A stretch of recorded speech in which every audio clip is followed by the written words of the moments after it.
Huh. Alright. Morrowind. These auto-generating models directly, which is weird because you would have used text elements to make the whole thing more controllable. It's just... like, I don't know. I don't even know how you do that. Do you just feed it to an AI and say, read this out loud? And then it just starts vomiting?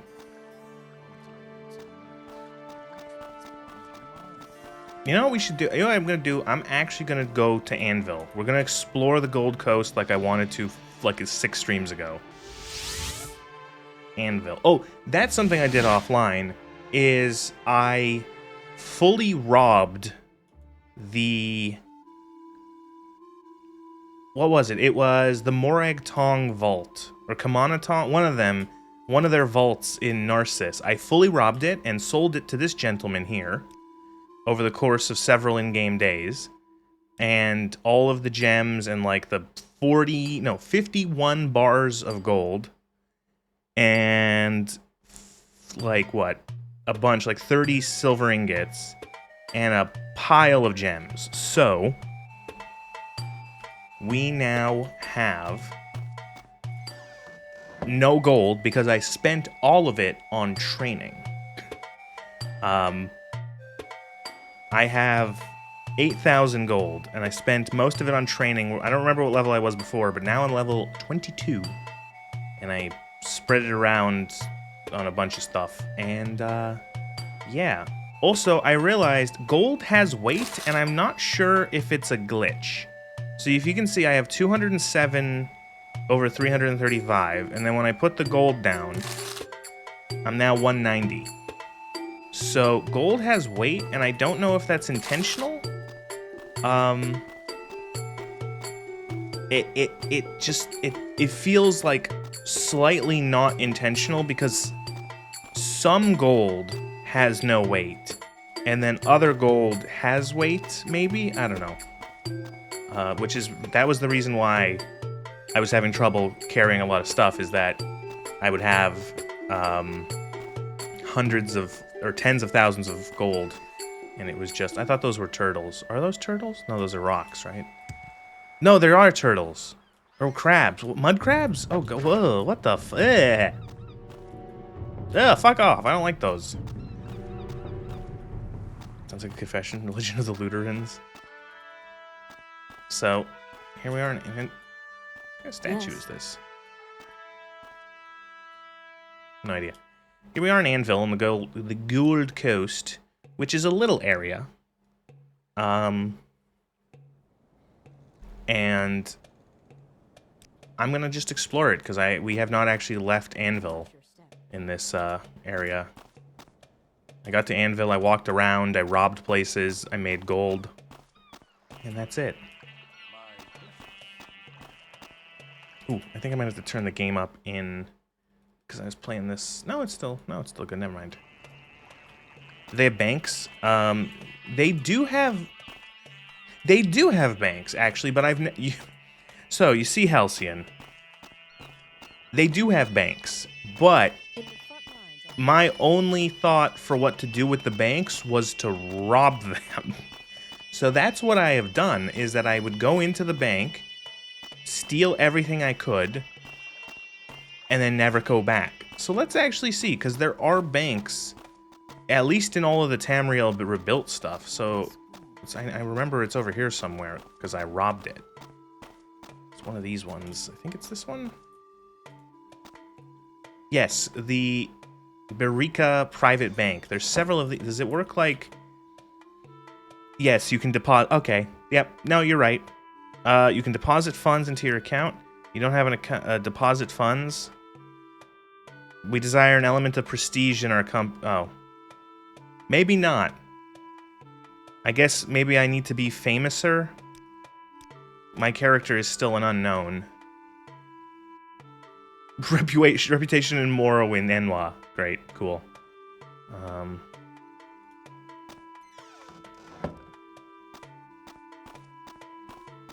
So maybe that is how you do it. You do just have a bank. Here we go. Let's actually wait. It's I'm gonna wait until morning. I like it being morning in my video games. Where's the inn?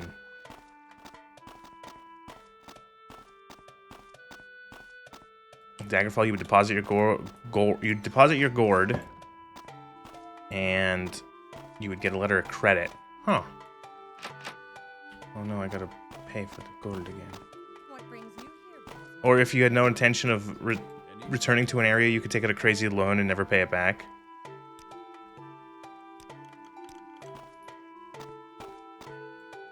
What's the in-game time? What's the in-game time in relation to real time? What do you mean? I'm stupid. What do you mean?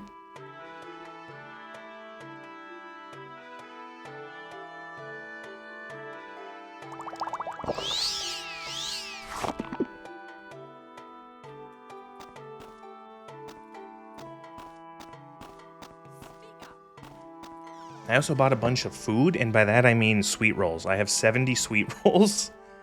And I also bought 300 of these steel throwing darts. So, yeah. Timescale, how long? I actually don't know what the timescale is in this game. Or if any mod packs, if anything in the mod pack changes it. There's so many details that you love about Daggerfall, but the world lacks reactivity. Yeah, oh, you're like, you sell things? What is this, like a tent? Ooh. Oh, she sells like a bunch of enchanted stuff. Oh, that's cool. Does anyone ever use cast while use or cast on use? That I think is like the weirdest. That is like the weirdest thing to me in when playing Morrowind is cast on use. Master Fletcher. Oh fuck.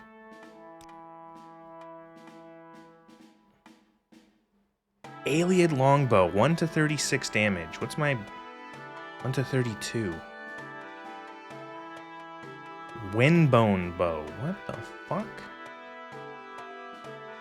1 to 37. Whoa. On the intricate cross-eyed face on the enchantress, not the monkey man.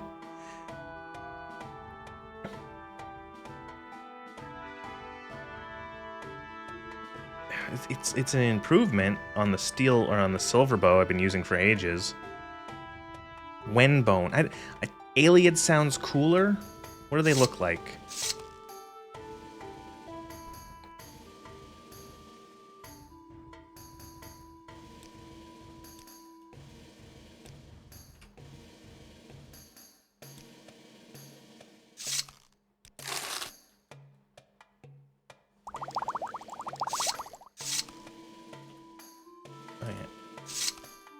Oh, that looks actually terrible.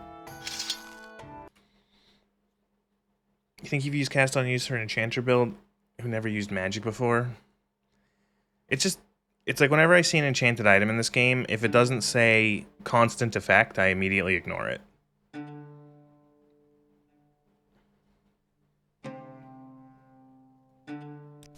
Fire arrows.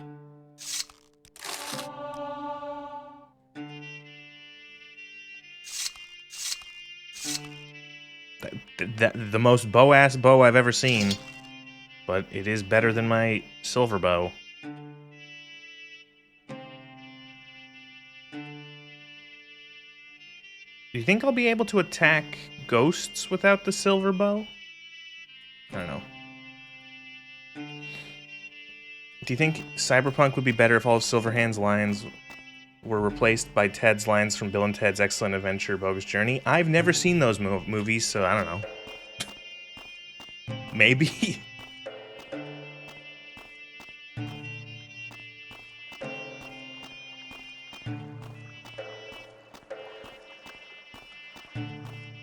Do you have silver throwing weapons as a backup? Oh, of course not. I do have an ebony. Does ebony count?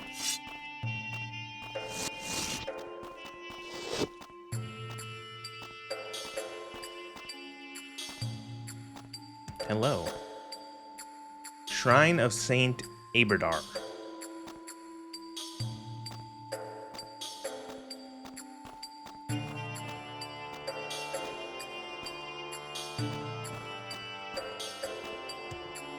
No, the sword made from the blood of a god doesn't count, apparently. Oh. No, save. Save those for things that aren't rats.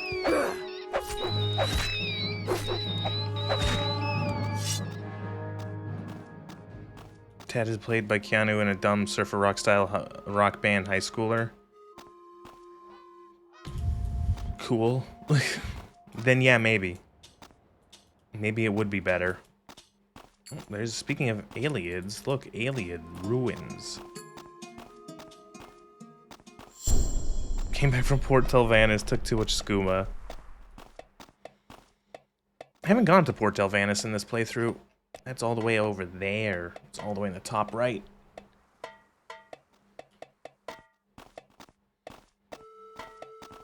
Speak freely, friend. Whoa. What are you?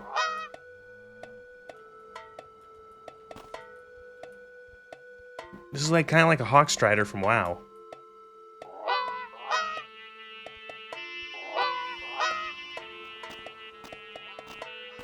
Yes. If there's a barrel at the bottom of the barrel, You seen the that's Strident what- Runner? He's a puppy. He ate all the crop. Now he eats all the crops. I don't want him. I don't want to use him as a mount.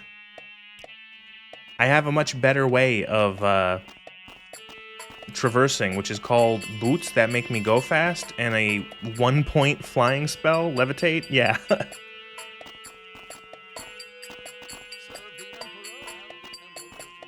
All right, go ahead. You're a hunter. Do I want a fluffy emu friend? Not really. Oh, a frog. He's... Nez needs a list of movies seen on his profile page.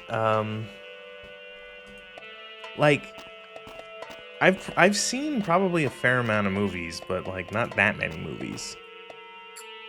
You know, it's not like I haven't watched any movies. It's just that probably not seen. I don't know. Have most people seen a lot of movies? Org.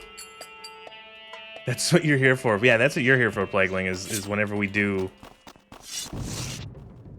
guess the movies.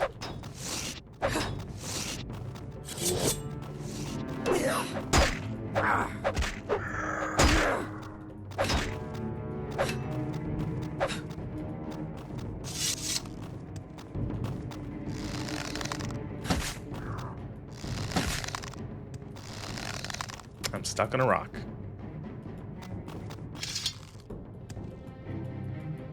So like if you get stuck here, you're just fucked.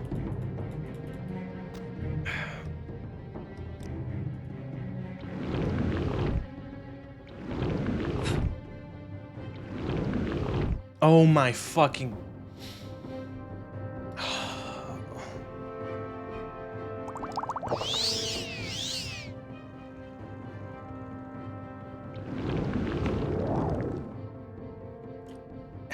Literally the 87% chance to cast that and whiffed it 3 times in a row.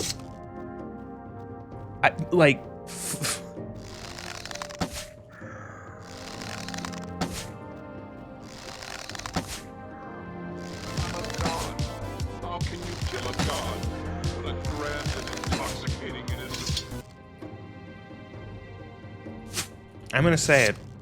Marksman was a mistake. My whole thing was, oh, we're gonna be a thief and do marksman. Ah ha ha ha ha ha ha. Wasn't worth it. Even with mods, this kind of sucks.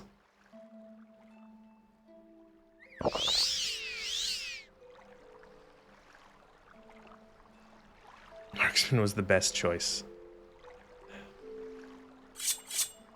Colossal dig out there casually emote mocks you as you're stuck in place.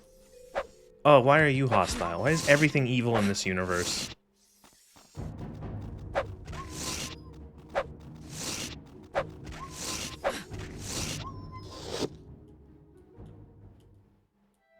Colovian wolf.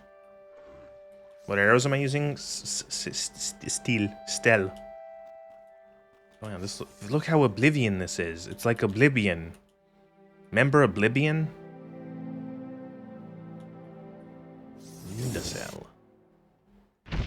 Ow, what? Did that snake just hit me with a spell? What the fuck?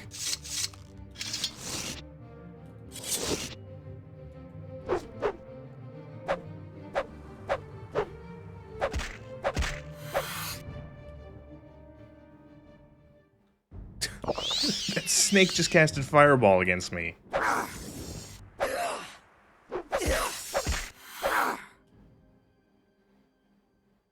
I guess we can go see how this game does aliens. Aliens. In-game, 15 minutes is around 1 real-world minute. Oh, fuck, it's dark, right. I forgot.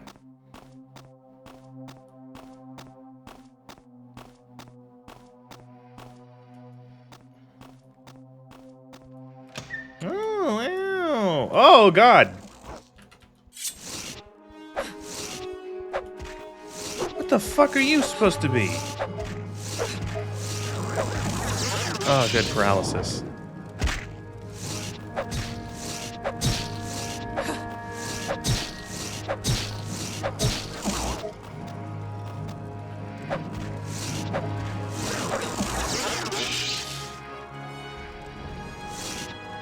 This dude that lights all the dungeon torches on vacation? Yeah, it's a mod thing. Where it's like the dungeons are actually dark. What are you? This fucking goober. What are you? Redeemed Keeper. Square Alien Coin. Alien Knife. Scroll of Exemptions. Large Alien... Okay. Redeemed Sentinel.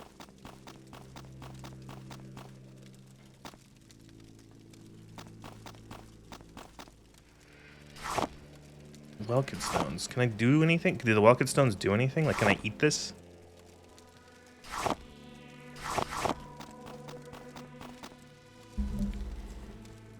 Charm. It could be useful. Open. Maybe.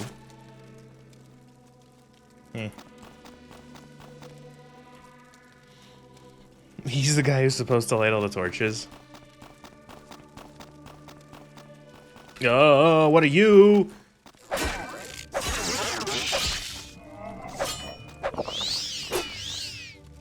What the fuck is this?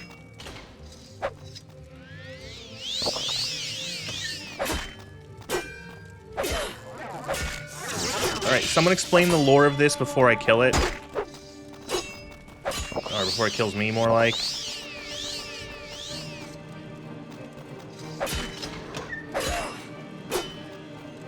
An Auroran?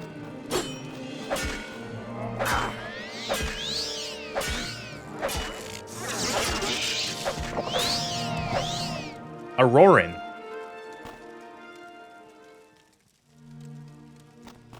Mod lore? Okay, someone explain what an Auroran is? I feel like I should know it. I will say I'm not as familiar with the Fallout lore. I'm very familiar with the Fallout lore. I'm not as familiar with the Elder Scrolls lore. They're aliens who did a pact with Meridia. They became Daedra. Ah. Your nerd book.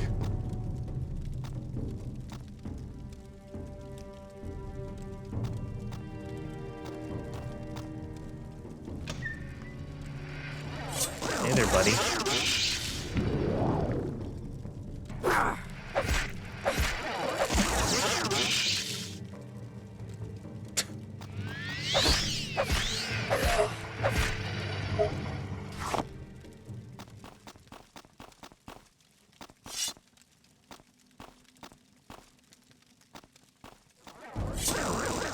Same with Umaril, it's some Knights of the Nine DLC. Oh.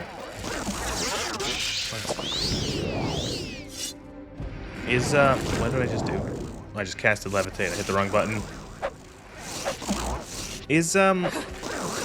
What's scarier? Going into an Iliad ruin or to a Dwemer ruin?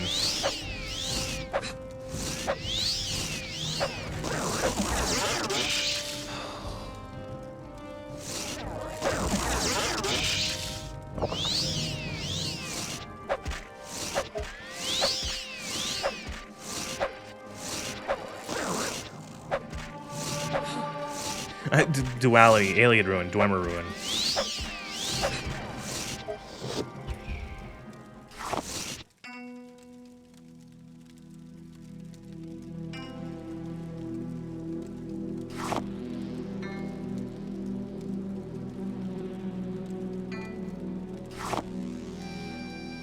P combat mechanics.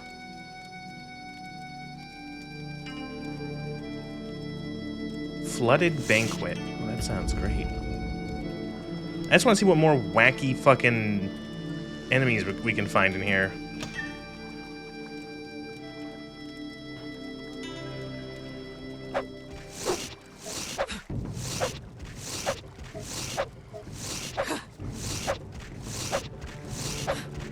Oh my god.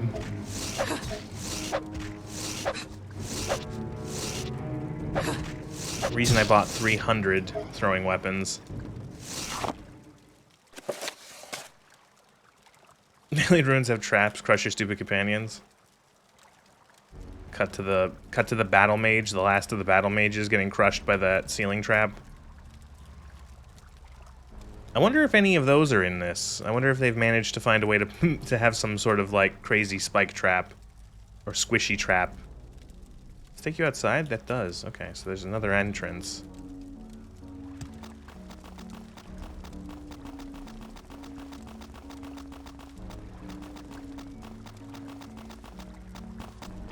Ah, this is the flooded part of the flooded banquet. Goodbye.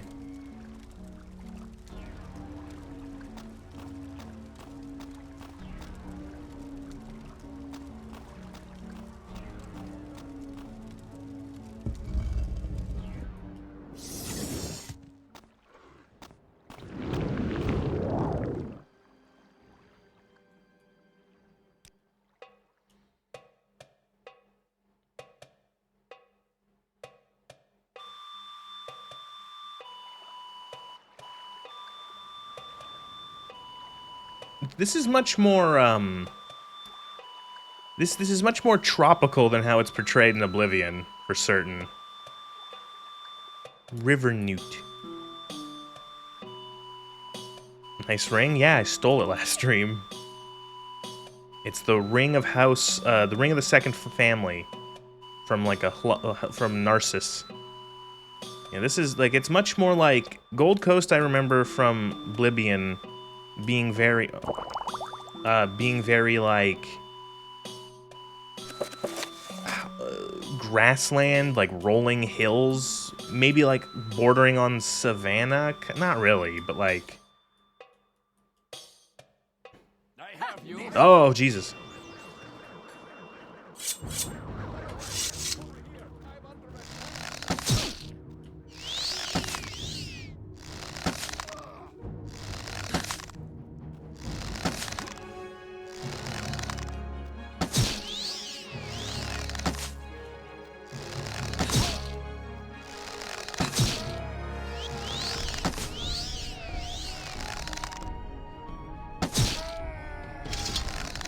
This is pre-Talos chimming too hard, but is it? Swift swim. Egg sandwich, bowl of beans.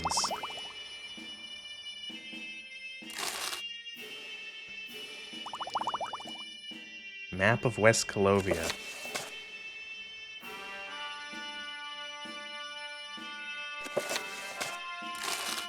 Detect key, steel arrow.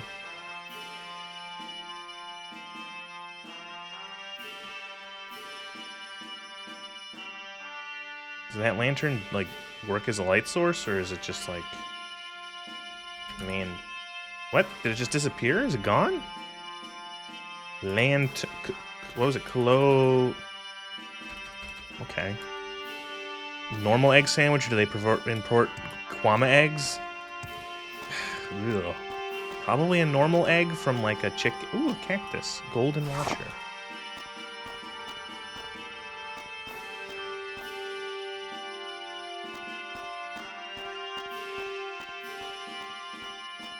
Do they have chickens in Morrowind? Oh. What are you? What the a muskrat? Oh, also, Nernrut.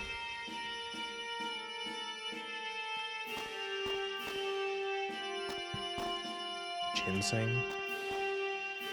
I love how it's like magical glowing plant and then right next to it, ginseng.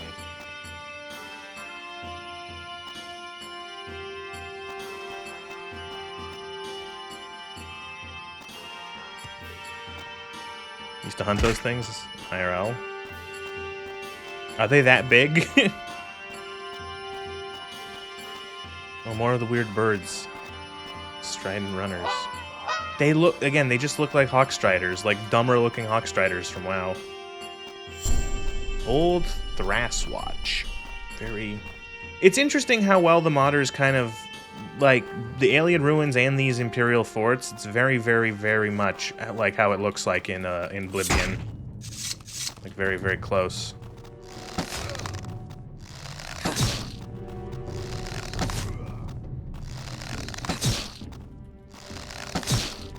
Excuse me, is the muskrats also working for the bandits?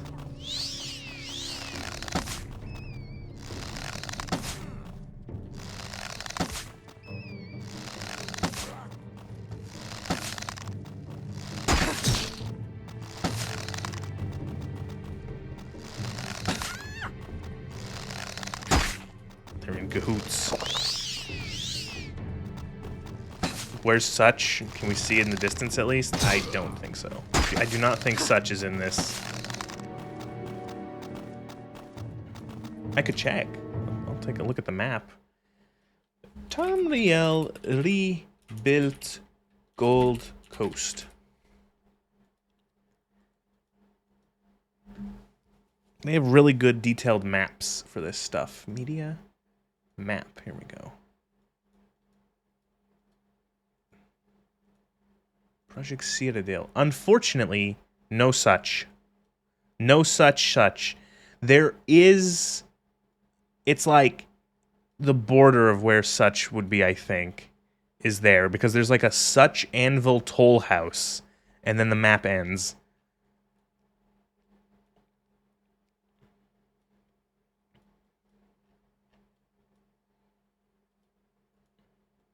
Shame.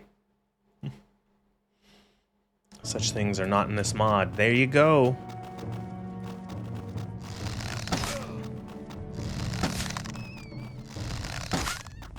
At least they acknowledge such existing.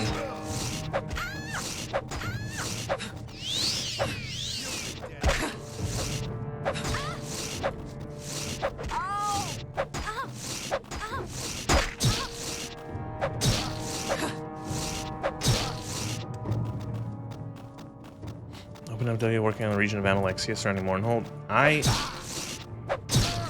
I'm looking forward to seeing Tamriel rebuilt do Mournhold and the area around it. I'm curious of how they're going to try to integrate the sort of the, if they ever get around to it, which I'm assuming they do because they want to do all of Morrowind. I'm curious how are they going to integrate the like more modern Bethesda Mournhold like closed city, the instanced city, with the world being the rest of the world being open. And I'm guessing with how crazy these modders can be, I bet they're probably just going to open Mournhold up.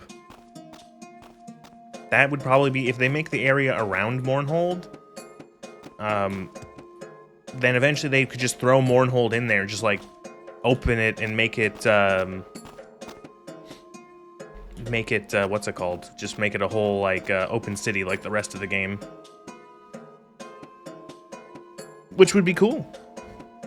I think it would make Mournhold a more interesting location instead of this weird sort of sticks out like a sore thumb, like, oh, this rest of this game is all open and stuff, but this city is like, you can't levitate because nothing exists outside the walls or above the walls even.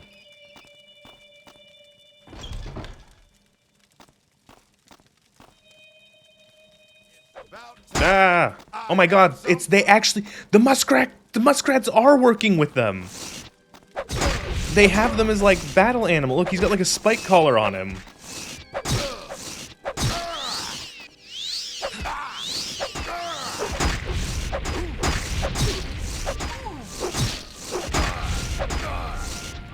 badly bad damage are my boots?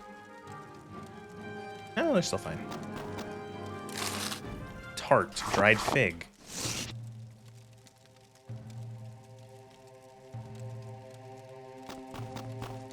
The war muskrat. Oh.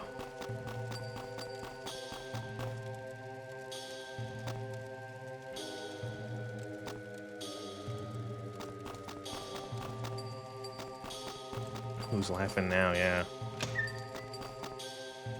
Iron ingot.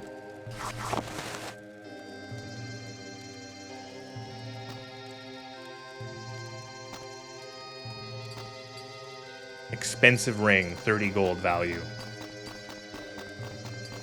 It's having like a war guinea pig. I don't think I've ever seen a muskrat. I can't, I know they're a creature, but muskrat. Yeah, I've never seen one. They kind of look like beavers, but like with different tails.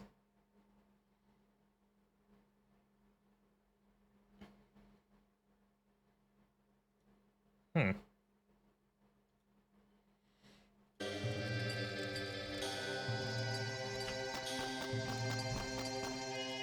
Is that like a weird texture, or is that a trip? Do you see that?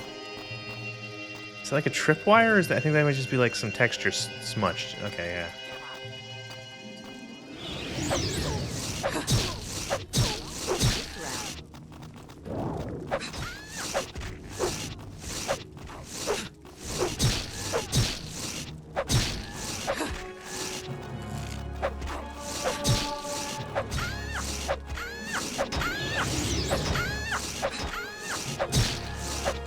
Imagine this: you're a group of bandits, and then one day some fucking wood elf with a lute on their back just walks into your base and starts throwing darts at you. You were not that fast in past streams? Well, I leveled up using money. I leveled up athletics and acrobatics. So now we have boots of blinding speed, almost max speed, and 59 athletics. So yeah, we move very fast. And we can actually do some jumps.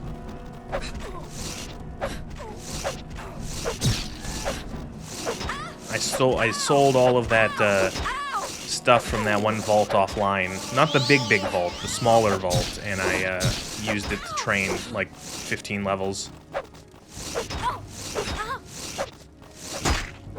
Uh-oh.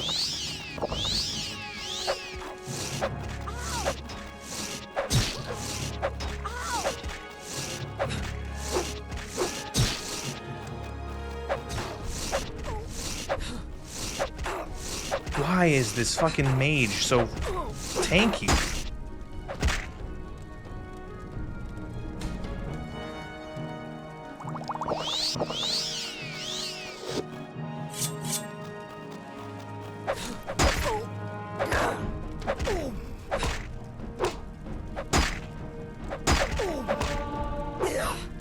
You will die here.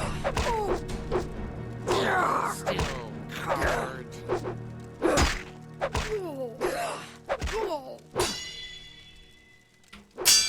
No surrender. No mercy. 19 steel darts in that one. Okay. 20 steel darts in that one. How many steel darts do I even have left? I started with like 300 and something, and now I already only have 220. Just built different. Wouldn't fucking... Yeah, there's a mod in this pack called... Does it have its own list? Their own thing? Yeah, no. No, I think it's spelled... there it is. The mod is called... Unguard. You get it? Unguard, and it's you have a parry feature where you can hit Q to time the parry, and if you do it well, you get that ching sound effect, and you'll stumble the enemy, and the enemy can do the same to you.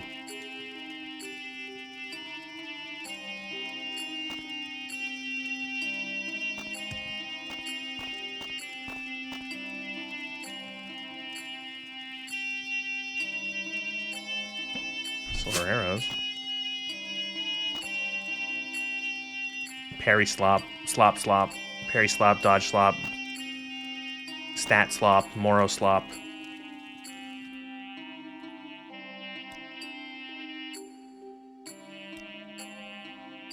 No defense of the tiny man tossing darts at your shin at 60 miles per hour. Playing a gnome in World of Warcraft.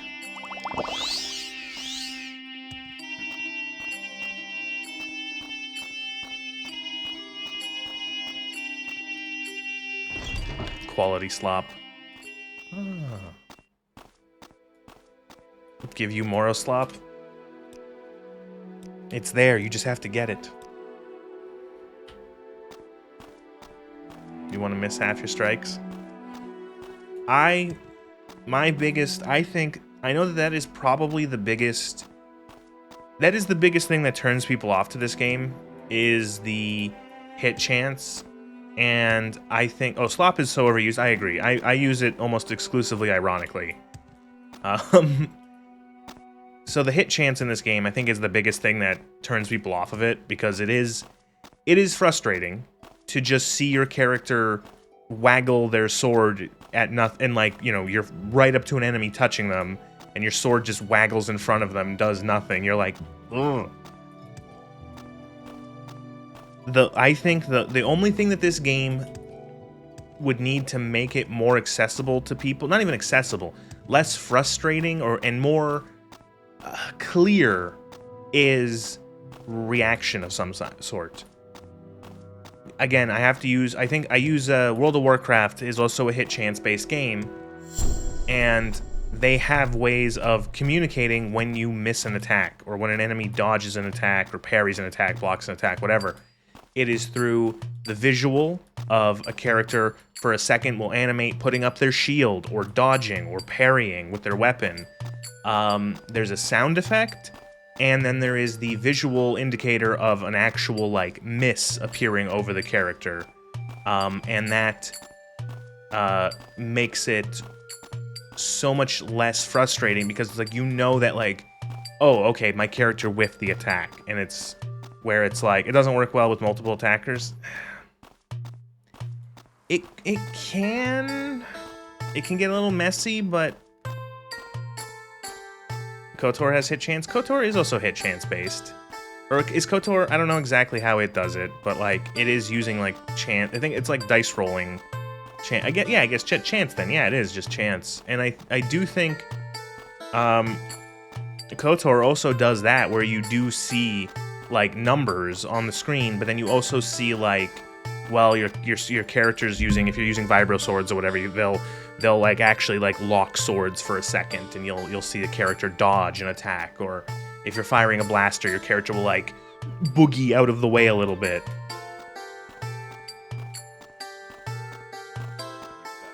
Let's hear it. That's just a lighthouse. Roger. All right. I wonder if she heard me say that.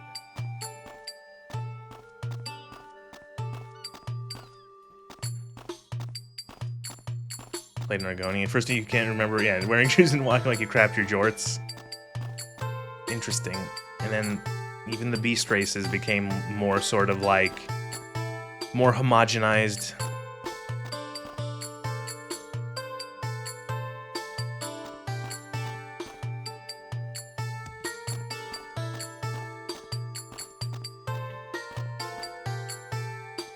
The Blind Watchtower. What is this little village? Threvzi.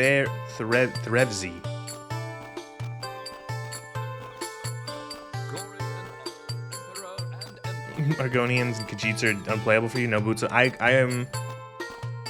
cannot play this game without boots of blinding speed.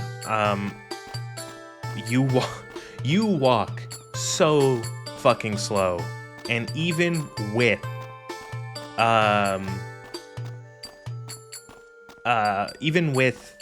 like, oh, you leveled up your athletics and your speed, you're still not that quick. Download the race mod. You can't. This mod pack, Path of the Incarnate, has, I don't know if it's the exact one. What the fuck are you? Oh. has a bunch of race. I don't know if it's like a bunch or it has like a race mod where there's like you can play as like there's like an ape man and like 5 different flavors of Khajiit. I want to say you could play as an Aliad. I don't remember though.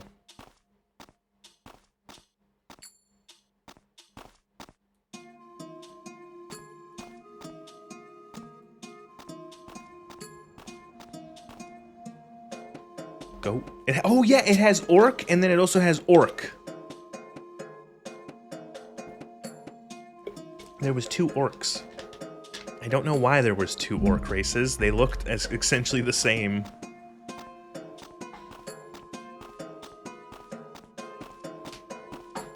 Scroll of Ikarian Flight? What does this do, Dead?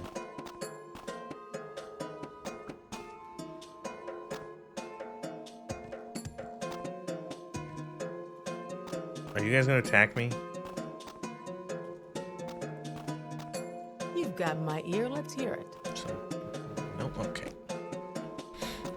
Gorgon work.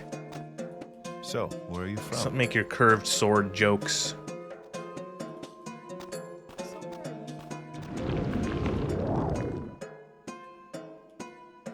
And as you can see, this is where the Gold Coast ends.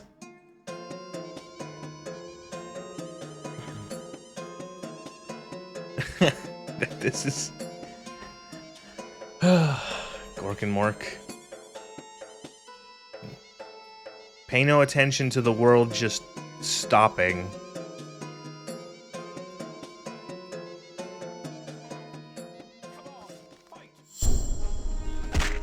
Oh good, bandits.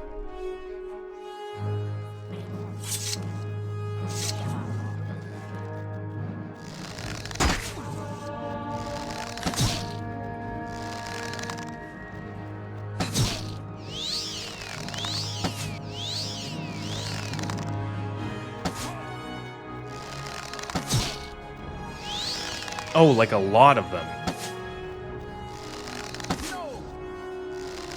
Good night, White Mouse. Oh, who cares? Oh, bandits, ooh.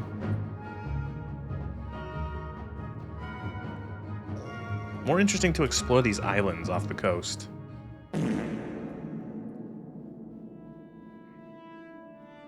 Which are probably also just filled with bandits.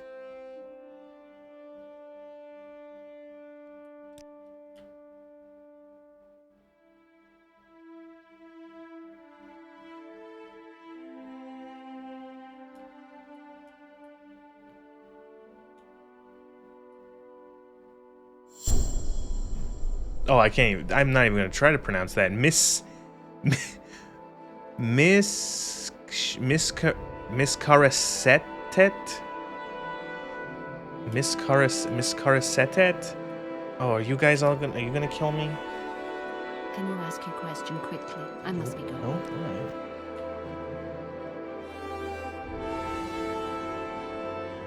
alright. Keep of the Shore Kings.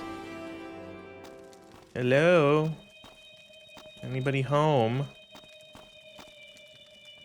Oh, skeleton. Castle miscontraceptionist. Why are you hearing Skyrim music in Morrowind? Mod pack? Speak up.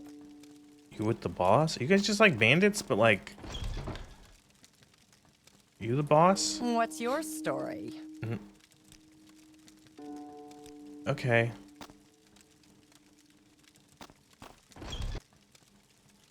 Who's the boss? Are you the boss?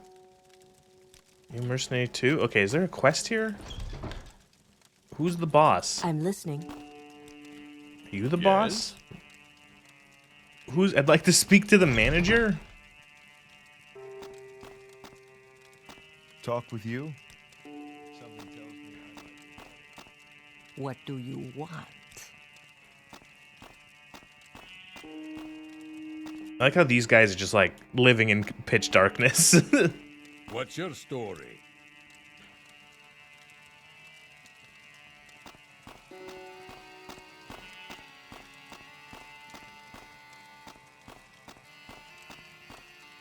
Who's in charge? I'm listening.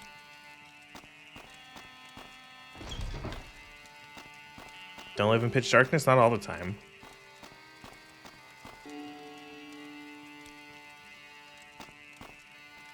Which one of you dumbasses is in charge? Royal Chambers. I feel like this is... Who? No one? Gold Goblet? They're like the companions, no one's in charge? Ah.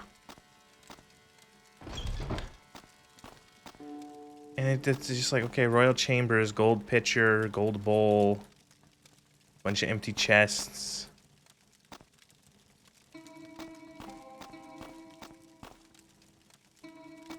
Is it the, like, I'm guessing maybe... This feels like it should have been like a quest. Again, mod, you know, maybe not stuff not implemented yet. Keep the short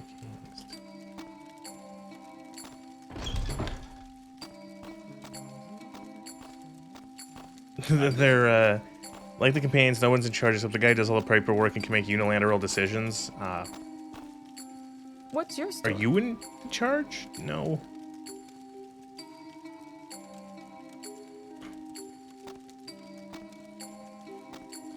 I don't know. Nothing really to find here. Are you in charge? Good morning. No.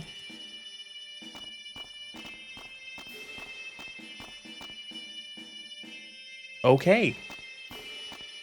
Is the guy in charge of vampire? No one's in charge, apparently. They're all just... They were all invited to this island, and no one can really say why. Can you ask me a question? It's like, and then there were none.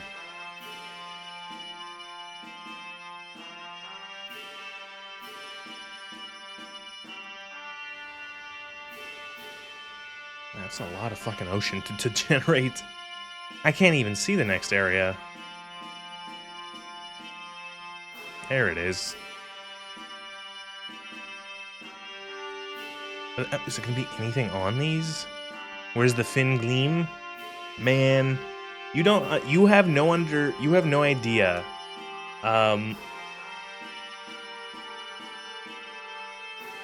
How much of my memory of Oblivion is colored in blue because of that helmet. That glass helmet that gives you life detect and night eye that you can find off the coast of Anvil. I wore that for like 8 billion hours of my Oblivion playthrough, and Oblivion is blue in my mind, a good chunk of it.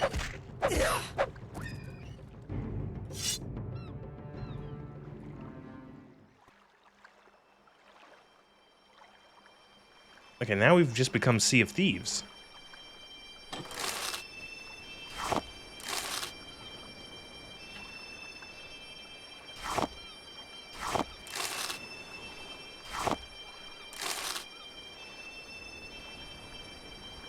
You can find the fin gleam in you can? Are you fucking joking? If I look up Tamriel build fin gleam. Oh my fucking god, you can? No, you're lying.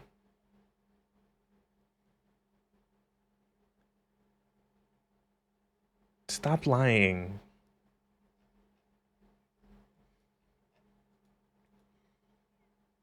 Why are you always lying?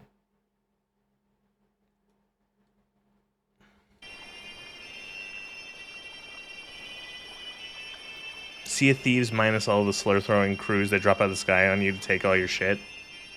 I played a lot of Sea of Thieves, and almost all of it solo, so I have very interesting memories of that game, of like, okay, time to spend a couple hours running from people.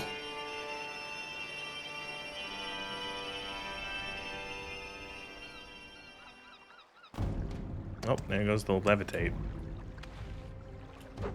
Yeah.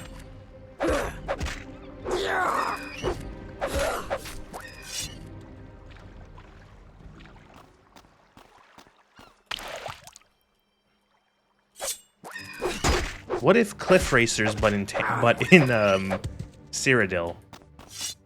Brilliant idea. Throw it in. I'm guessing you might be able to actually get into the ruin here, but do I want to explore? Do I want to explore an alien ruin? No, not really. Do I want to explore a flooded alien ruin? No.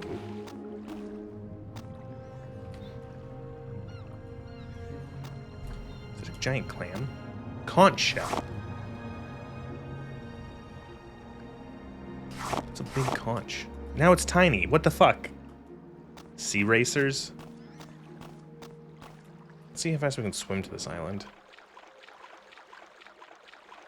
Refilled bottle with salt water. Cool, that's good, good. So now one of my bottles of water is now just going to dehydrate me. Is that a shark? Ah! The ocean is horrible, I hate it.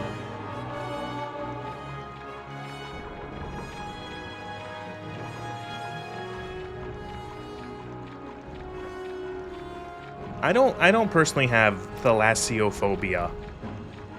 The sea does not particularly frighten me. Like I don't have like a oh I gotta go like to the place like oh no water in a video game. Eh, whatever. Although I don't, depending on the game, space in a video game can freak me out. Like outer space. That can be a little, that can sometimes get to me, but not often. What's your story? Goldstone's already seen. Like Peakfield? No, actually, no, I never felt, no, I never got that sort of sense of like open and unending nightmare void in Peakfield. Peakfield frightened me for other reasons. Ow. You've never seen the sea? Is that like, you being serious, or? It's there, you can go see it.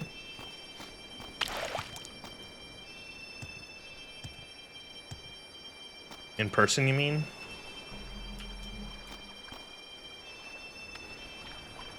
I think I have.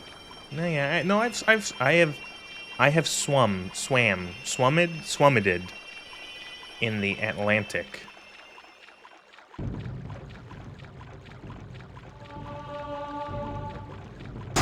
Ow. Just outswim whatever's chasing you in the water. Is the fucking bottom of the ocean fucking rendered? Like, it's not just flat. Oh my god.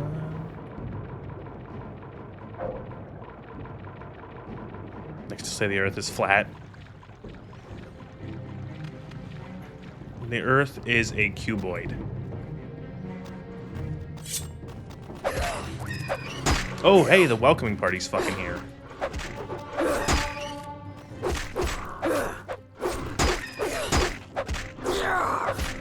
Gold Coast Tropical Vacation.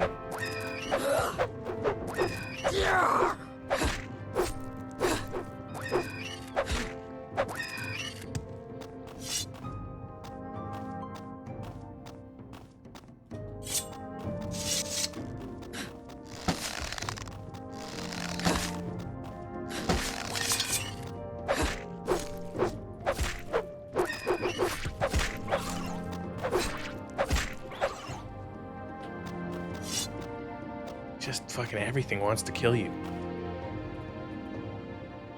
Fishing pole.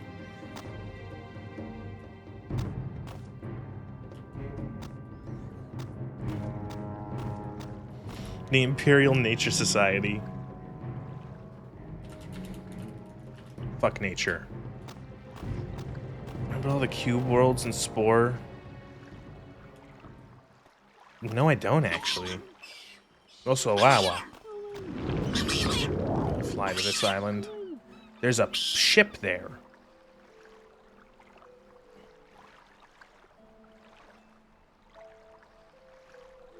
Sorry, there is a cooldown on the Awawa. You have to wait 2 minutes between Awawas. Awawa the War Muskrat. Ooh, there's actually like a thing here. Something built.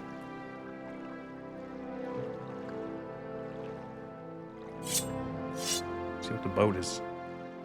Greetings. The day is yours. You're on the Crypsis. Come all the way up to poke fun at the old dwarf ruins. He's the greatest pirate in the sea. What a grand and intoxicating innocence. Okay, cool.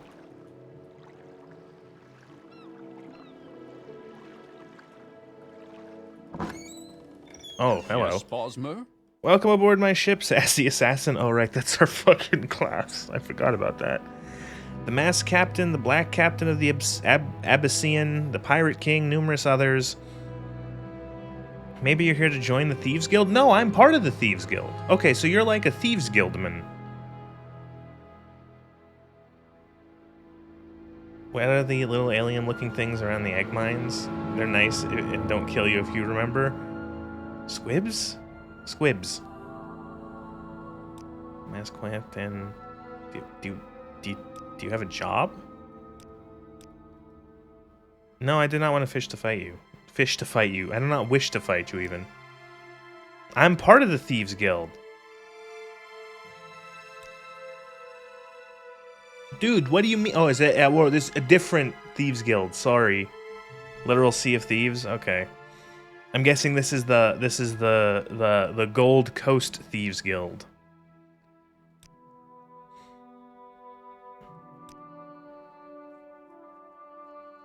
Oh, okay, and they're just telling me, this guy's like, I don't do handout jobs to any jobber.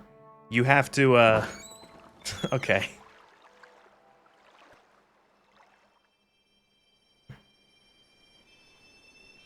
What is this? Looks like a factory.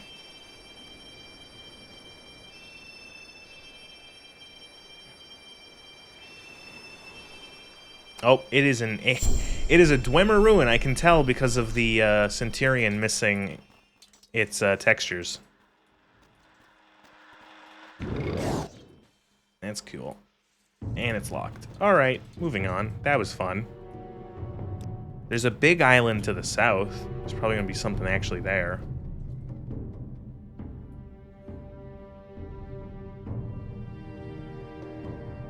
Let's see if there's a place to rest on his boat, like a bed.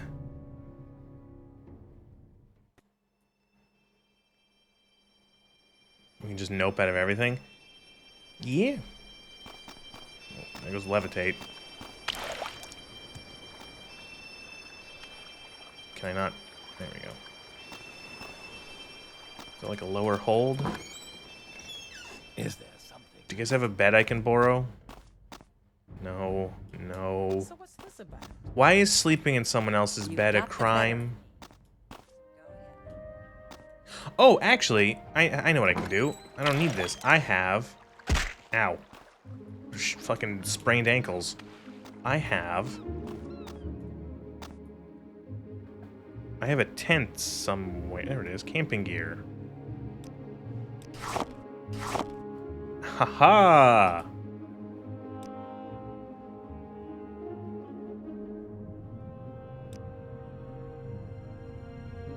Beautiful. Oh, morning sun on the ocean.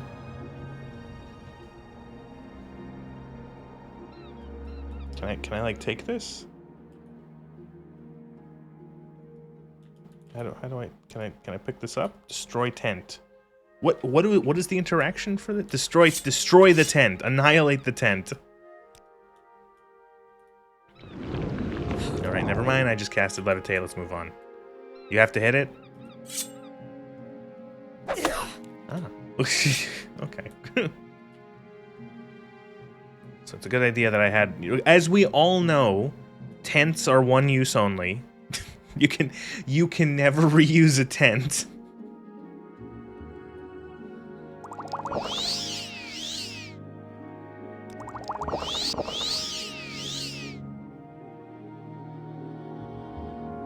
It's one of the biggest expenses in camping. You can only buy a tent once, or use it once, and then you have to buy a new tent.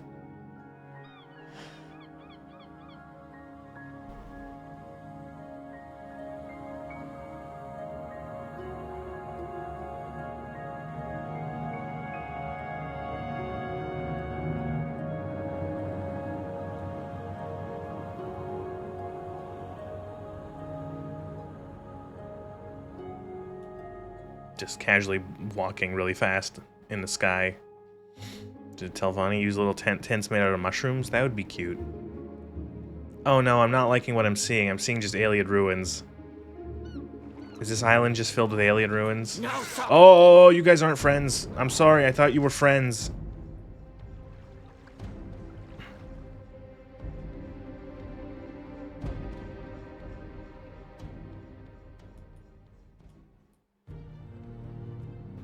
Is this like a smuggler's cave? Are you guys also going to be friends in here? Wormcell. This better be important. Run while you can. Oh, they're also hostile. It took a second to click in. It's everyone's a bandit. There's got to be something. This island is huge. Can't just be an alien ruin and bandits. Next island. Moving on.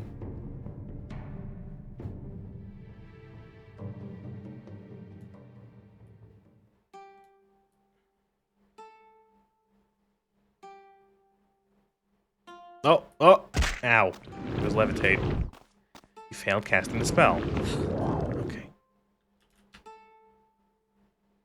Everyone's a bandit. Welcome back to Cyrodiil. Yeah, the Imperial Heartland has a bandit oh! That's a town.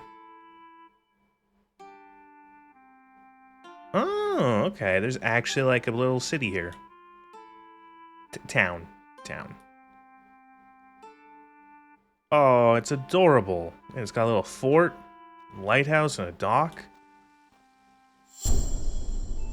Karek? They got a little trading company. Wow. Stuff.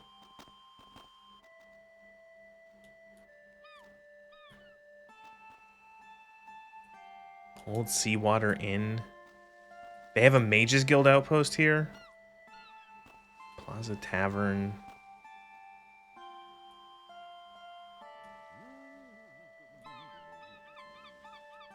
The only other city beside Anvil? Oh.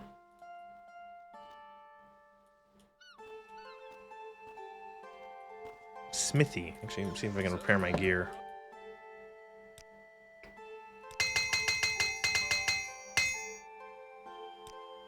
Do you sell? You sell like swords and shit. I don't need swords.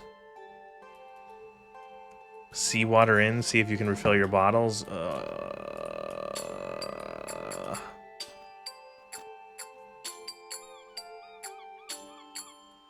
Apothecary. Actually, do you have any Magicka potions?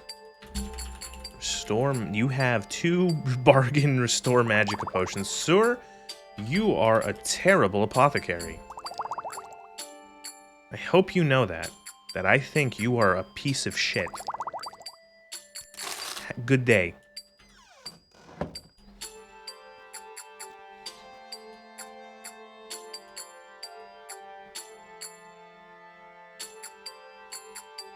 Yeah, this I'm kind of just flying around to just see things before just experience these areas that I've never looked at in Tamriel Rebuilt. I also want to go to Skyrim as well. I actually don't know how to get there. Where's the tavern or the inn? We'll stay at night in the inn. Hello. Camping gear. Was that what I had? It was camping gear? Camping gear. Camping gear.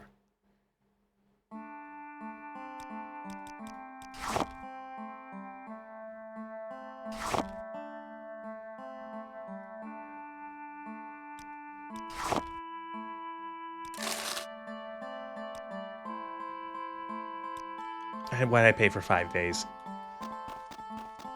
Head west from Morrowind? Yeah. Do you have anything lined up if this is the last Morrowind stream? This might not be the last Morrowind stream, but we'll see how I feel. Just heal until healed, I guess. Oh god, that's the entire day gone, so...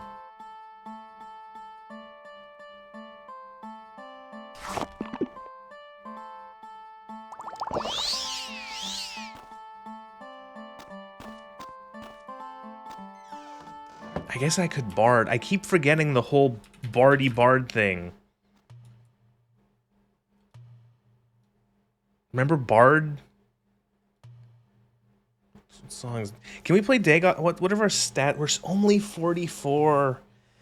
Okay, what I might do, actually, is, and to make this go a little faster in terms of leveling up, go into Bardcraft, and practice multiplier. We will increase the multiplier to 2.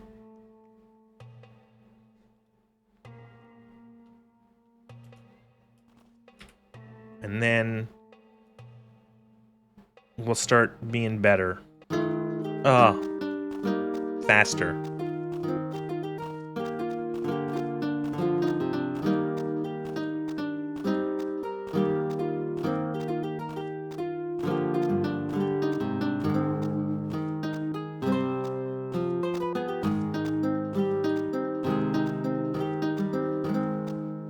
Close your eyes, pretend you didn't see that.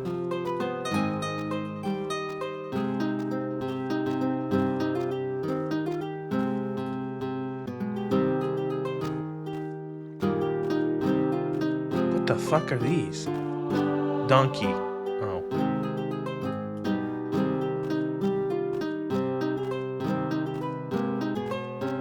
Virtuoso, except all those notes I'm missing.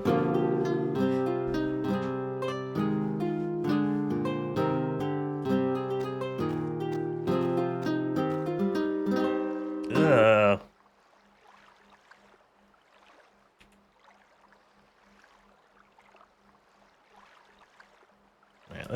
Let's. Well, there's still a couple islands to explore. Then we'll head back to the Gold Coast, and we'll explore deeper into the Gold Coast. And yeah. So now we'll practice a song. One that we don't have as much.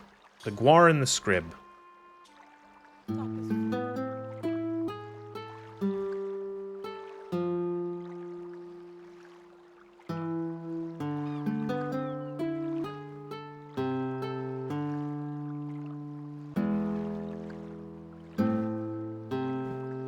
The Flying Bard.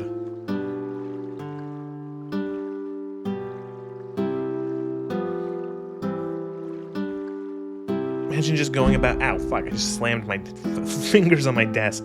Imagine going about your day in Elder Scrolls world, and then you just see, you hear like music coming out of nowhere, and you look up and you just see like a wood elf playing a lute float by magically. And you're like, what a strange world we live in.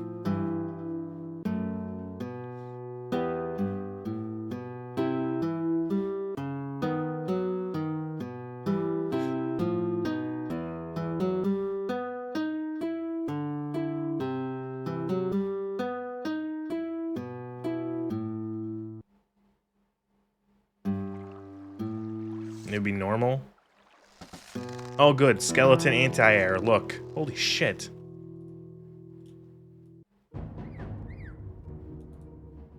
Levitating bard would be quite a trickster troll potential. This level up. This isn't leveling up fast enough. Bardcraft practice multiplier 5.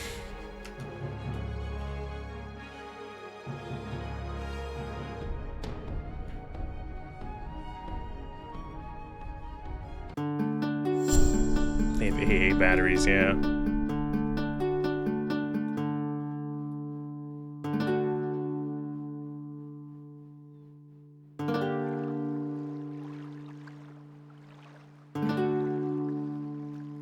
What the fuck are you? Ah!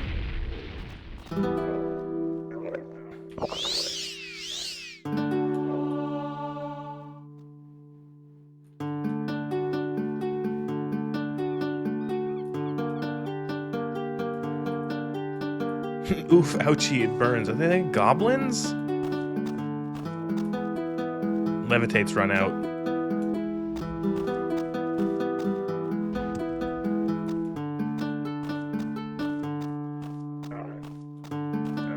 Goblin.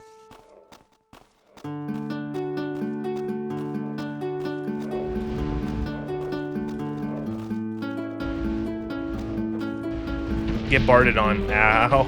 Fuck.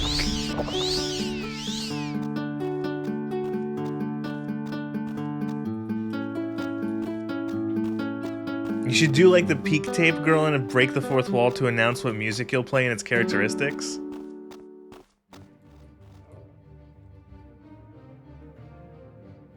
That's still, we got only a single level up so far. Practice XP. Base XP per note, 3. That should probably be better than actually, oh, we should probably leave this island.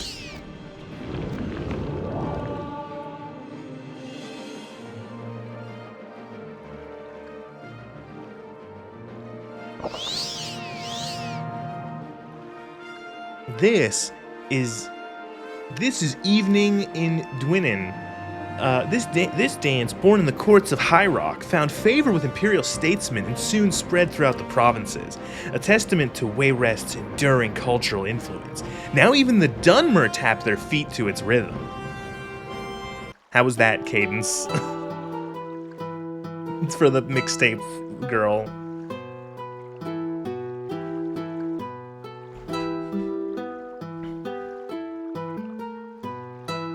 What would it be called? It can't be a mixtape in Elder Scrolls. What would it be called?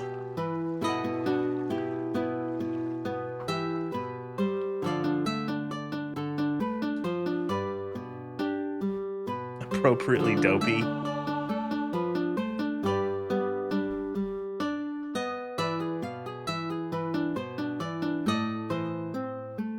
Back to Anvil.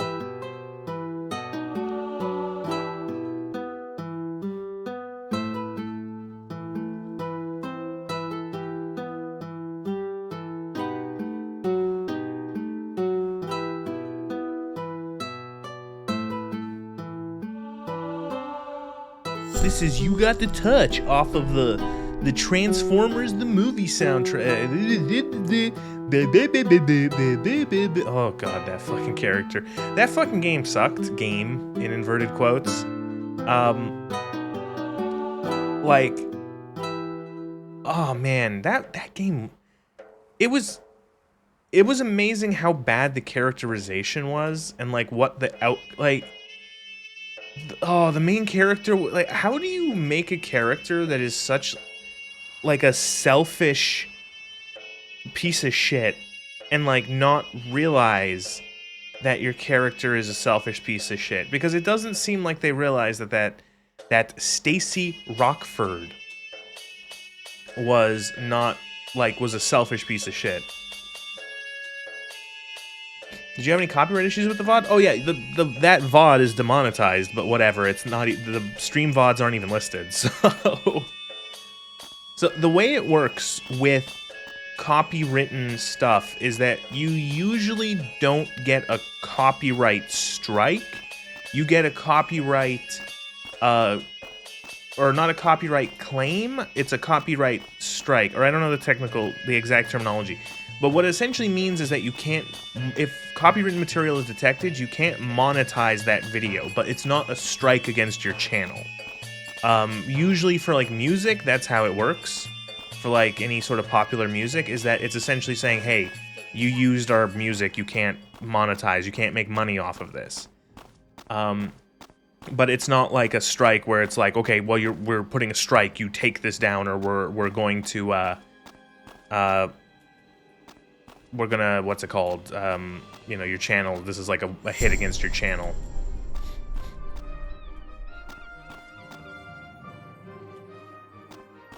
Self-insert. I've heard the whole, like, the company, it's like is it a self-insert of that? I think it's just a case of they made just a bad, they're like aging millennials who made a bad game.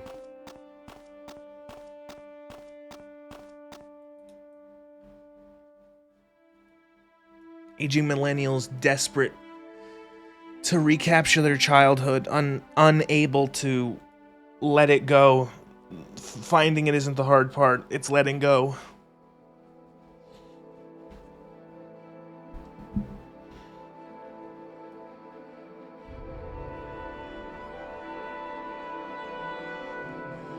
This is 3 drips of Sujamma. Much like the first 3 drops of Sujamma on the tongue, this Dunmer drinking song's syrupy lute arpeggio is something of an acquired taste. Not that audiences it's typically played for are in any state to mind.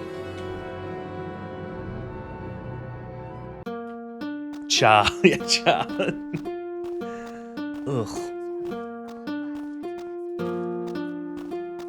Ah.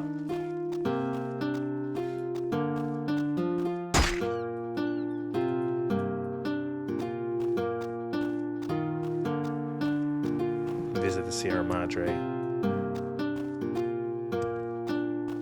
Finding it isn't the hard part. It's letting go. Yes?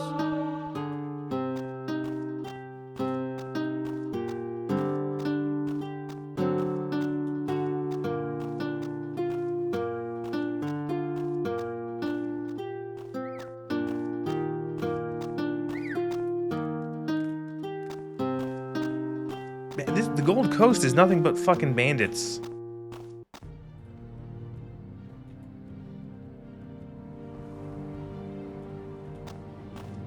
We need to get better faster. Base note experience 9. Tavern multiplier 9. Practice multiplier 9. You've heard of the Sierra Madre, my guy. I have 1 intelligence perception. I don't think I have. See, that's an interesting way of like, sort of role playing your courier. If you have like a low intelligence courier, would to be that they literally just like stumbled, you know, ass first into the Madre, and they have no idea what the fuck is going on.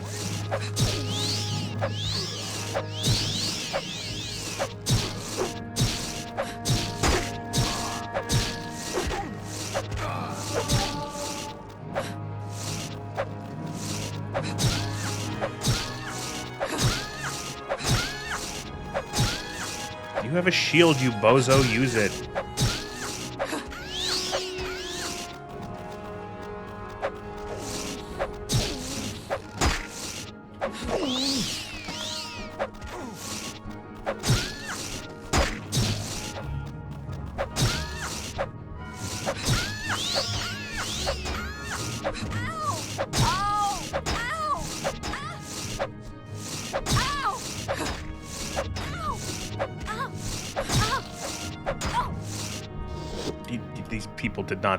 These people did not want life. Time, what is it? Time flies, that's the one. Actions take time. Drinking a potion? Is there drinking a potion? Eating ingredients and taking drink a potion? 0. I notice every time I drink a potion, the time jumps forward awkwardly. It's because of that mod.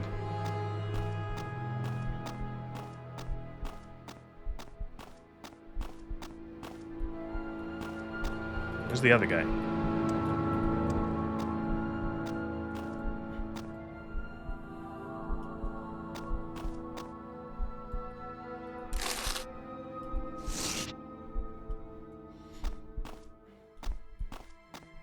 Oh, there he is. Just like random bandits, just like bread.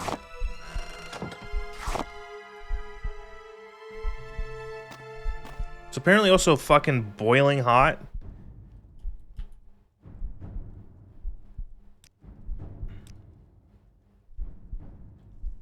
Oh god, it's so fucking hot.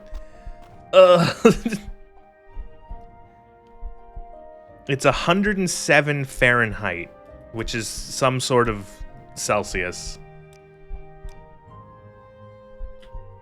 Oh, it's so fucking hot.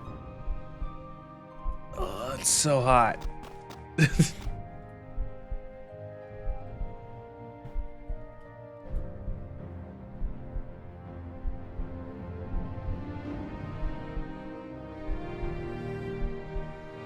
Wow, look at all the shit it calculates. Went to my RL water notification. Oh, I don't have. It doesn't show up on the screen. I see it, but it doesn't show up on the Twitch or on the chat. So base, add 22, max plus smooth final, solar hour 12, factor 1, heat plus 16, climate equal tropical, Bosmer climate negative 5.4, 41 Celsius? Okay. It's hot. It's fucking hot. Oh boy.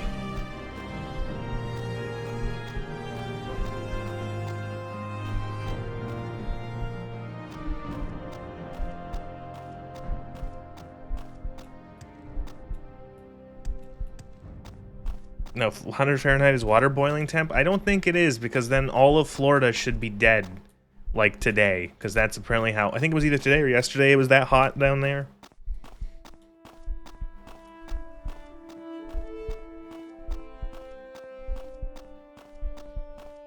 Man, shouldn't my character be used to, like, how hot is Valenwood? Oh, there's where the world ends.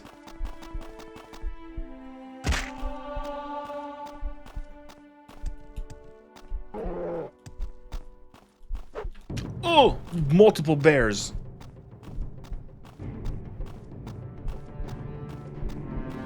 $100 boiling is Celsius, yes.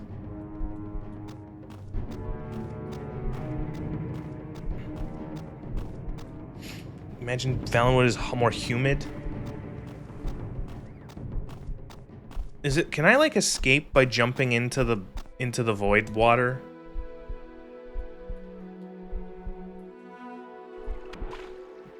Yes, actually.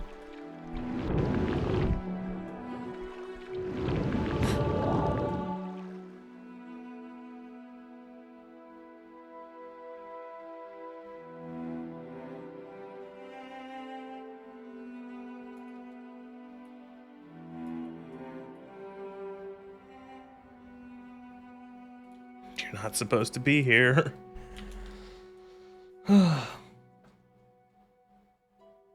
That clipping out of the bounds of a world in a game like that always did kind of creep me out in video games. Look, Kvatch.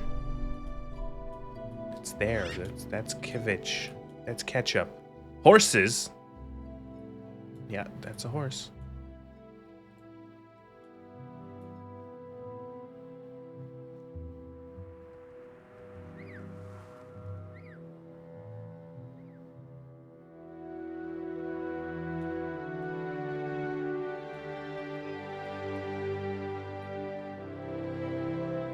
This is just making me realize that it is the only are the only dungeons in there's like 3 flavors of dungeon in Oblivion.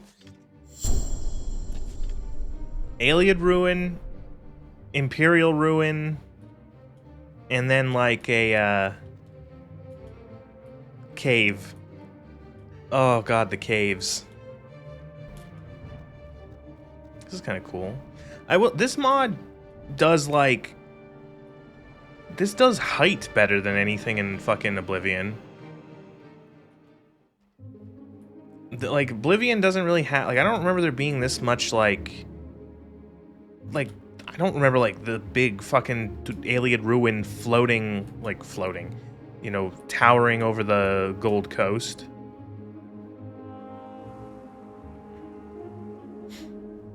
You love Fahrenheit, it makes so little sense. Isn't fair... Oh, no. Ow, legs. Isn't Fahrenheit based off of like... Oh, it's something weird. Cyrodiil City! I can't wait if someone does the Imperial City, that'd be so cool. Make the entirety of Tamriel and Morrowind.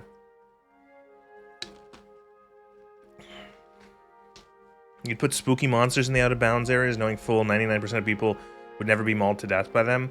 That sort of... You would get me. I would clip out, and then I'd get mauled to death, and I would cry. 2035? Mm.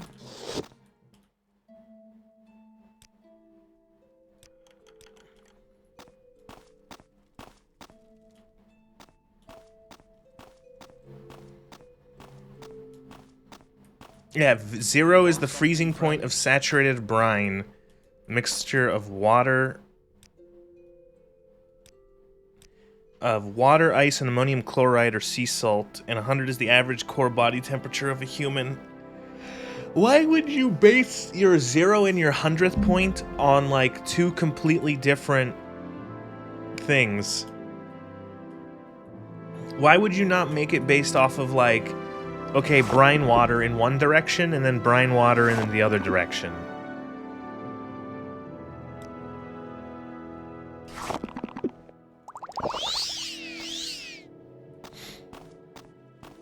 Where with, yeah, at least with Celsius, it's using, okay, water. It's based off of water.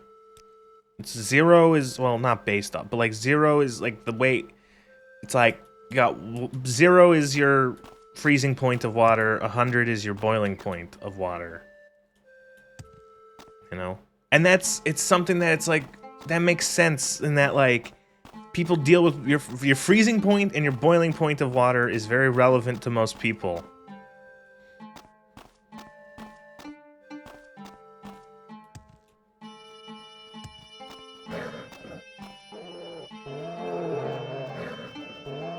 Friend?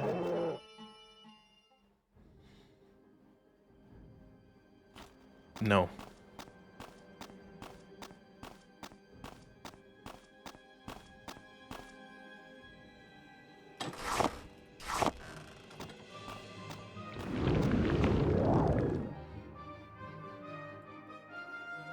Should use Kelvin.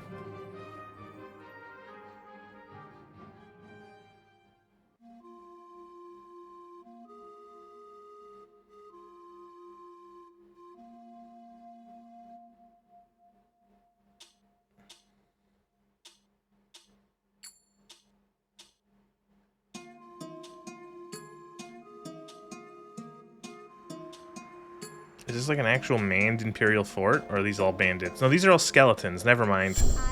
Skeletons and necromancers. Even in the Imperial province, they can't even... Why is it that the forts in Morrowind are better manned than the forts in Cyrodiil? Man, the Empire's slacking.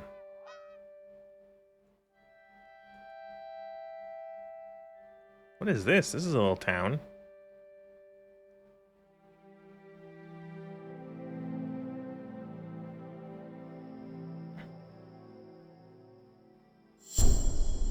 Brinna Cross. Oh. It's an actual town instead of just like a single inn on a hill. It has a mage's guild. It has quaint housing.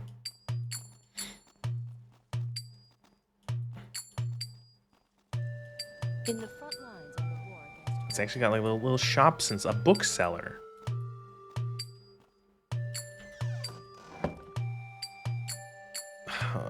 They're not open yet. They're not open and I can't rest because I'm floating.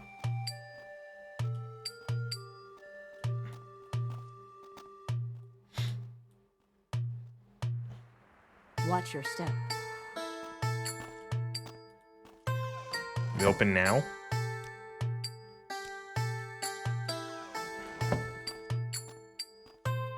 How much longer on this? 2 seconds. Okay, I'm no longer floating, meaning I can wait for like 2 hours. Do you sell songbooks? You do. Intermediate songbook, beginner songbook. You learned a new song, Courting the Alewife. I already knew this song, Gwar and the Scrib.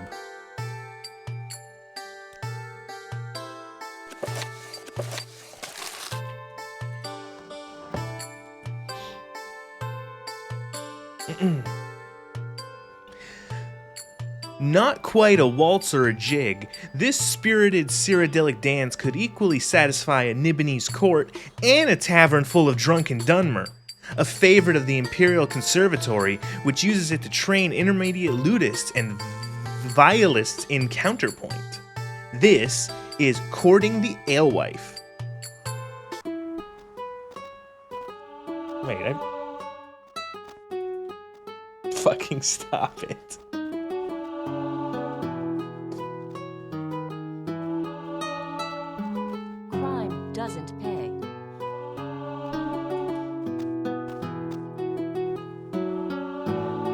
now we're getting like levels up every 5 seconds since I modified it.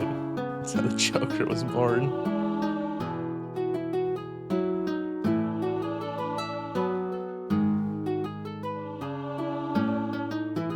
Oh, there we go. Now we fucked up.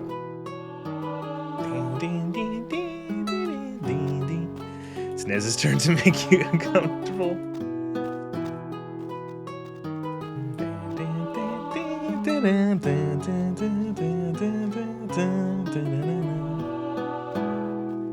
We got like 10 levels there because I cheated. Oh, we're level 65. And we're really good at courting the alewife.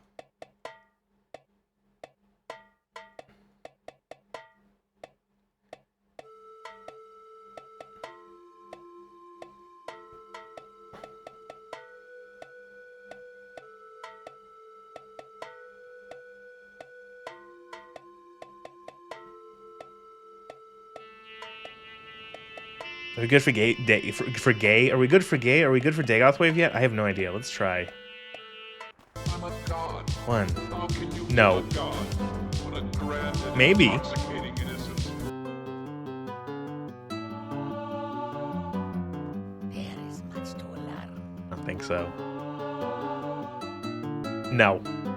No, we're not. Yeah, it rose a little bit. I think we need to be like maybe in the 70s or 80s to start being able to do Dagoth Wave.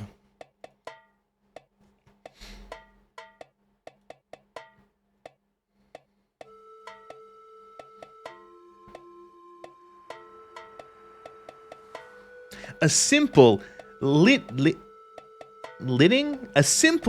melody said to echo the pace of a guar's stride. While often attributed to caravan drivers, scholars note the tune's true origin is likely as meandering as the creatures themselves. The Guar Driver's Song.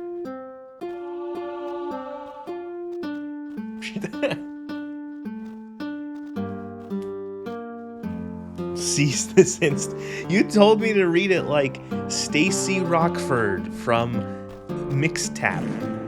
Peak Tap. Peak tape, peak fields. A lot of peaks. Look, such.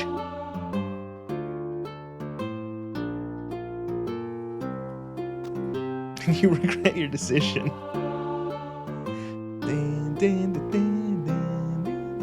I like this one. It's actually this is a jaunty tune.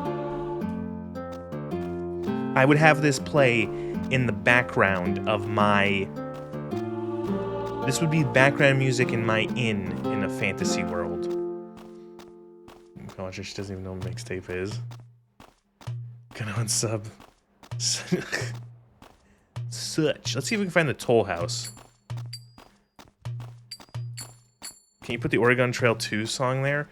I needed... If you can get a MIDI file of any song, I think that's how it has to work, is you just have to have a MIDI of it.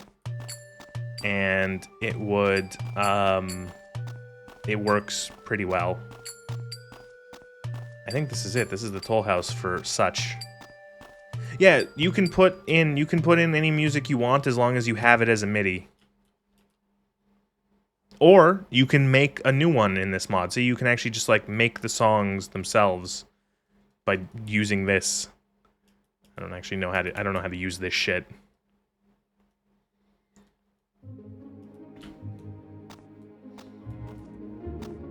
Is this it? Is this the Toll House? Such Anvil Toll House.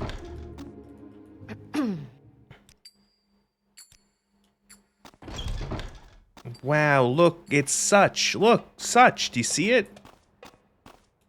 If you squint, you can see it. It's right there. There? Where would it be? It'd be like here-ish, maybe? Wow. Ain't the Gold Coast grand?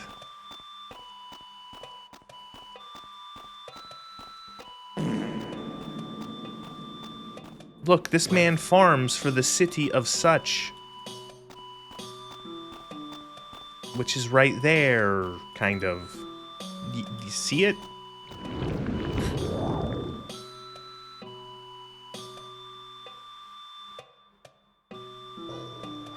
That was great. Wasn't Such great? It's so cool how they put the cut city from Oblivion into this mod. I really liked the castle district. What the fuck is this? Are you grazing your goats? You've got my ear. Let's hear it. Yeah, you are.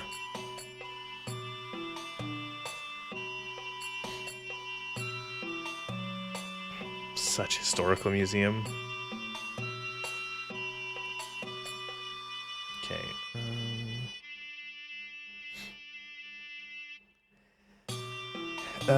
Go visit Kavach.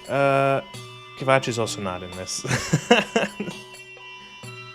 A cheerful ascending waltz typically taught to Dunmer children as a lullaby, but serviceable enough to be a tavern jig when played up-tempo. This is Little Vivek Nights.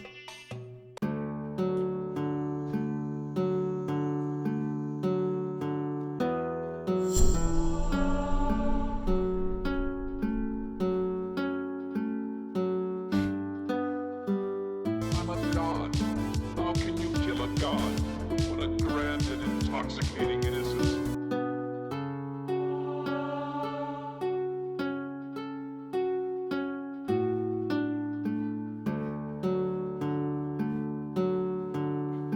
It was a cognito hazard. It works though. It works because the songs have all these little descriptions, and so I can be annoying.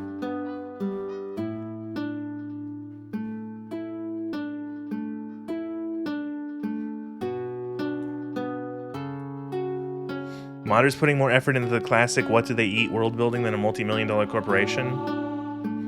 No, you don't get it. The 3 farms outside of New Atlantis will definitely feed that city.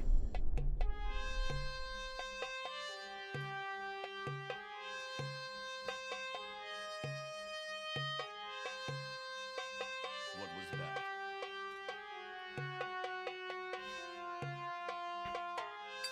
Such as Mages Guild was assigned thaumaturgy as a school of magic, that's why I had to go. 3 mole rats per megaton. Oh, ow. What do they eat? What do they drink? I think that's pretty much... I'm gonna check, is there anything else that we really missed? Fort Heath? Nah, not really.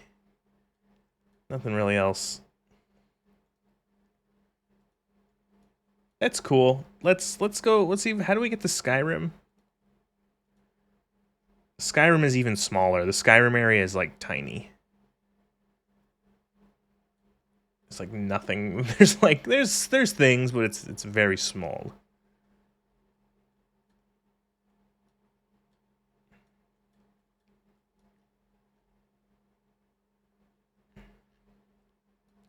How do we get to Skyrim? Tamriel rebuilt, home of the Nords. How to get there? I give up. How do I get to Skyrim, home of the Nords?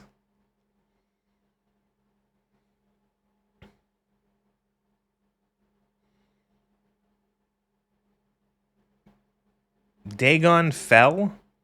Really? Okay. Gotta go all the way to the tippy top of Ardenfell. Home of the Nord, the Reach. I don't know why they didn't pick, like, the Rift or something else, but... Yeah, that is a little strange. A little strange.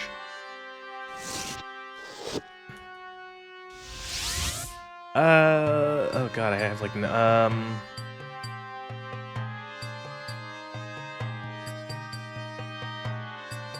This takes me to the Mud Crab Merchant.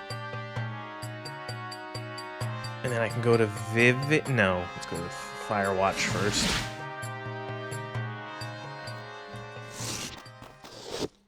Maybe put in a winter area because it doesn't tend... so you can see snow.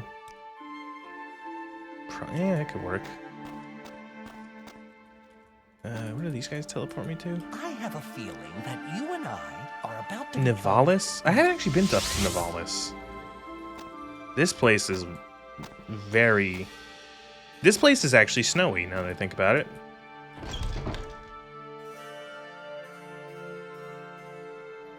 Yes, Bosmer? Look, we're all the way up on the tippy tip.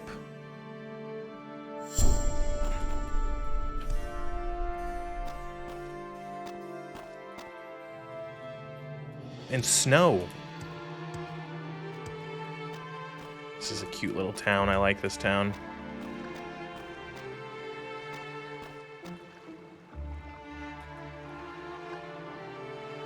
Alright, we're almost... We could probably Dagoth wave this. Let's try a practice Dagoth wave.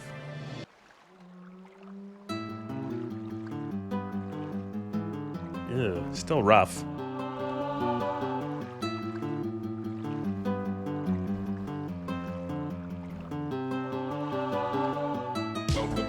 Oh!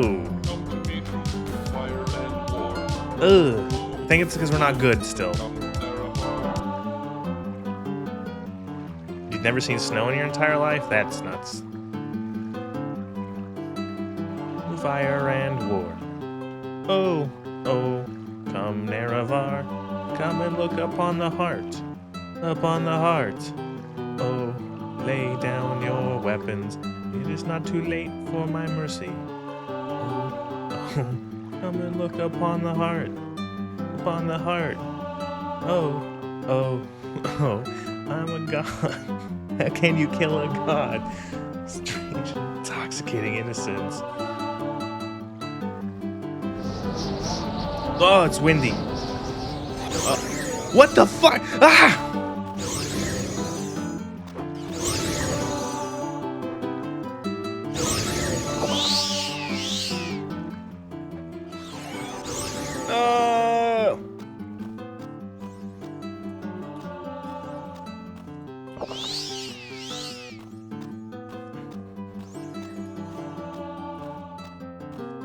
The snow is killing the frame rate.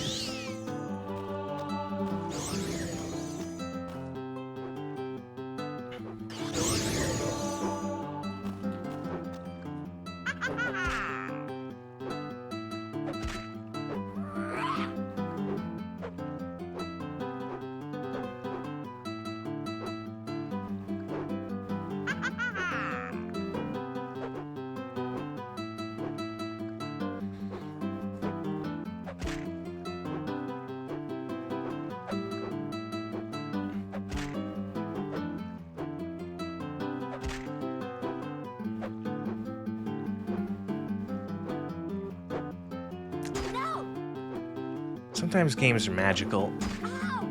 When you see all these systems interact with one another. No! No! They're gonna die and then that thing's gonna attack me. Yep, they're dead.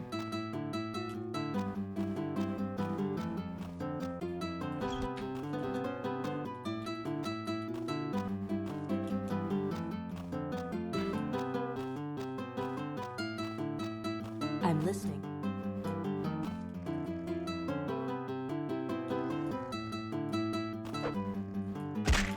Oh good, I'm stuck.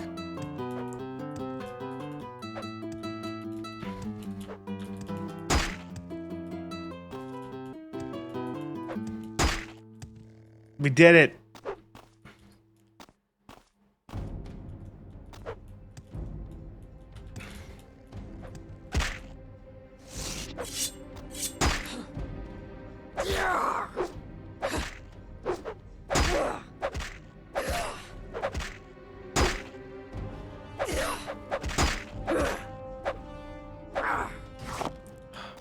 Yeah, this lady's one of the NPCs selling her house here. Why you would want a house all the way up here? I don't know. This is like the ass end of Tamriel.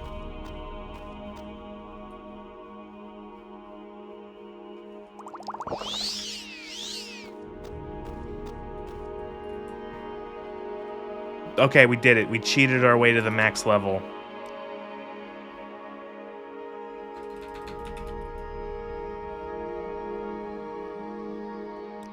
Hermit, you hate people and you like the cold?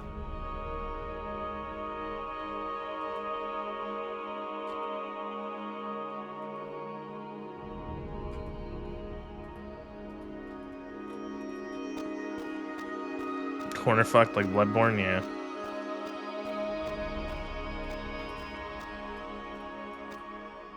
Actually, we could play at the inn. This is a tavern. We could play in the tavern now, and people will be wowed by our amazing...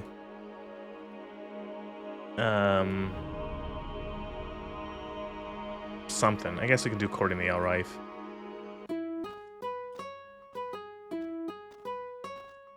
Much slower tempo than Dagoth Wave.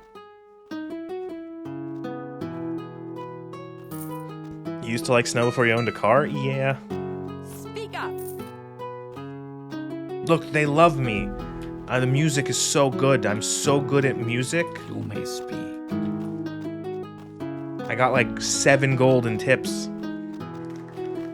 What does the Bible It's enough to buy a sweet roll.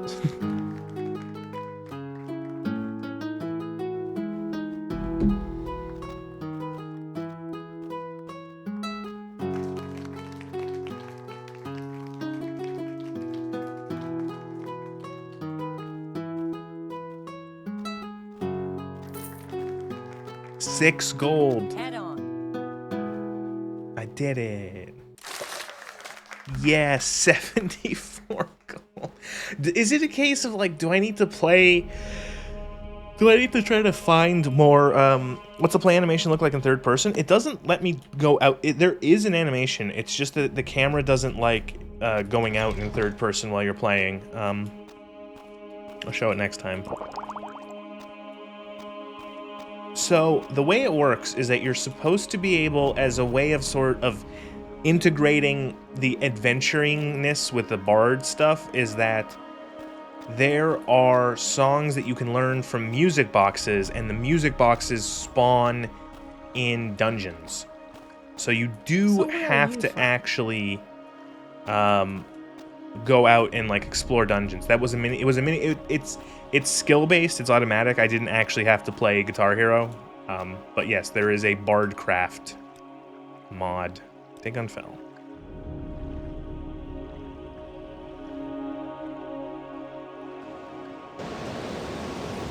Okay, so someone here apparently can take me to Skyrim. No, they don't sail at this hour. Oh, isn't Morrowind... Isn't Vardenfell magical?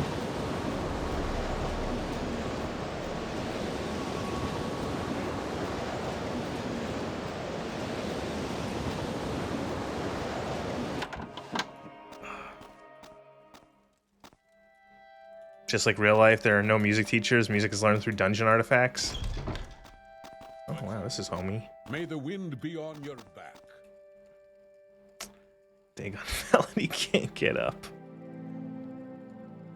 A traditional Velothi love lament said to have been first sung by pilgrim returning from Red Mountain after losing their beloved to the Blight. This is Eyes Like Smoke.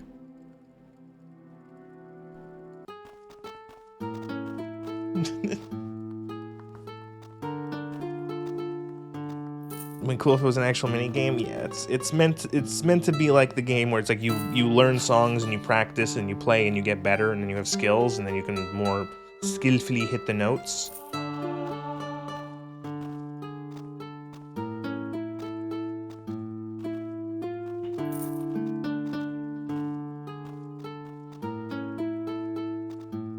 There's a mod in the pack that makes it so that merchants and travel guys will not take you at night. They won't. You won't be able to use shops at night, and you won't. You can't use like boats or silt striders at night. They go, oh, come back in the morning. What makes this smell?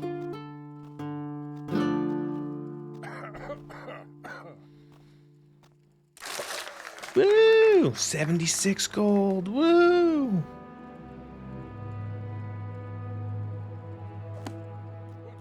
Yes, out. Back in Vardenfell. How big is this mod pack? It's like 800 mods.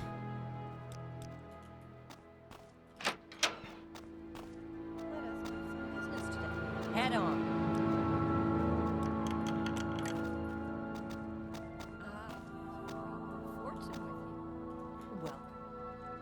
Which door? Which room is my room, ma'am? Oh, it's this one.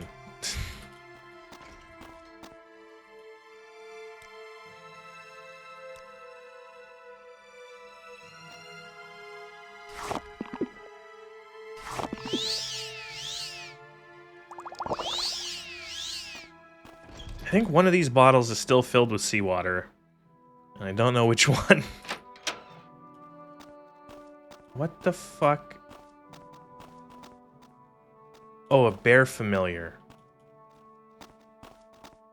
Oh, if you wanted size in terms of gigabytes, then yeah, it's that. You gotta remember, it is Morrowind. Like, it's not like there can be that many gigabytes. So which one of you assholes will take me to Skyrim? Speak up. Taking a trip? None of you will take me to Skyrim. I was told... you? On your You. way. Jurid fast travel. It's Karthwasten, alright.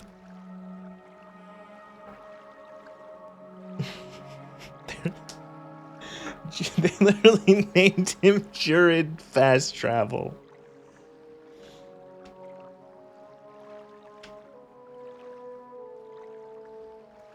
But he comes from the long lineage of the fast travel clan. How may I help you, Cosmo?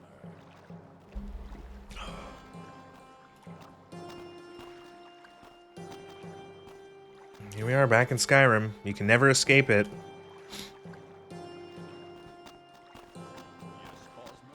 Well, we just traveled a very long way from the tip of Morrowind. And let's find ourselves an inn.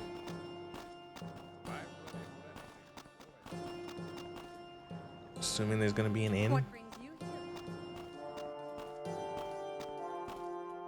here? Is that the end of the town? Is that the town? This building's an inn. It has to be, right? Ow. That's a granary. Do you have something to say? Speak up.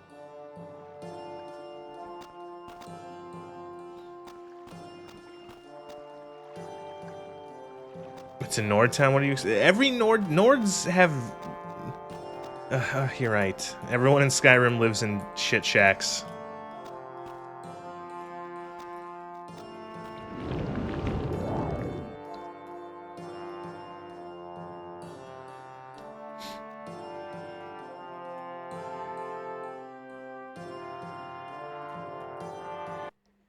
I'm checking the map. Is there like?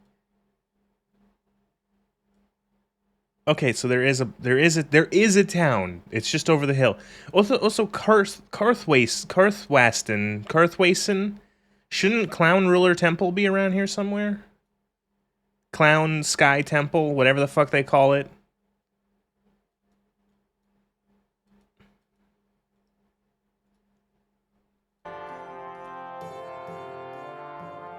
Too bad Whiterun isn't this. You can finally get to the Cloud District. Look, there. That's a city, town. Found one. Ah ha ha.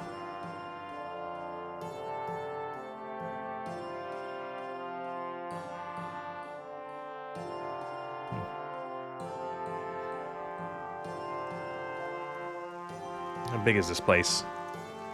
Oh, okay, it's sizable. It's sizable, and it's not like they actually did some sort of like architecture instead of everyone living in like thatched. I know there are some thatch roofs, but like it doesn't just look like Skyrim.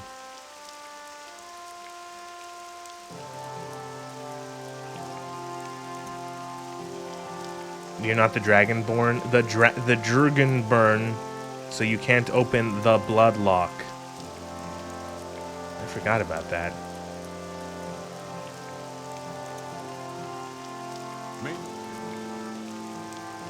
Ugh. I don't know why, the way that this is like laid out, the way that this town is laid out reminds me of Daggerfall towns and cities. Does anyone see what I mean? No one's played Daggerfall. I've barely played it. So But like this feels like it's a Daggerfall town where it's a bunch of square buildings kind of just like linked together by paths roughly. The dancing saber. Oh. Homie.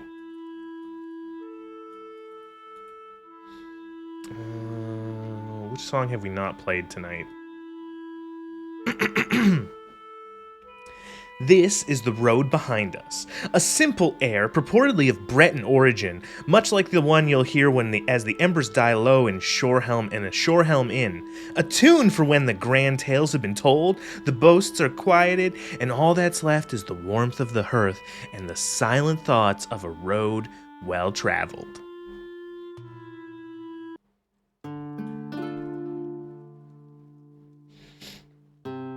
Cha.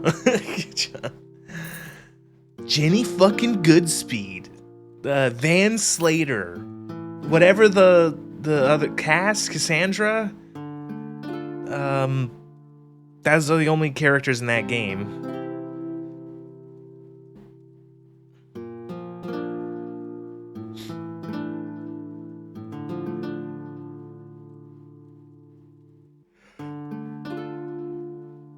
I don't think this song is the speed that these people want. I haven't gotten a single tip. They wanted something a bit more up-tempo. Oh, never mind. 11 gold. Wasn't there something fucking... Yeah, Jenny fucking Goodspeed. The girl that Stacy Rockford hates her because she called her a fat lesbo in middle school. Or in junior high or some shit.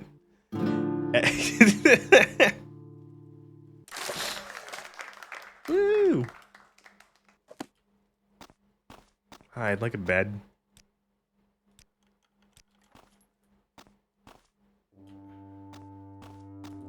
Oh, these are fun stairs.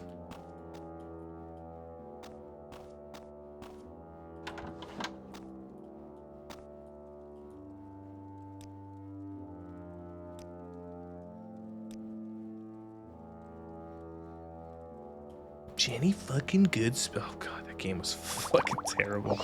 Great stairs for drunk people. I was gonna say it's hard enough to climb that sober. I do like 3rd floor too. This is pretty.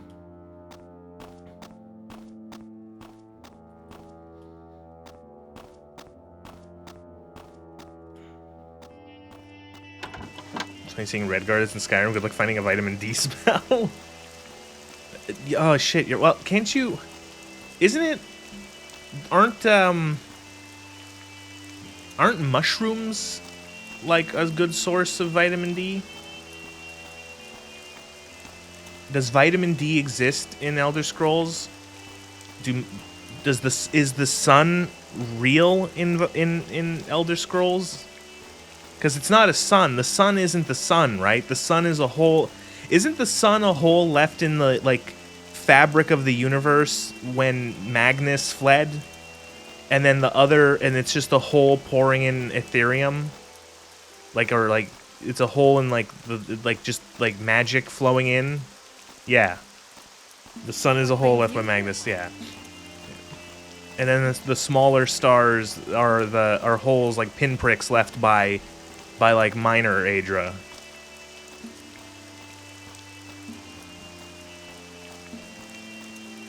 So I don't know if do vitamins exist in this world?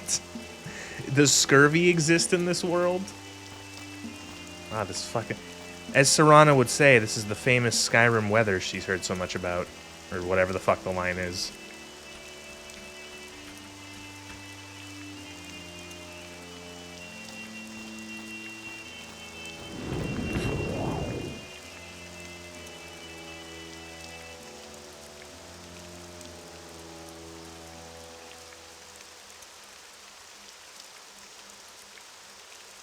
This place isn't nearly as pretty as the Gold Coast. This is pretty scummy. This is pretty scum rim.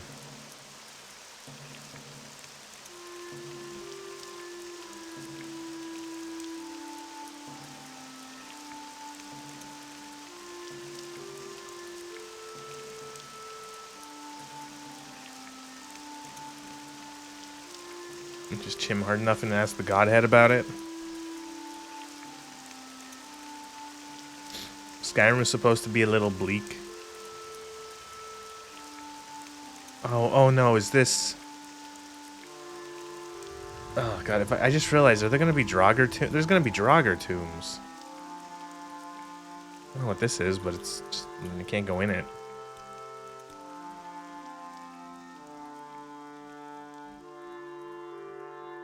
I think that might be supposed to be a Draugr ruin? Question mark? Question mark? Wow, that's what those Nords at the Anvil Fighters Guild left. What is fucking this supposed to be? Is this supposed to be like... Is this supposed to be like Dwemer ruin? Or not Dwemer. Is this... What kind of... Milster? That doesn't sound like... Does this sound or look like a Nord ruin? This looks like this kind of is giving me a flavor of like weird elf. Oh, lots of skeletons and a Daedra. Snow elf maybe. Wow, it has to be. Look at it. Yeah, it's got to be like this does not scream Nord.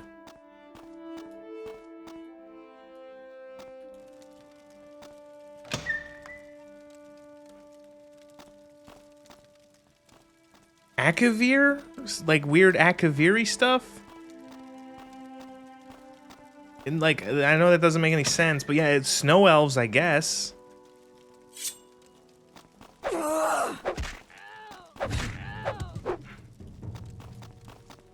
You know, all it's making me realize is that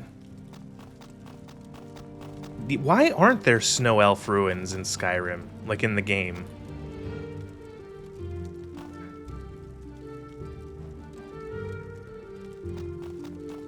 You just now that you think, yeah, you read my mind, Halcyon. Now you think about it, it's odd that Cyrodiil had so many Iliad ruins and Skyrim had no Falmer architecture. Could it just be a case of like, okay, well, we added one type of elf ruin with the Dwemer. We don't want to add another elf ruin because we don't.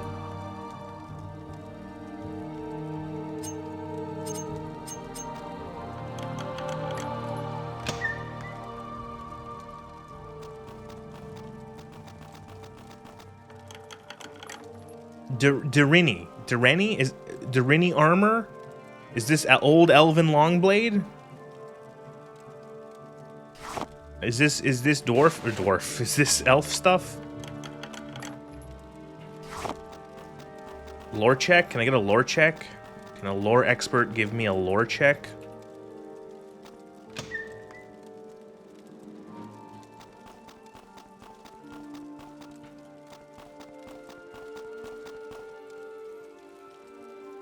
Dirini Tower? Like, that's a tower, right? Like, that's an elf. That's gotta be elf stuff.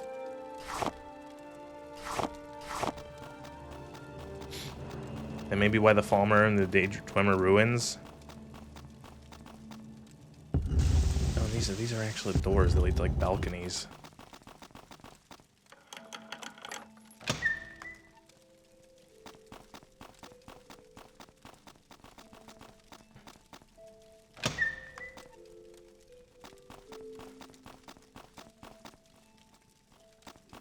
Oh, hello, Daedra.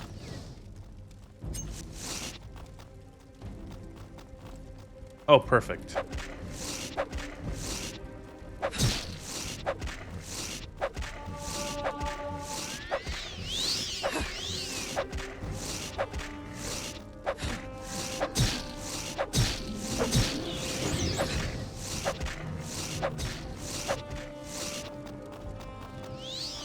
Today's lesson in geometry, yeah.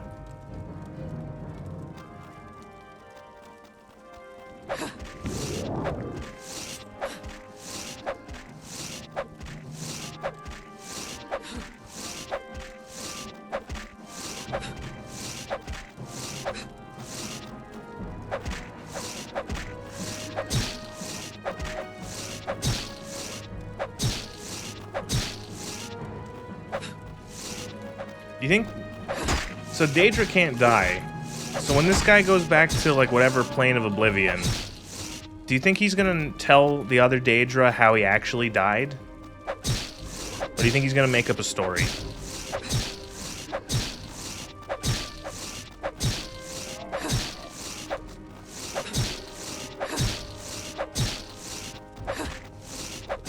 Cause, like...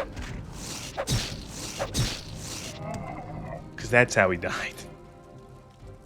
Oh good, it took all that loot is gone. I lost like 30 throwing knives. Cool.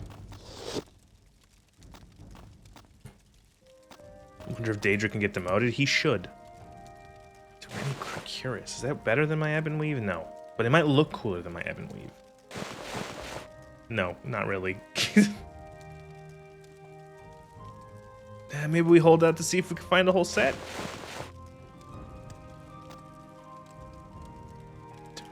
Flask.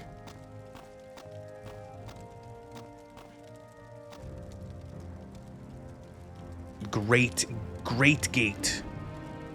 I have a 75-point spell I can use. Neat.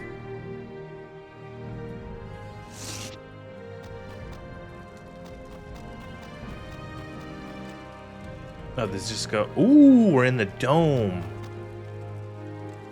Great gate. Great gate. Great.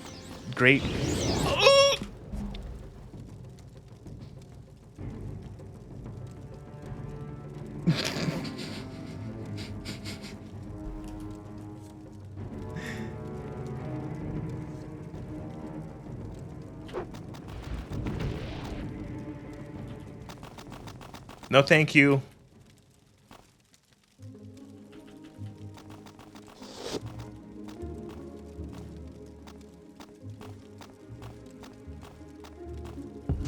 As they say, discretion is the better part of valor.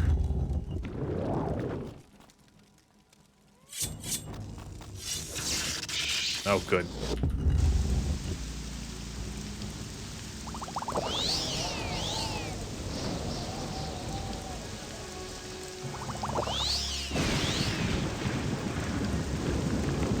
Goodbye.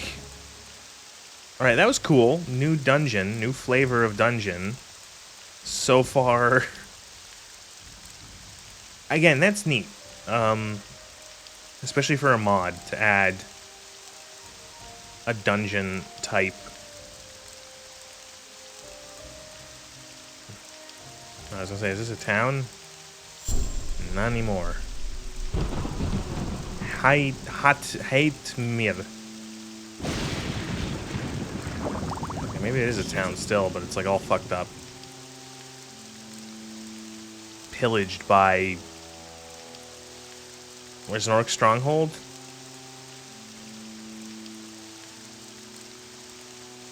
I have the map up. Let me check the map. Let me check the Tamriel rebuilt home of the Skyrim Nords. So we were just at Minestrone. There is... This is a little town, and then there is a... To the west, there is there's an Iliad ruin to the northwest. There's a big city to the northwest. That's kind of neat.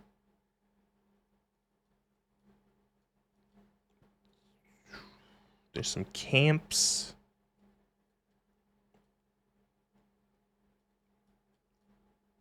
That might just be a cave. Is this a cave? Might just be a cave. A cave.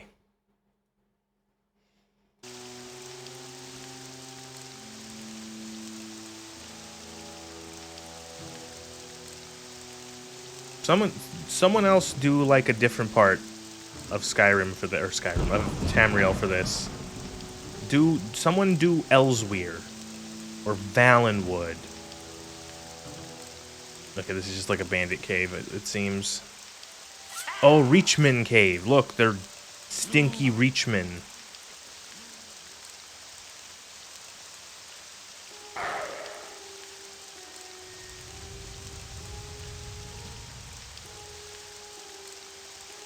What the do you see that? Oh, that's the sun. I thought that was like the fucking traveler from Destiny. No, what is that? Is that the sun coming up? No, it can't be. It's 11 a.m. What is that? It's out in the middle of nowhere.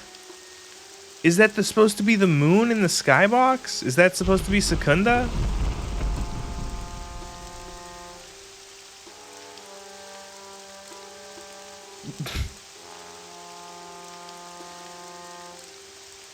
I guess it. Yeah, it is. Look. Okay. Oh fuck. Ow. It looked like the Traveler. It looked like a giant.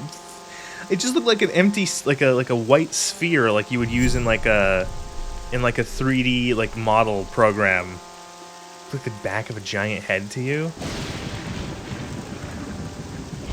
Blender tutorial 101. Whoa, town, big town. Blender tutorial 101, how to make a sphere.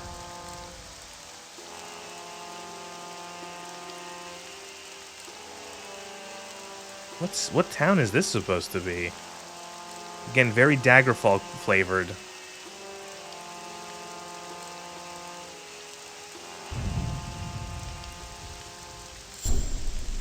Dragonstar.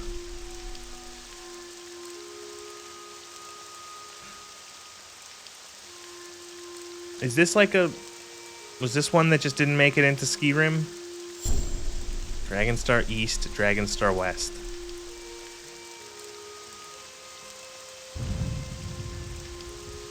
Man, Skyrim fucking blows so far. Like, cool mod, but like, this is like so like miserable and dirty. And if that's the intention, well, you nailed it, but fuck, man. It's just gross.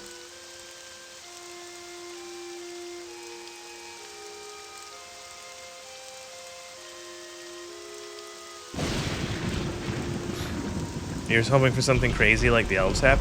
I was hoping for something like I don't know. I was hoping like... It kind of makes me feel like... is Skyrim supposed to be generic-y, darky fantasy?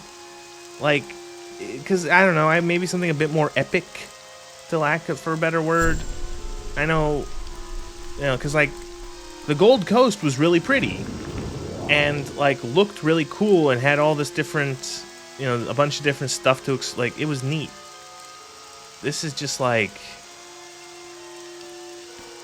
The weather is not helping. I will say the weather has not helped any of this. The fact that it's just been a miserable, rainy thunderstorm for the last several, like... Oh, it's so miserable. Misha jump. Hello, Misha. Oh, look, Dwemer, or not Dwemer. Barrow. Okay, Barrow. Barrow. That could be like Draugr. What the fuck is that? A snake.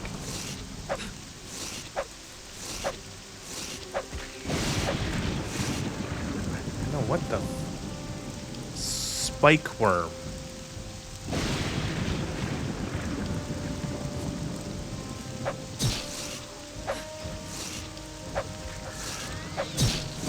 Draugr. Actual Draugr. Now, are there Draugr in Solstein? In Blood Moon? I don't remember. I don't want to play Blood Moon ever again. Oh, whose idea was it to do a marksman build? Oh wait, it was mine. Are Draugr in Blood Moon? Okay. I feel like I remember that being a thing. Don't want to know what Blood Moon is? Blood Moon is the expansion, one of the 2 expansions to the Elder Scrolls 3 Morrowind. It takes place on the island of Solstein here, and it has to do... there's werewolves in it.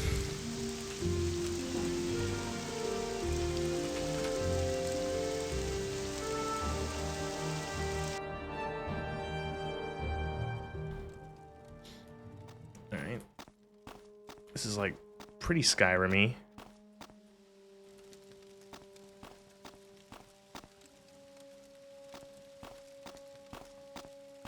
Is it really that bad? Blood Moon has issues of scaling. Blood Moon has the issue of most players who go into Blood Moon, at that point, they will be so powerful that, like, so like the issue is, it's like, okay, the player is level 70. They have all their skills leveled up. They have everything enchanted and wearing crazy gear. How do we make this expansion a challenge? And so the way that the Bethesda did it is, okay, so there's going to be packs of 10 enemies, and each one is going to have 400 health, and each one is going to do 50 damage a swing. And it's not fun. Especially the werewolf, the end of or Blood Moon, there is a werewolf nightmare dungeon, as I call it, where you essentially have to do like a labyrinth while being attacked by like 8 billion werewolves. And it's terrible because the werewolves, again, have 800 health and destroy your armor instantaneously. Not fun.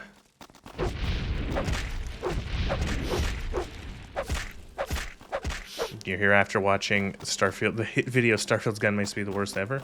Well, if you like that one, you might want to watch the video about me talking about Starfield, or maybe about Fallout 4's weapons. Go watch my videos. Solstein was very dense with enemies, comically so. Yeah, it's not handled well. They did not handle that balance very well. God, I'm just playing Skyrim now. I don't want to play Skyrim. Skyrim 2011.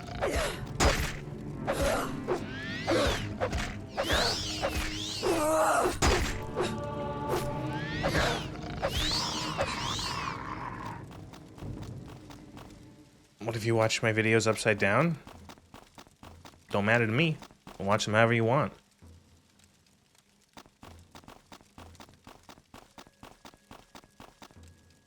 Skyrim. Blood Moon has scaling issues tweaked in the mod pack. You like Blood Moon actually? That would make it more appealing. Last time I played it, it was not. Which was in a mod pack. I don't remember which mod pack it was. I don't think it was Path of the Incarnate. It was another one. And it was... I don't think they handled the scaling very well, so it made Blood Moon not a very good experience. Is this going to be the king Draugr? Listen, he doesn't break out of a tomb, of a crypt, and go... So how can I find this interesting?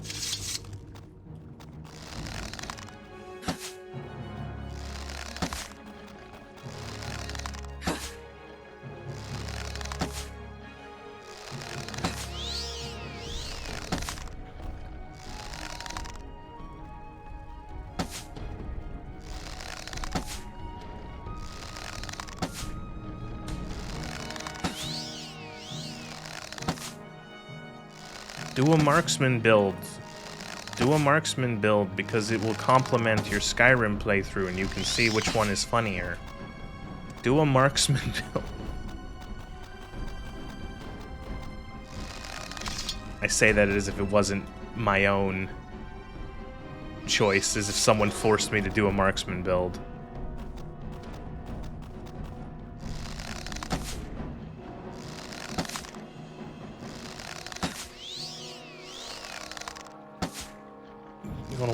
Do you want to walk 20 feet over there? There's 15 enemies in the path. Yeah. This is Skyrim, like Gamebryo, instead of the totally different original creation engine. Are they doing that to fool us, or are they doing that to fool themselves?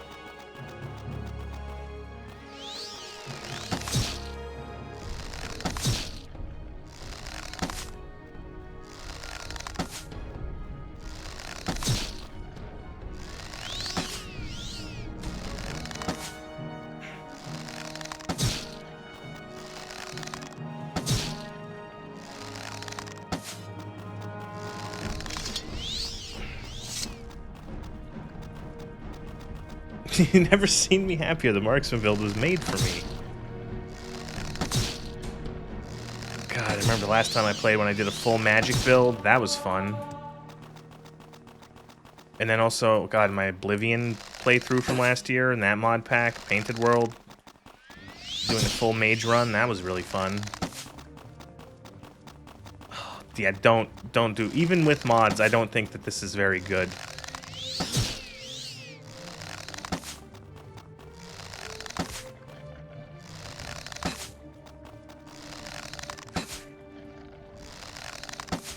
Cannot imagine this vanilla.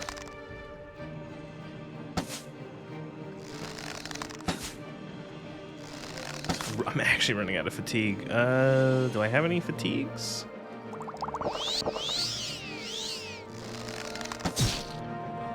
At this point, like, there's no point in me having to kill this guy. I could just, like, run around him, but it's the principle of the thing. And the principle says... This is what the principle says. Did it. Draugr Lord.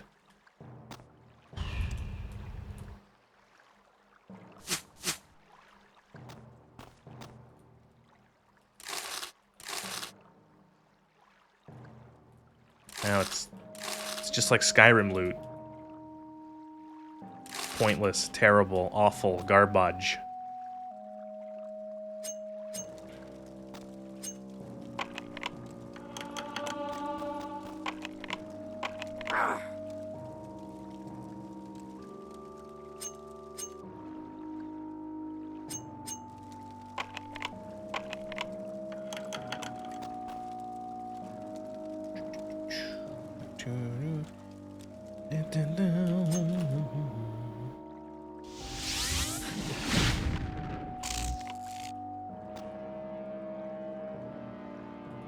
Man, once you know that you can just open trapped things with telekinesis, you never have to use a probe, ever. More Todd Sweet Little's lives before you know it, you'll bought another release of Skyrim. Ooh, I can't wait. You ever feel like playing Oblivion again? A Poisoner build might be fun. Alchemy can get kind of confusing, or kind of time-consuming. The issue I have is that several times in Skyrim, in Oblivion, in Morrowind, I've taken alchemy as a skill, and I'm like, I'm gonna do alchemy. And then I realize, oh man, I really don't want to do alchemy. It's just like I don't want to have to find plants and do all the experimentation. It's ugh.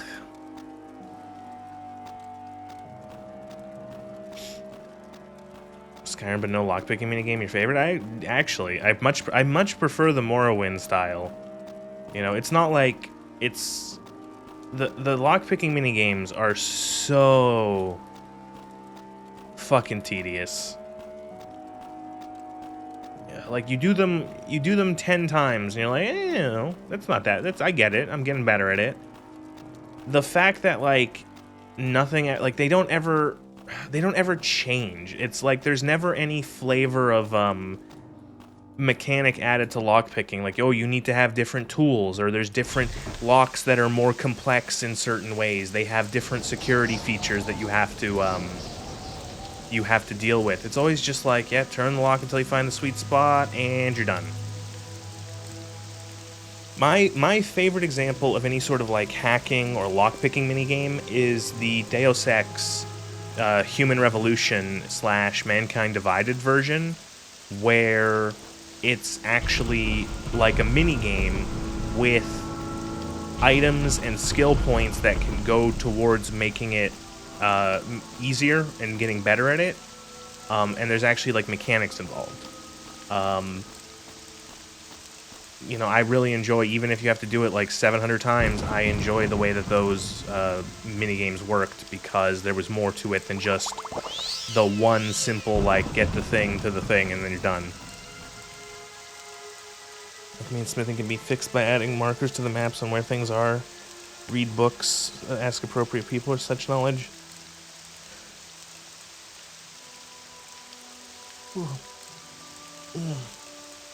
Yeah, I always ended up kind of with alchemy. It's very like menu heavy. And it's just like, I'm not particularly, like, interested in it.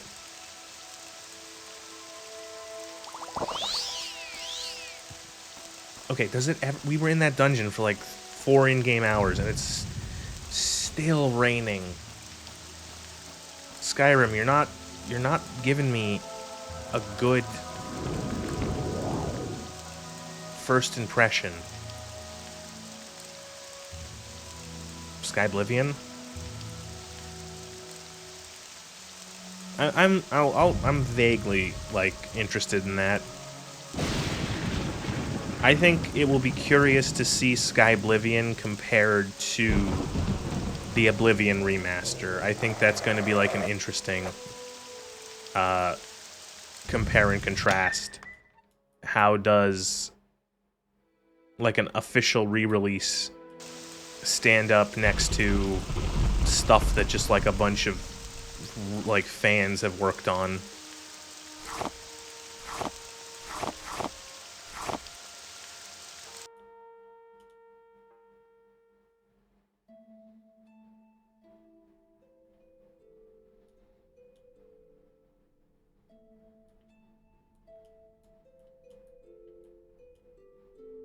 This is thievery.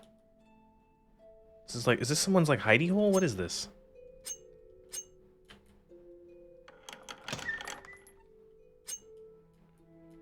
Hello, who are you? Jamalhar the Unreasonable. Again, it seems as you are as violent. It seems you are as violent, little Bosmer, for you stand here inescapable. Maybe I should acquaint you. Have we met? How does it feel to know death is near? Perish. Well, you've won this round. End your fight. Who are you? Leaving. This doesn't have to happen, sir. Oh, God.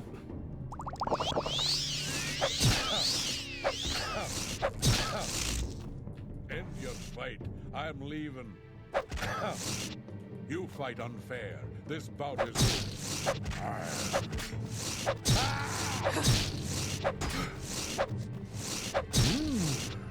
Alchemy was way more spreadsheety than spellmaking ever was. Why did they overhaul one and cut the other?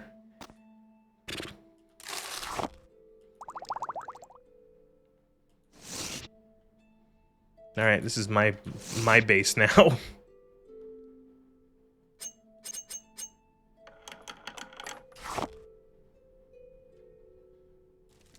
Guy had some nice digs.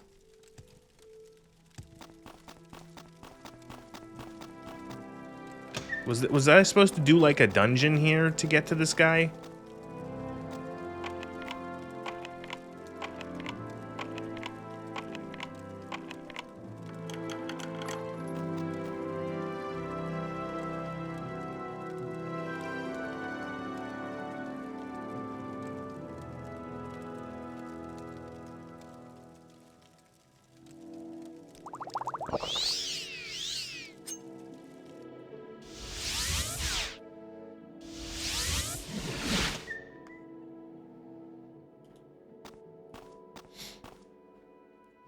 Because alchemy does not fail under the jurisdiction of the Mages Guild and their nonsense prohibitions.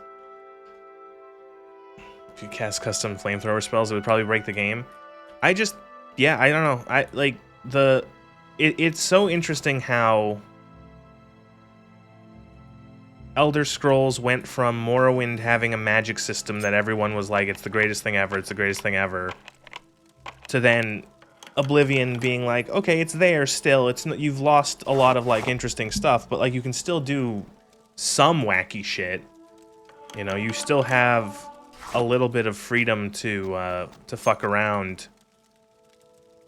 And then Skyrim, it's like, oh, magic is just like you get like 4 flavors of spell and that's it.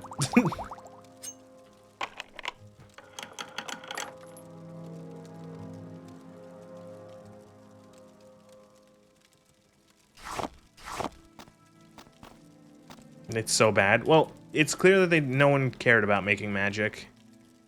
None of the devs cared enough about actually making magic in that game.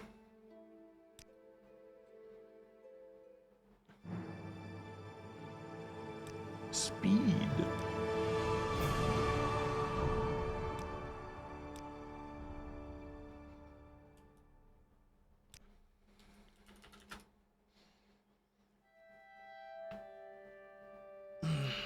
Magic is misery. In vanilla Skyrim, magic is misery. You're going to be using like the same 4 spells for the entire game, or for like most of the game. You have to put so many points into getting like your spells up. A lot of sort of your utility spells are gone. You know, it's not like open spells gone. Oh, okay. You know, is Burden and Feather also gone? I don't remember. Like wards being completely useless?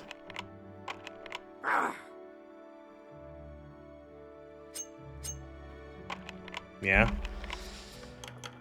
You can look forward to TR being complete before... So they release, yeah, really, what's gonna be made first?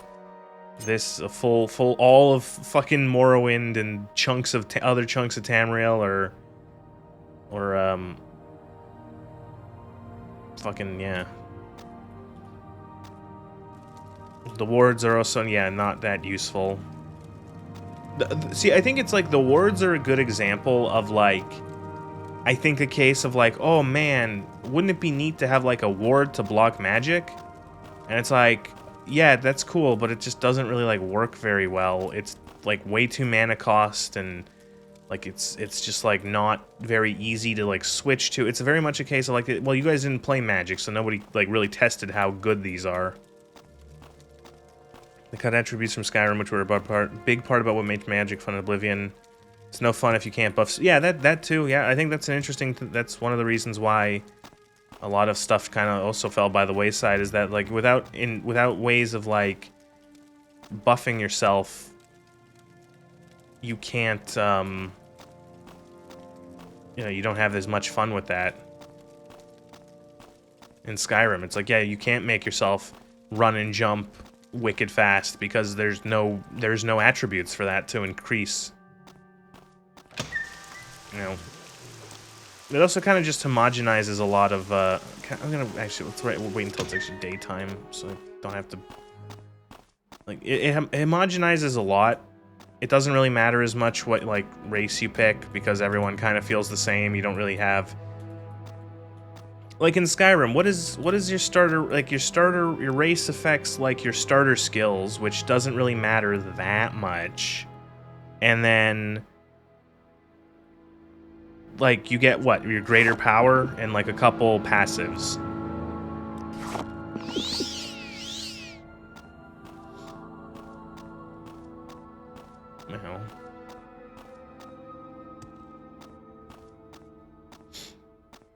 Alt get 50 magic, like that's nice.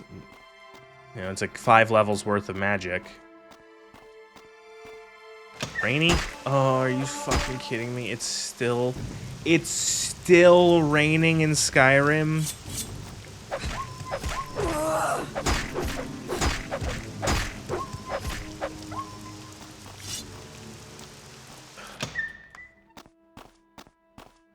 Going back to bed.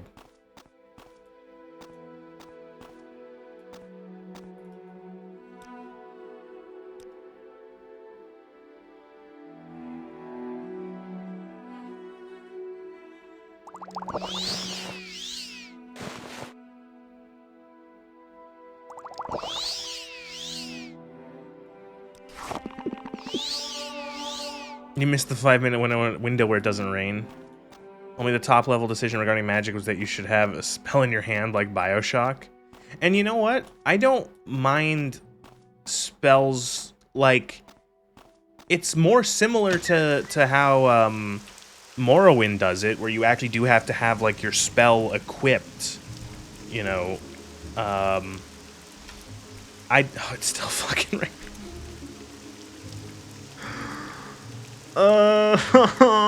What the fuck?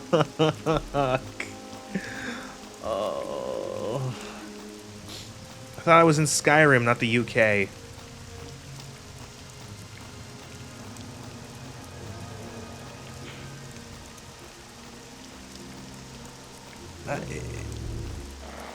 what was I complaining about? I don't know, just like it's so homogenous. What? But that's just it's Bethesda's like it's Bethesda's not magnum opus. It's Bethesda's modus operandi. What do? They strip things away. Stuff just gets like peeled away, like system by system. You know, they do it in Skyrim or in Elder Scrolls. They do it in Fallout. Like things just they never add complexity, or they never like add depth to existing systems, but they're more than happy to just like keep pruning. They just keep clipping branches off. Just more and more of the like actual mechanical depth that you used to engage with gets lost. You know, and the games get dull.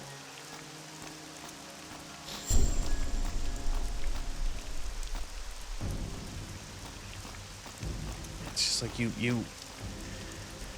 it's like, oh, you add dragon shouts, and it's like dragon shouts are just like it's like a different class of spells on cooldown, and then you cut all of they add fishing, and then they cut like, oh, you don't have skills anymore, you don't have like attributes. You know, like it's crazy because it's funny because it's like. And again, in Fallout, it's particularly rough because Fallout, like you had 3 different main things in Fallout. You had skills, perks, and special. Those were like, that was it. That was your trio of like things you put points into over the course of a game. They were like the main bits. And so what do? They cut out one of 3. You know, okay, traits too. Yes, traits are a thing, which is also something they've ignored. And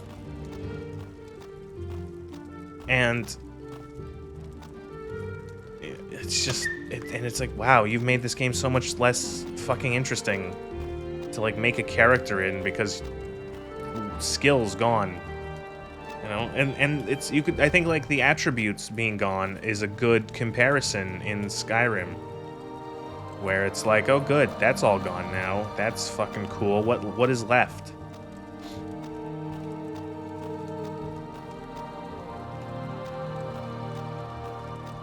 And they don't understand that you see it a lot in Fallout. Again, I'm gonna say a lot of Fallout. I know we're talking about Elder Scrolls, but I think it's related. They're both related. Removing skills and then making it so that perks were so much more common devalued perks because perks became like boring. They became boring and homogenous, where it's like, what does a perk do? Oh, it gives you like, you get a perk every level, so it's not as special. You don't really have to build and like think about it anymore because you get one every level, and all they do now is just give you more damage with your pistols. Skills and attributes were good for measuring your character's capabilities. Cutting them out instead of reworking them to improve organically was lazy. Yeah, it's something you see a lot with. I remember you see it a lot whenever like, whenever Bethesda has like whenever Bethesda doesn't know how to work something, they don't know what to do with a system or like a mechanic, they just cut it. That's it. Like they just, that's it. Okay, get rid of it. Get rid of it. That's it. You know.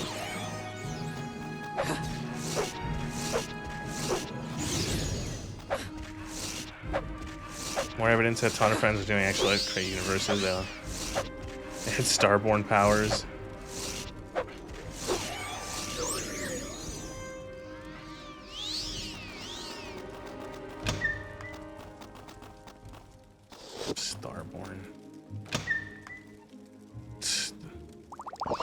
Starborn. It's like, did you forget that you had another game? Oh my god, it's not raining. It's not exactly nice weather, but it's not raining.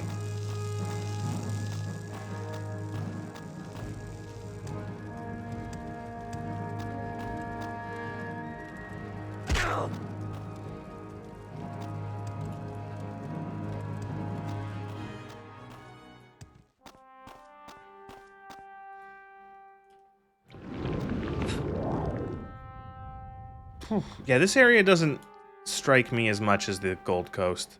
Gold Coast was really cool. This is Skyrim. This is boring. This is Skyrim. As a Bosmer, how would you rate the trees here? 4.785 out of 10.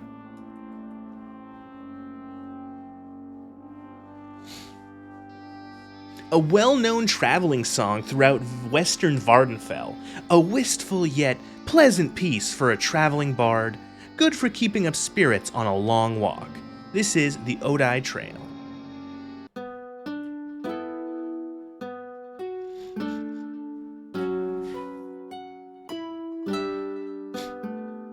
Reported to YouTube and Twitch. You don't think the basic effects on perks is a problem? You think that the problem is that they're too broad? Compare making a shotgun build in New Vegas to any new build in Fallout 4? Oh, no, yeah, I understand that, but like I think that the way that perks became is a result of skills being removed. Perks in Fallout 4 are as broad as they are because they have to, like, it's one of those things where it's like, did they not realize that when they did it? It's like, perks now have to make up for the lack of skills. You know what I'm, like, because it's like, oh, well, how do you measure how good your character is at shooting guns in Fallout 4? Well, through perks now.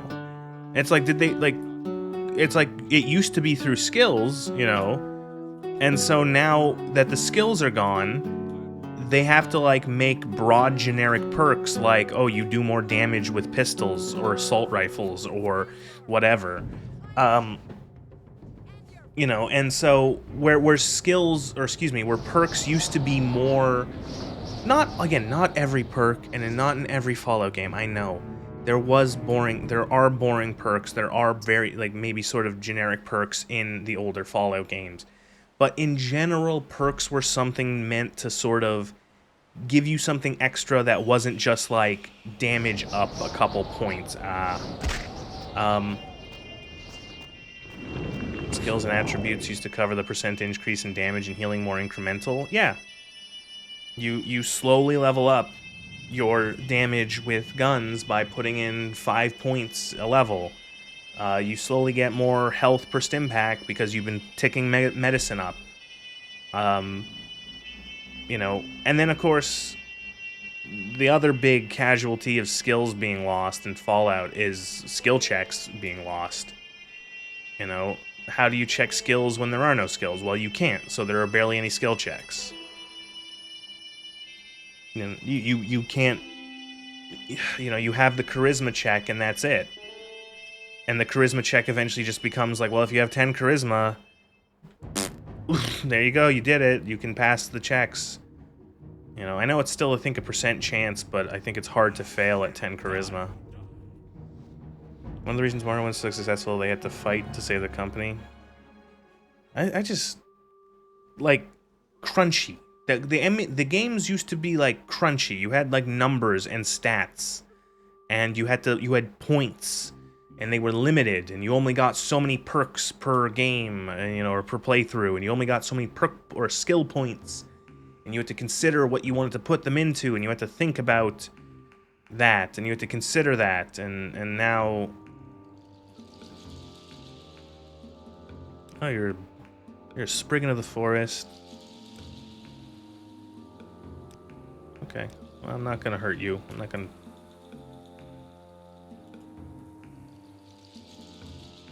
And also the checks mean nothing. Yeah, and then the checks mean nothing. The checks barely change. The checks that are still left over don't do anything. You know, 90%, like, probably, you know, more realistically, like 80% of the checks in Fallout 4 are for more money.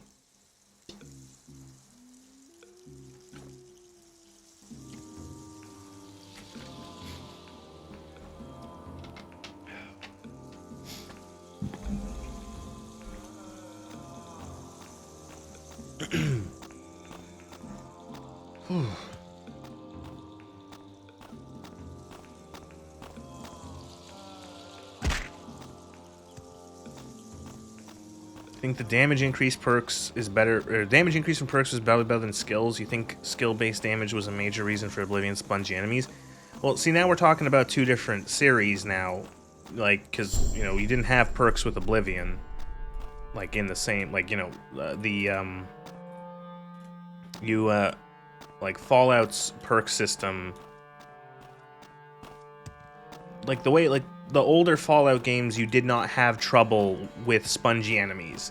Because the way that it worked is that if you made a build, by the time you started getting to, like, fight in, like, I don't know enough about Oblivion to talk about the sponginess in those enemies. I haven't played enough of it. I heard, yeah, from what I've heard is that it's a scaling issue. It's the scaling was fucked up. You know, because, like, the older Fallout games don't have an issue of scale. Even New Vegas doesn't really have an issue of scaling in terms of, like, enemies, like, very few enemies, even in New Vegas, with, like, at level, even with all the DLCs at, like, level 50, your damage is scaled well enough that you really don't have too much of an issue with really spongy enemies in New Vegas. There are going to be enemies that are easier to kill, like quicker to kill, and then there are going to be enemies that are tankier, but they're like not like walls of flesh that just have 8 billion health, where, you know, and even in the older Fallouts, it's the same thing where it's like by the time you end up fighting, oh my god, squirrel. By the time you end up fighting like super mutants with like 300 health, you're usually skilled enough and well equipped enough that they're not that much of an issue anymore. You know, it's like, oh, before it's like, oh my god, an enemy with 200 health points or whatever, that's fucking scary. How the fuck am I gonna do that? But later on, it's like, oh, I've got like a crit build and my sniper rifle does, you know, like 80 damage per crit, and almost every hit is a crit, so these guys aren't that big of a deal. This is nice. I really like the way this looks. This is really nice. This area right here at this junction of the rivers, that's really pretty. God, it's got more density of trees than Skyrim, like vanilla Skyrim.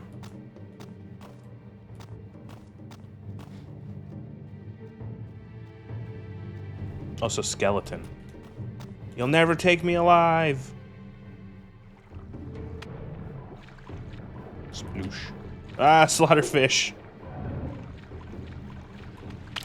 Please, please, I beg you. Cease Forest likes it, gets you immersed in your character. Yes. This is actually very nice. I will say, they did a good job with this. And now that it's not just fucking pouring rain, it's like I can actually appreciate this, like, this is good. This is very pretty. Very well done, dense forest. Again, very nice visual distinction from a lot of even just Tamriel Rebuilt. Because not a lot of Tamriel Rebuilt even has, like, dense forests like this. It really wasn't just the scaling. All the previous games had some basic scaling systems, but those games would control damage numbers through weapon tiers. With skill-based damage. You have to guess what the player's damage output would be at a given level.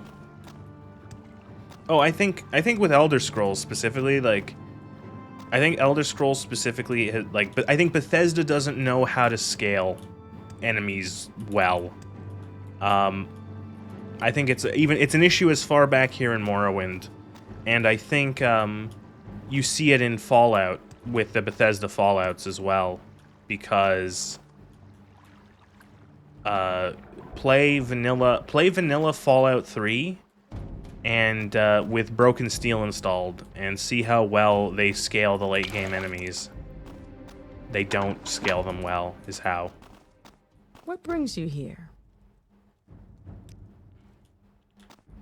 You know, have fun dealing with 2 super mutant overlords that have 1250 health each.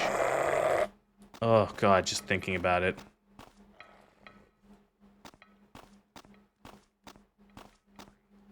That's a cool bridge.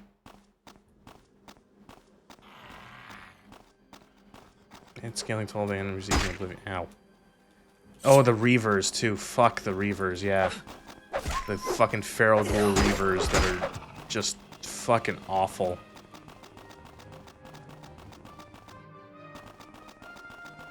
Those ones were my least favorite, I think. Although the Overlords can be really annoying because they have guns. just fucking have to dump ammo into these fucking guys. This is definitely Skyrim being attacked by fucking wolves and a troll.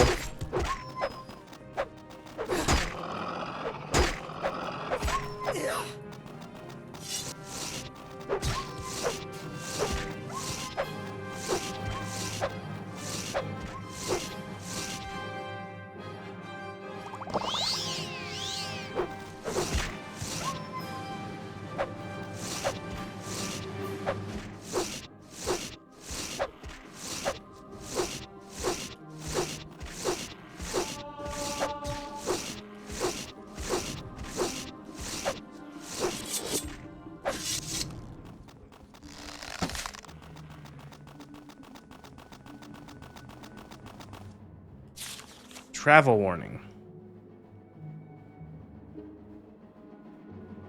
Don't travel to the Reach, it's bad. Got it.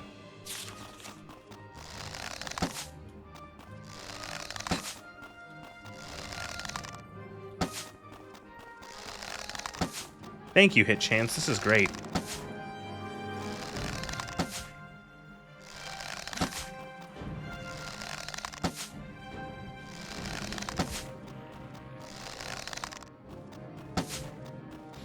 Oh, this sounds like they didn't just test enough for a bad philosophy.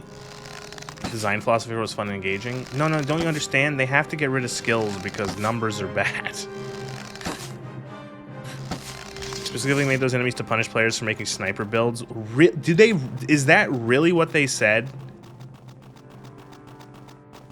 Like, I have not ever heard that before. Did they actually really say that those enemies, like the bullshit fucking scaling health wall bullshit enemies, were there to punish sniper build players? Why would you? I don't understand. Like, okay.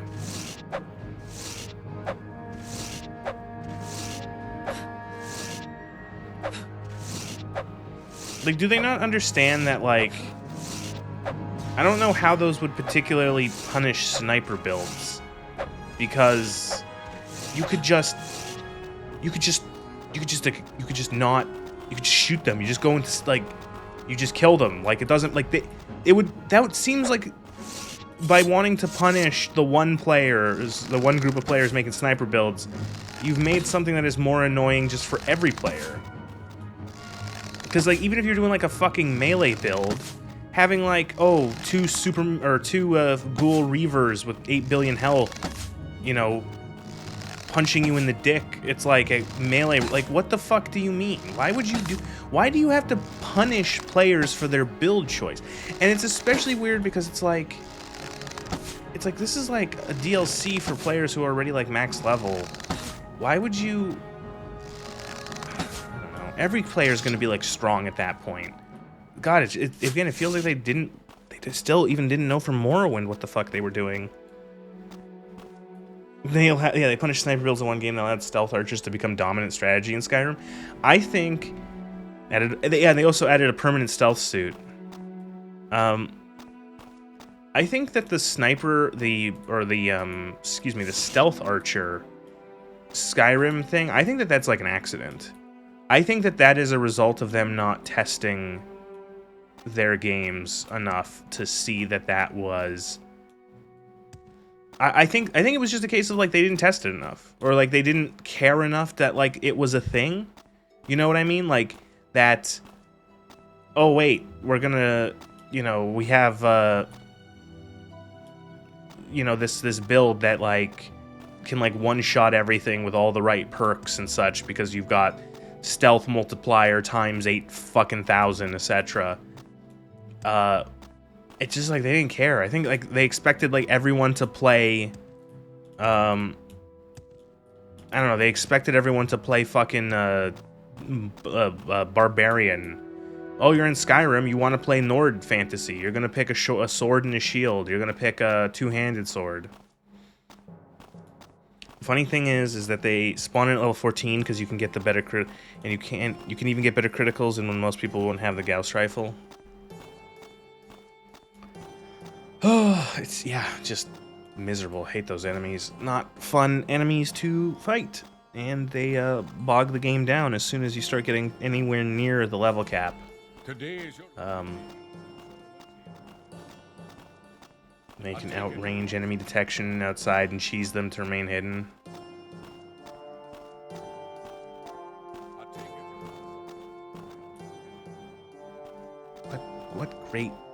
What good good. Is it an accident? Did Bethesda get popular by accident?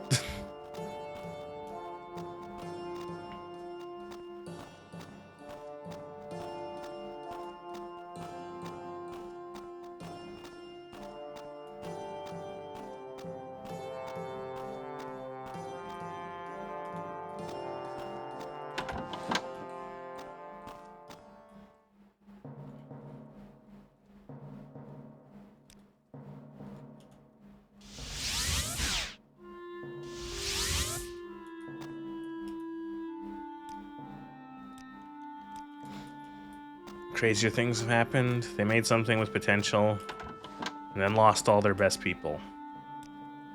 Gotta be more specific. You think it's a matter of they did their style of game first and people just got attached to it?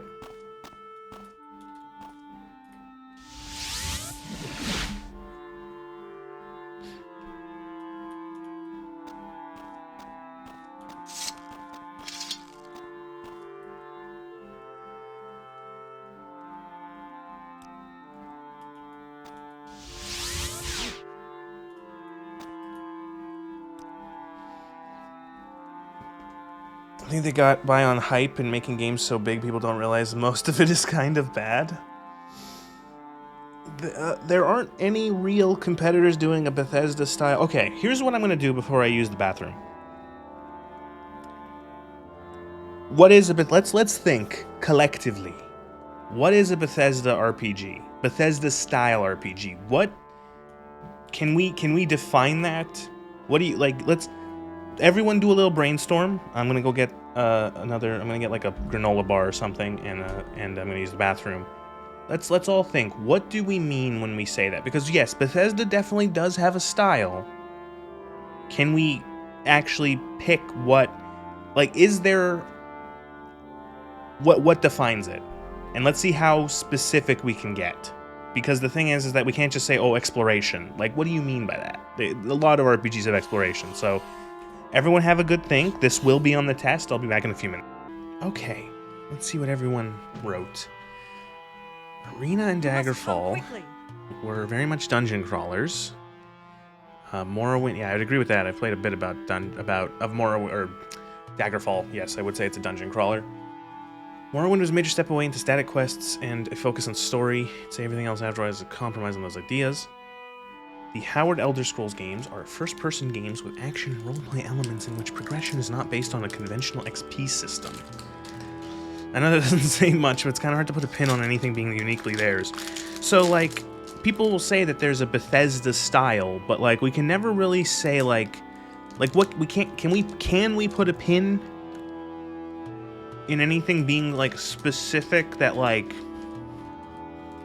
maybe not uniquely Bethesda, but that they do particularly strongly?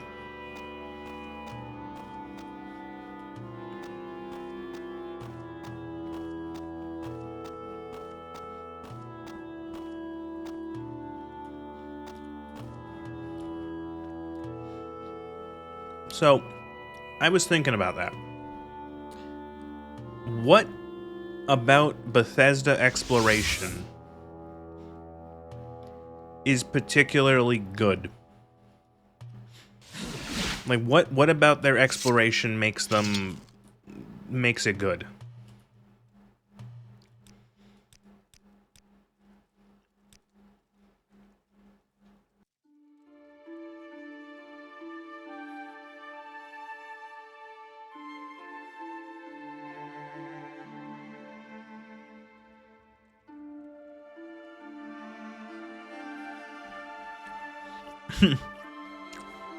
You always hear people talk about exploration, you don't know what they're smoking.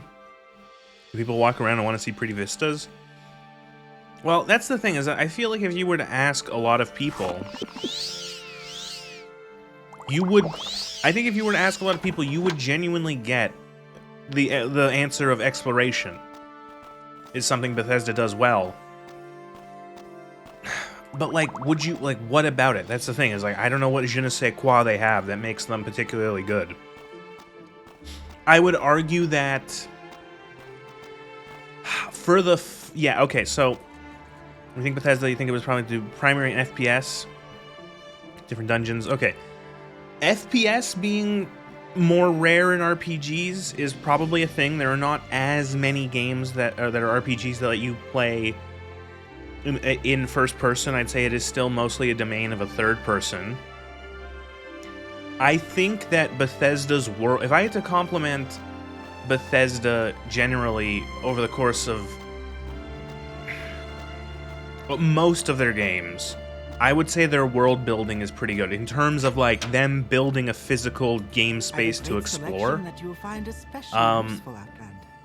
Like, as much as Skyrim can be like fucking beans, can be terrible, there is still like some really good like exploration in like that. It's like Skyrim is a good world. Like it's pretty and it feels. It's hard to. I don't want to just say it's pretty, but like it feels like a place. Oh, we can't say that the world crafting was good in Skyrim though. I don't know. I still think it's not terrible. I think it was pretty good. I would even say go as far as to say that they did a really good job in Fallout 76. Like Appalachia is well made. They're bad at making cities, yes. Emergent gameplay and little stories. But like emergent gameplay, how would we define their emergent gameplay? Because a lot of times it means like, I also would say that Appalachia, yeah. I would also say that emergent gameplay would be something a lot of people would say, but like, I don't know how. Like, what specifically? Oh, you get attacked by bandits. You know, like, is that emergent gameplay? You got jumped by the randomly spawning wolves?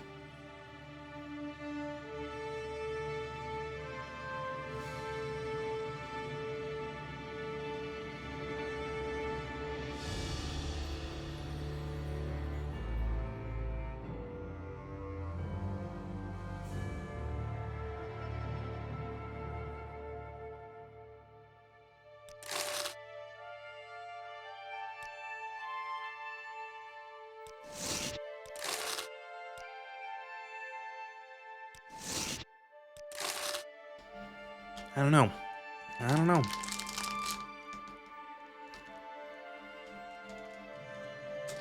Spell crafting?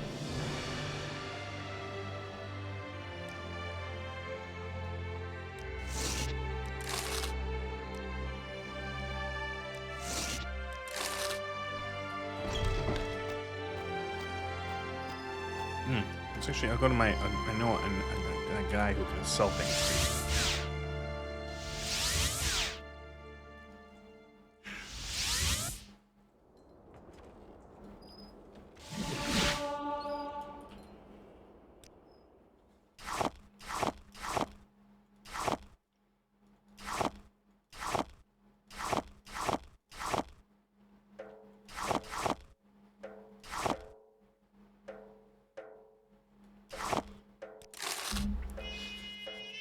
I think it's a combination of static and dynamic elements. Like sometimes things are fixed like bandits and hideouts, and other times they're unique like the random encounters and interactions.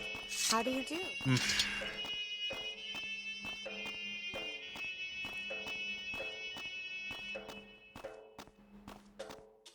I don't know. It's hard to like. It's hard to put my finger down, put my finger on what exactly people. What exactly is so specific about... Okay, I think, okay. I think a good way of figuring out what makes Bethesda games so special to so many people and like they really like them would be to look at a Bethesda game that people don't like and see what is it missing compared to the other ones. Interactions between them, like how many bandits in a hideout causes you to run away into dynamic events, and other times it's the dynamic event that breaks the fixed monotony.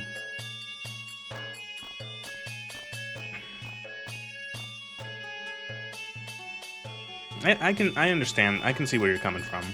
I can see that maybe, yeah, that sort of, I guess you would say, mix of like some like the games are not that dynamic, but there is some dynamic, open, like ended stuff that the player can just kind of fuck around with, and then there's the sort of more static fixed stuff like a dungeon with enemies and, you know, a certain amount of spawned bandits or whatever.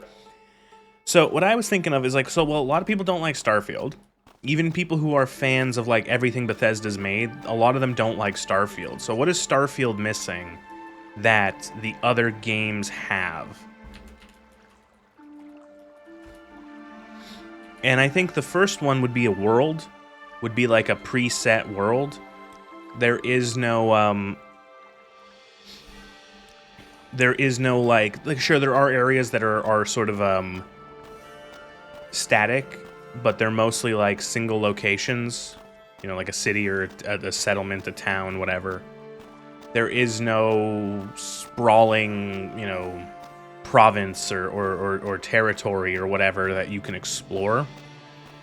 So I think a lot of it does come down to, and whether or not you think whichever game they made is good or bad world building, I do think that it is sort of their worlds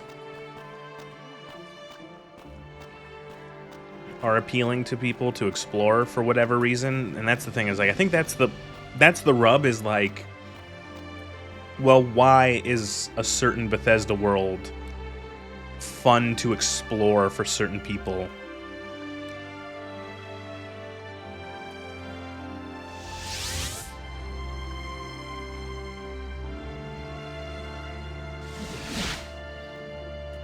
This relies on player restricting themselves and using all the mechanics, like you can run out of healing items, but you can't just wait to get your mana to get refilled and heal and just heal, never worry.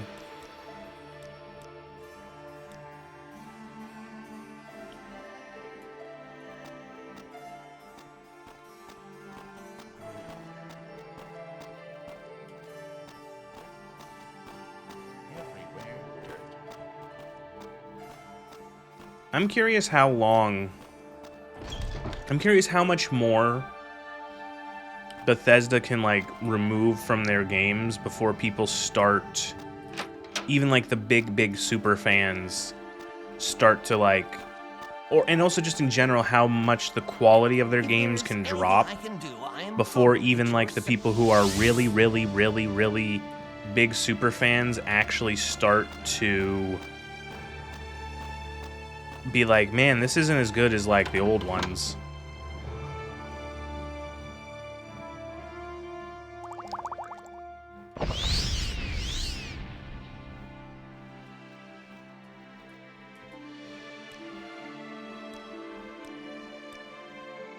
I think I'm gonna go to Port Telvanus. We haven't seen it in this playthrough.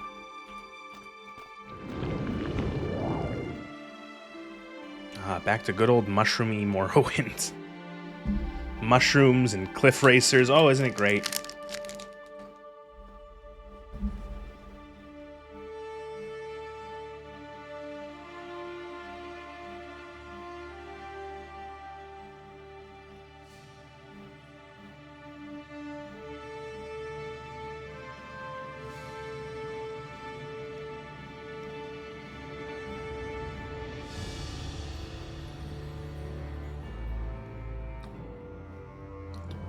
You tend to think of the overworld in these games almost like dioramas you walk in.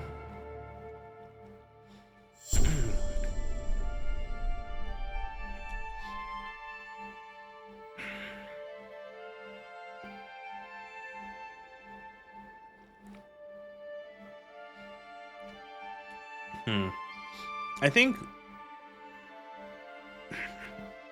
their world building for me personally is let down by even in Morrowind, as much as I do find Morrowind really fun to explore, and even here in Tamriel Rebuilt, is I think it gets a little it's a little underwhelming when once you see one of each of like the points of interest, every other point of interest kind of ends up being the same thing. Like, for example, the first time you come across, let's say, a Daedra ruin, that's really cool. Like, that's really neat. And like, ooh, what is this place? Oh, spooky fucking... Oh, wow. Spooky Daedra ruin. Ooh, this is creepy. But then, like, the next time you find one, it's like... So what? You know, like, I've seen this before, more or less. Like, you know, there's not that much of a difference. You know, you've seen one cave in Oblivion, you've seen every cave in Oblivion. You're super interested in how the next... I am also very, very interested in what the next Elder Scrolls is going to shape up as. I am super curious to see what in the fuck they're going to do. You think that's just kind of an inherent problem in having a big game? I think some games do it better than others.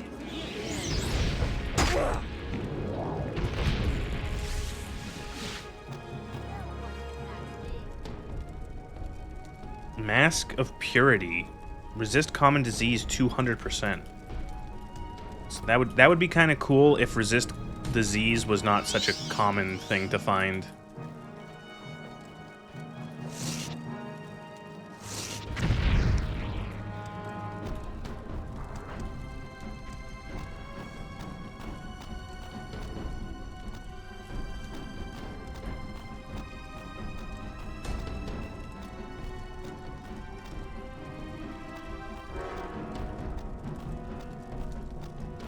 Try doing the thing with Oblivion caves, they just all look the same. I think that's, yeah, that's part of the issue. It's like a cave might be different, like, oh, this one has like their own thing, but it's still like, still a cave.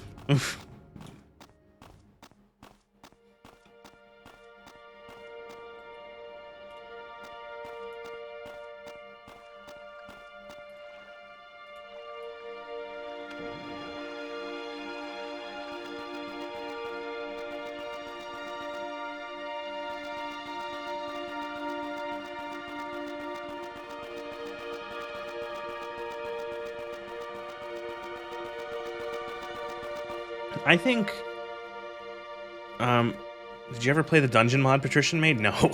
I would not suffer through that of like, oh god, no. If I ever do play like an Oblivion, mod pack, oh, here's a Tilvani thing. An Oblivion mod pack in the future again or something, I might just tape that on top of it and see how it is. Go ahead, Outlander. I think Bethesda, I think they're terrified about making another Elder Scrolls game. Go ahead, Outlander. What do you need? Get stuck at one part because progress is behind a secret lever. Oh, well, at that point, I'm going to use the magical ability of Chim to no-clip. I think Bethesda, with how much of a fucking shadow that Skyrim, for whatever fucking reason, still casts, I think Bethesda is, I wonder if they're worried if they can make something, like if the next Elder Scrolls is not as big as Skyrim, is that like going to be them considering it a failure? Like if it doesn't spawn another decade's worth of people like modding it and memeing it and mod meming it.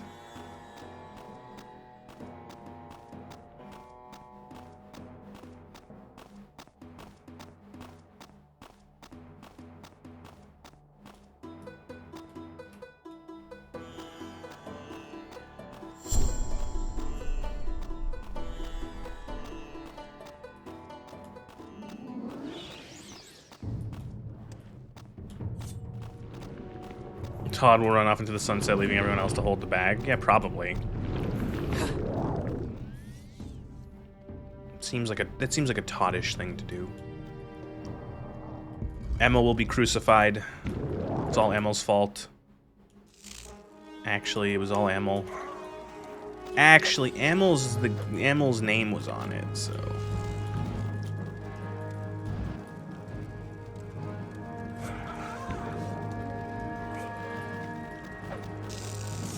There's a reason I'm checking Daedra Shrines is because they can sometimes spawn a music box.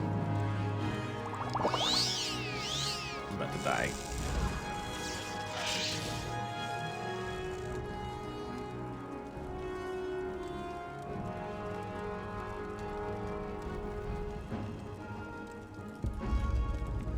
Oh, excuse me, I forgot to mute.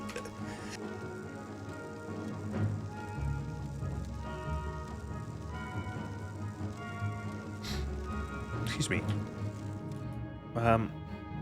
Thank you. They can always use the power of Microsoft to make new Windows incompatible with older versions of Skyrim so they can re-release it for Windows 15.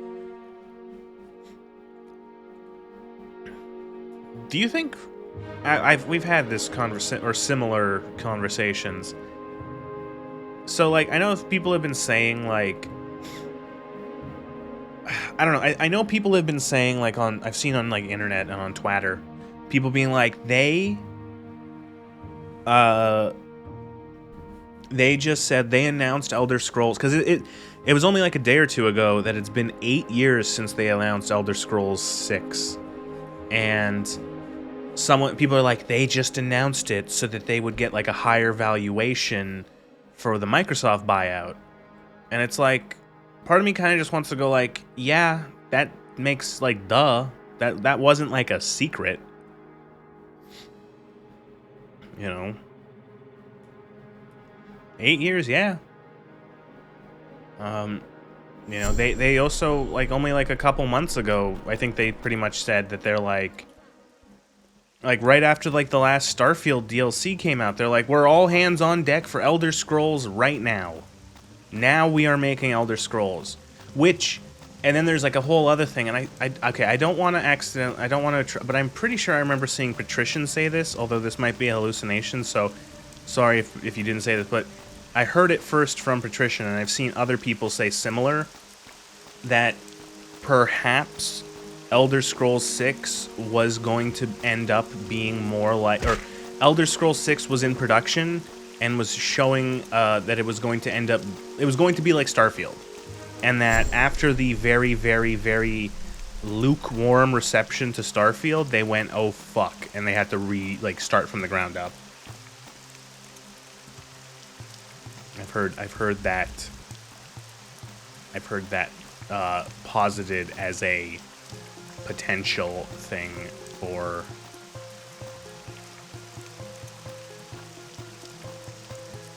$16 times the dev size. I like this giant water skimmer. Water strider.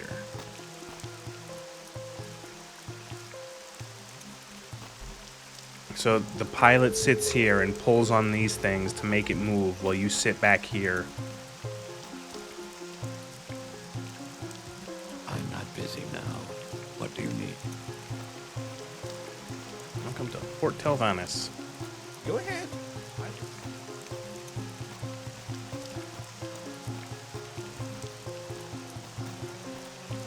It's like the Rat movie, yeah.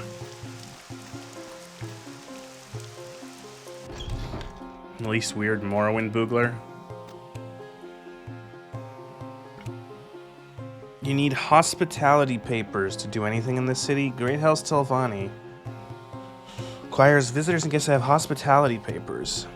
No one is allowed to offer you service or trade with visitors who cannot exhibit such. Okay. The Parliament of Bugs. 50 drakes, sure.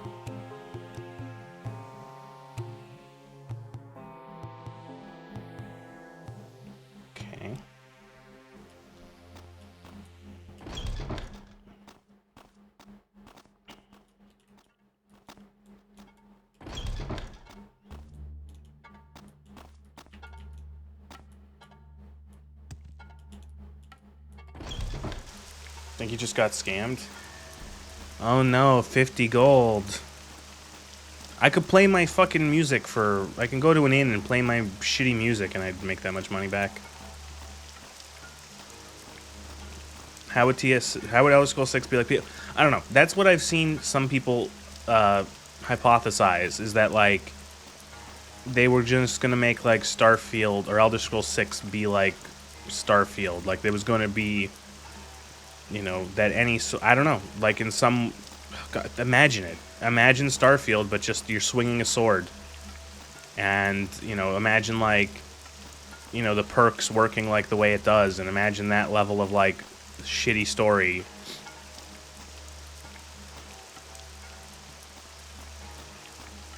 Scrollborn. Yeah, you're the Scrollborn. And you have to scroll the born. You have to scrungle the bungle to save all of Skyrim. The Elder Scrolls 6, Skyrim 2, Morrowind. I want to see, is there like a bookstore? Can I buy books here? Ow.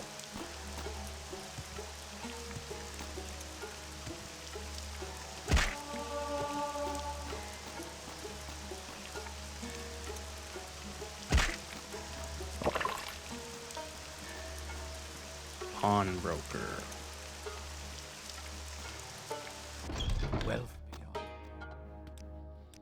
Wealth beyond measure, Outlander.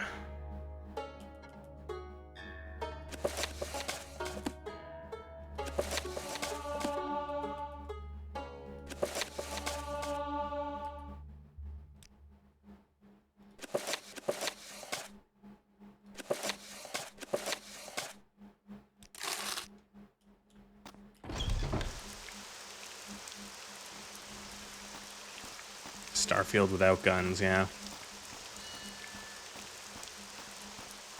Okay, so every game since Oblivion has focused more on dungeon crawling. I think they're trying to go back to Daggerfall. I think they don't know what the fuck they're going to want to do with their games. One thing that you consistently see, one thing that they have consistently said, and I think you've heard it from Emil like more than I've heard it from Emil more than once, is that when they make their games, they just like fucking start from the ground up. They claim to, at least. How much of it is true, I don't know, although from how some of their games turn out, they claim that it's like, oh yeah, we just like fucking throw out the rule book or the book and just start from the beginning every time. So I think it's a case of like their games end up being a mess because they don't have any sort of consistency with like how they make and design what their games are supposed to be.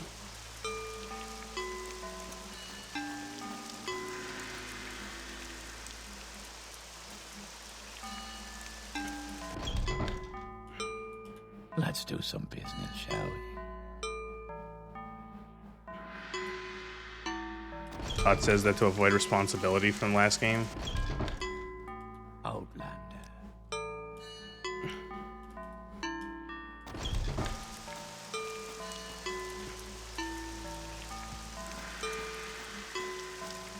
I saw another person, and I don't know if I'm being trolled at this point. I saw another comment on the Starfield video saying, like, after all that, you gave it 7 out of 10? Like, what? This should be a 1 out of 10.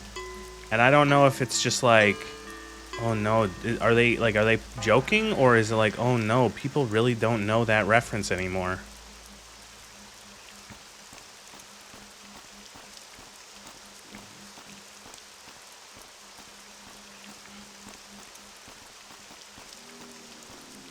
Actually, Cheng said the exact opposite during something related to Skyrim. Oh, see what I mean? It's impossible to get something straight out of these people. That's definitely not true, considering they wanted to reuse Skyrim's magic in Fallout 4 and shit from Skyrim they put in stuff. Well, not like they get rid of all their assets, or they like, in terms of like, from the way that like Emil has described it in a couple things, is that it's like they. Like, oh, how, like, you know, you have, like, a blueprint on how to make a game. It's like, just get rid of that. We're making a new game, throw it in the garbage. You know, the plan, the schematic, the way we do it, just get it out. Just throw it out. We're starting from the, ground zero. From the bottom floor. Why? I don't know. No design document. Internet time that references from the Paleolithic. Yes. Guess you're right. Yeah, you're right. That's an old reference.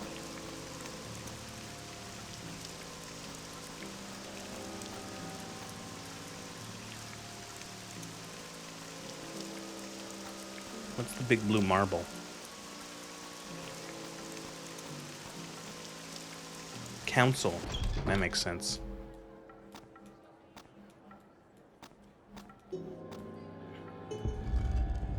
Oh, this. It's the Telvanni equivalent of the Star Wars Republic Council. They all come into this big marble to vote on being magic or whatever.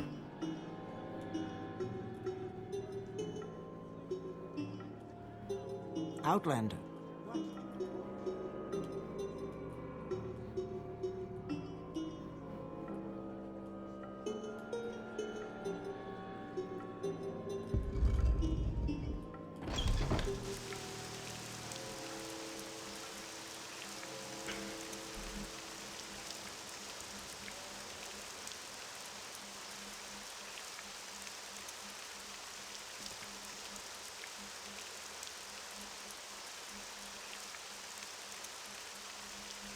Stepping on that thing in there gave me a free 30-point levitate for like a minute. That's kind of neat.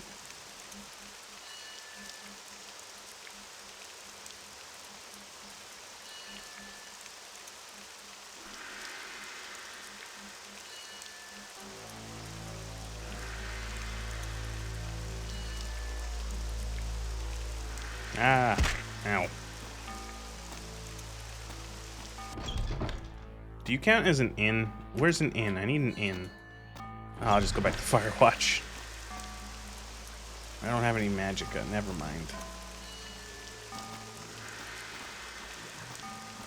Well, that was fun.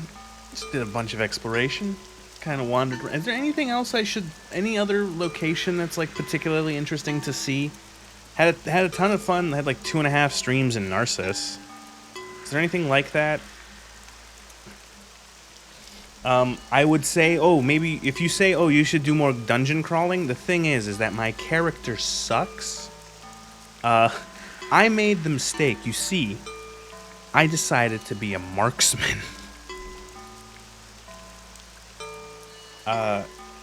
So my character is terrible at fighting.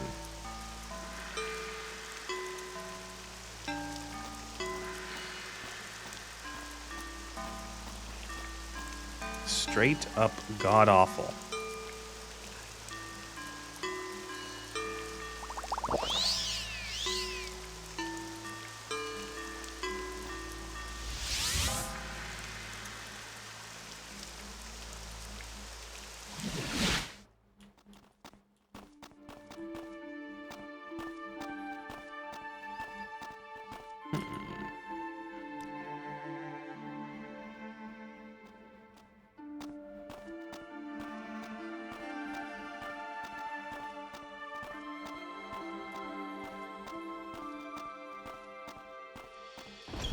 Meanwhile, the OG Deus Ex had the devs covering walls with papers full of all the plans and intricacies of the game. Yeah, but you see, they weren't making peak like Fallout 4 or Starfield.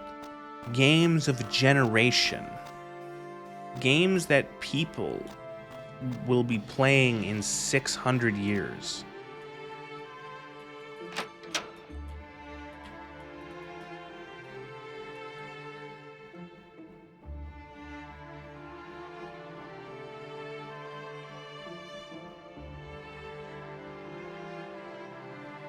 An imperial ballad about a powerful artifact called the Amulet of Kings, bearing the red diamond, Chim El Adabal.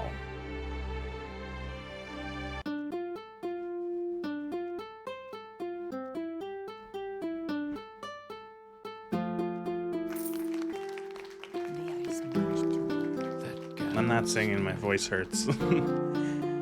It's funny to you how New Vegas used the journal system better than any Bethesda game has. Explain.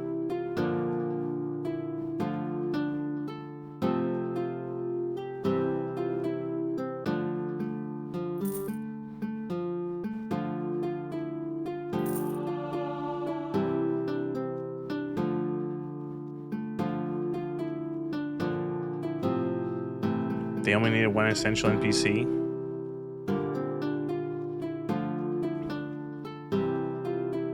I think that is something that they don't talk about enough, and you don't mention enough in and people don't mention enough about. Fuck, I can't think. Mention enough about New Vegas is that yeah, they have the one essential NPC, and everyone else you can just shoot in the face. I'm so hungry. I could eat a... Like, if a character like Caesar existed in a Bethesda game, like a Bethesda Fallout, they fucking... There's no way they wouldn't be essential. There's just no... Bethesda could not imagine having to... They could not imagine having to be like, oh no, the player's locked out of these quests. Or, oh no, how do we, like, address this in the writing? That this character is dead.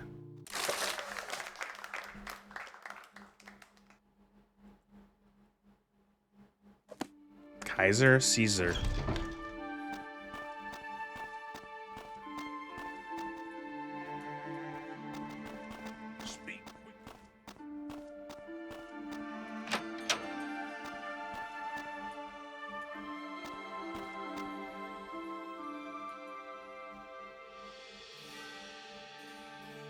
Now, at this point, can I spawn? I might just like spawn in other spell or cliff books, other song books.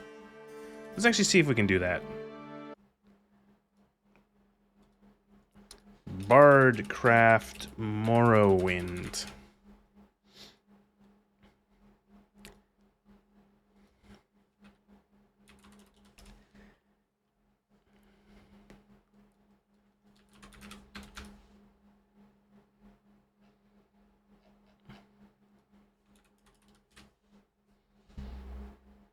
Here we go. Beginners. Okay. So we do that, and then we go. What is the what is that? Morrowind add item.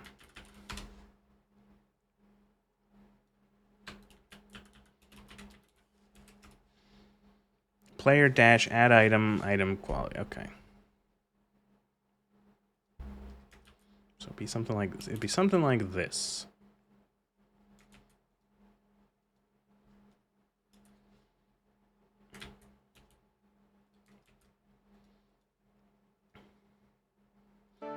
Play Dagoth Wave in front of Dagoth. I have to go all the way to Red Mountain, though.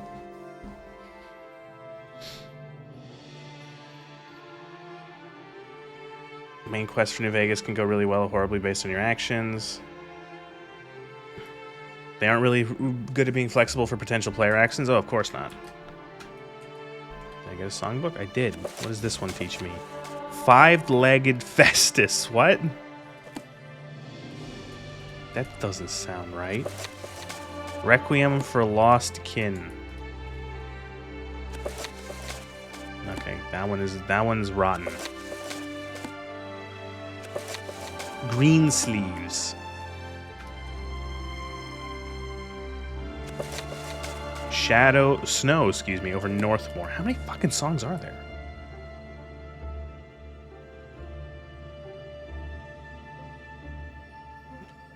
Winds. Snows over north. Look at all these songs.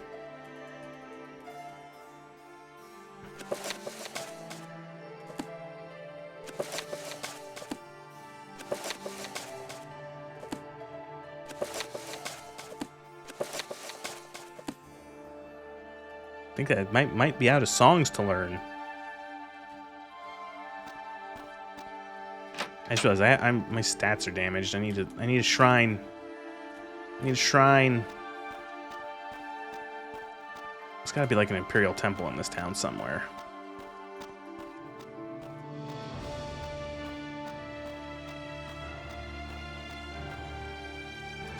Hall. Barracks.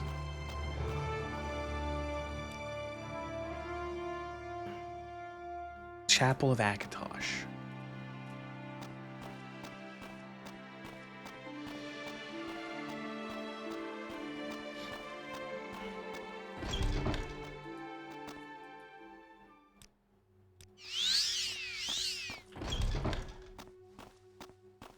Pay 25 gold and the gods are like, yeah, sure. We'll heal you. We'll hear you. Pay 25 gold and the gods are like, sure, we'll heal your hernia for you.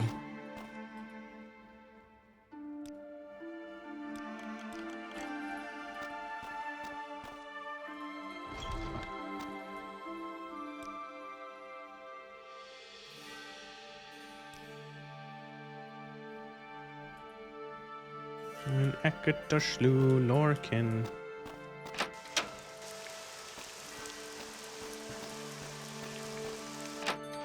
Oh, this guy.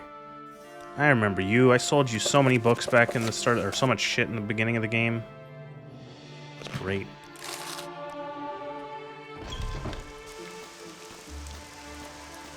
Even in the Ethereum, capitalism's the way to go. Courting the Airwife.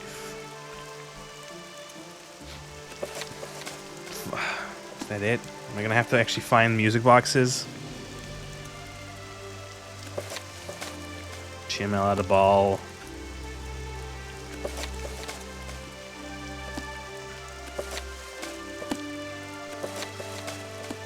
Yeah, I guess so. Maybe I find the code to spawn in a music box.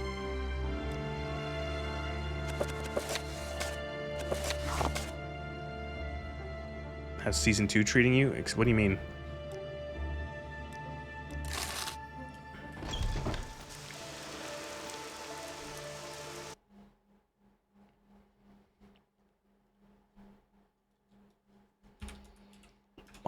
Music box, music box. Is there console commands for music box, music box? Console commands. Oh, okay, so pretty much every dungeon that's not an animal cave or a Dwemer ruin has a chance to spawn a music box. So you can take your pick. Ancestral tombs, caves, Daedric shrines. I wonder if those are only in Vardenfell, probably. I could just like speed through a bunch of them to find music boxes. Fallout show. Oh, it's great. That's coming along great. That script for that video. What a terrible piece of entertainment that show is. Also, if anyone tells you that the Fallout TV show is faithful to the source material, they're either lying. I don't. It's like, or they're dumb, because it's just not. It's just not like a show like that cannot. You cannot say that the show is faithful to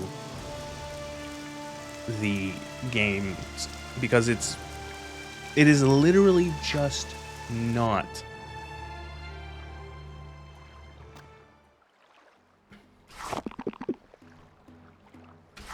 I think I stole all this bread. Alright, we're in Sadrith Mora. The fuck is Sadrith Mora? Oh fuck, we're here. Is this? I guess I go to the Mages Guild.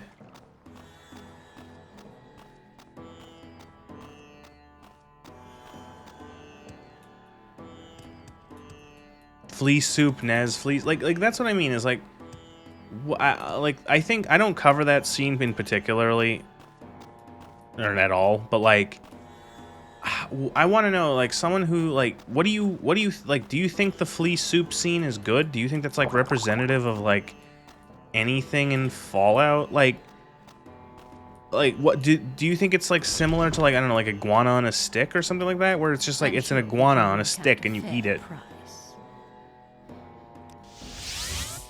I think there are people who never played the games, looked up. So I in my script so far for the Fallout show video, I say that the show is essentially set up to...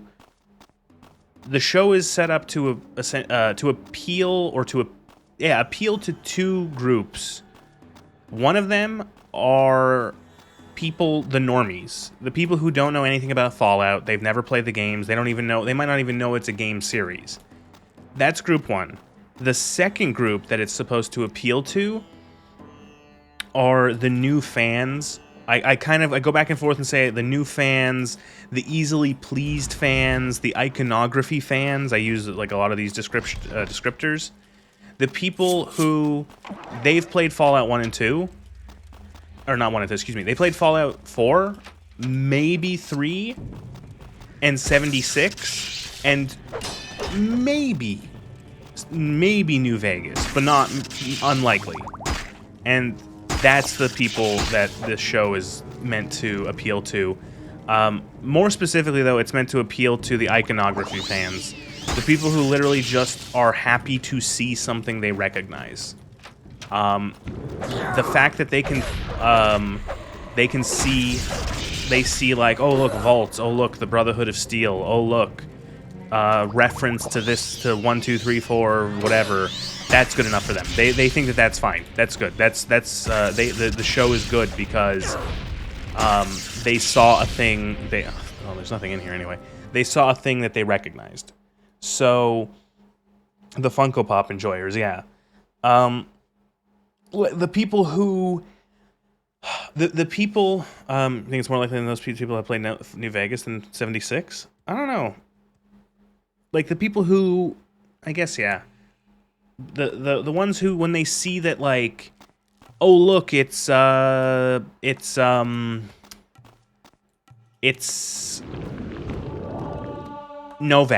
It's Novak at the start.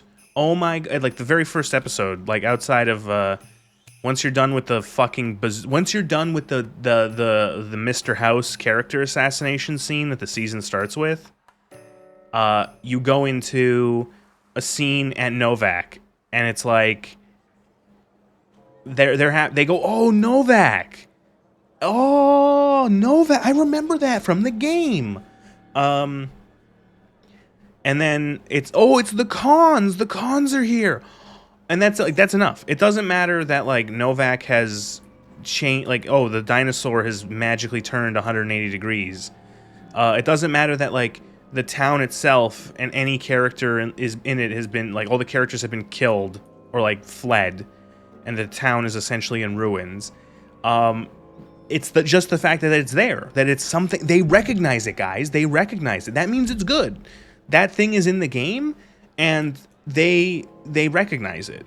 The cons are there. Do the cons have any characters? No. Are there any characters from the games? No. They're just essentially bandits that, you know, are raiders that are just given the cons logos, and that's it. Like, there's nothing, like, about the actual cons. It didn't have to be the cons. It's just that the cons, like the game, remember? Oh my god! And that's enough. That's enough for these people. That was a great time to quick save immediately after being hit by a fireball. What? Like, again, my character sucks. Oh, like, everything is just fucking killing me, like, instantly. That looks pretty cool. What is that? Is that like fucking Dawnbreaker? Claymore of Dusk.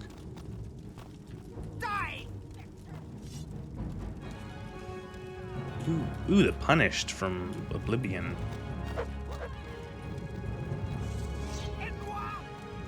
Why do you call on me, little mortal? Do you seek your death so soon? I should crush you where you stand. I expected little else.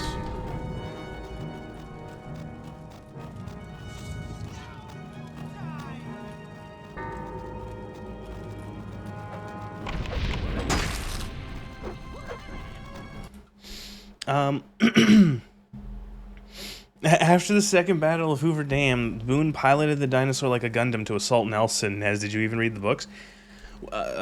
Another thing, you mentioned it a second ago, King's Elvis Presley guys. Look, that is another... Oh my god, that's actually gonna fucking kill me. Like, it's gonna leave me with 4 HP. That's another thing, is like... the kings. Like, people go, oh, the kings, guys. The kings are, oh god, the king. And again, the kings are used literally just, they're just zombies. They've been turned into ghouls, and they're only there for Lucy to shoot. The word the kings are not even said. Nobody acknowledges them. You don't see any of the characters. They all just get shot by Lucy. That's what there's nothing like about that like has anything to do with it other than them just being used as blatant iconography. And like, they're dead now. They're ruined. They're gone. They're gone forever. You killed them all. And they're like, what do you mean? Like, and again, you have to think of it. Okay, so these brain dead, like, key jingle loving fans will just go, oh my god, the kings. And then the normies watching the show, they won't even, it won't even register to them. It'll be like, oh, ha ha ha, Elvis impersonators. It's New Vegas, or it's, you know, it's Vegas, so there's Elvis impersonators. Oh, ha ha ha. So, and it's like, the brain dead fans don't realize that it's like they just like threw these guys away, right? You know, they just like the kings were not like a joke. Like, they had like characters and quest, and they had like a reason for why they were the way they were. And like the show just took them as like a billboard essentially, and just like stapled them over these ghouls that Lucy kills because she's high. And that's it. That's gone forever now. Like, you like, do you not realize that? Do you think that that's like faithful to this thing? Do you think that that shows any sort of like modicum of like respect to the source material? Like, no. And it just, it's like that for the entire show. They broadly do two things with the things that they reference from the games. One of them is they scoop them out. They hollow them out. So, for example, Mr. House is not Mr. House. He looks like Mr. House. He's called Mr. House, but any substance of his like character has been removed and replaced by what the show wants to tell. They're not interested in presenting Mr. House. They're interested in using him to present the story and like plot and character that they want.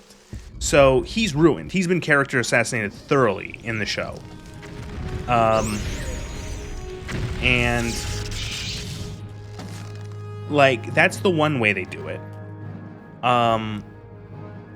The second way they do it is like with the Kings and the Khans and Novak, which is just like, oh, here you go. It looks like the thing you like. Remember that?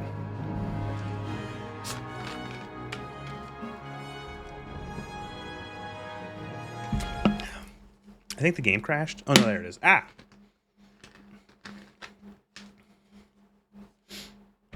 No, it's faithful because the kings die in most of their endings.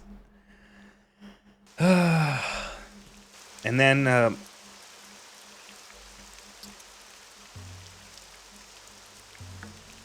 you like the body double idea? It's that, but that's it. I feel like the body double idea is literally, or the reason that the body double even exists is because they recast him for the second season. I don't think that that was intended. I think it was just a case of like, okay, House is going to be important, so we got an actor.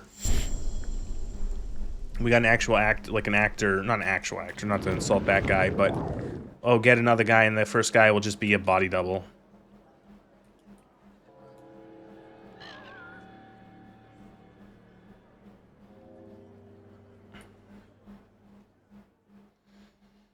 You know.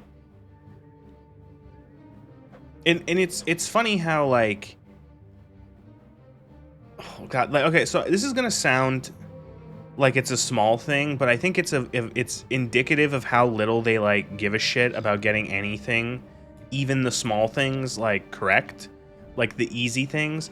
So one of the interesting moments that happens, or like in the first scene with Mr. House, where, you know, he's in this fucking bar for some reason, and he's talking to these like guys, and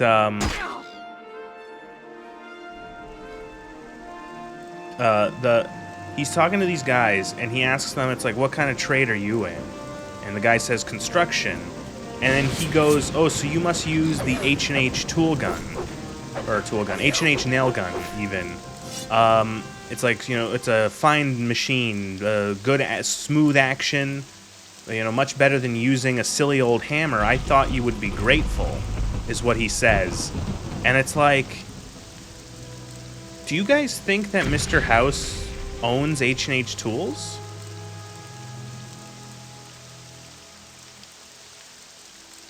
It's like, because he doesn't.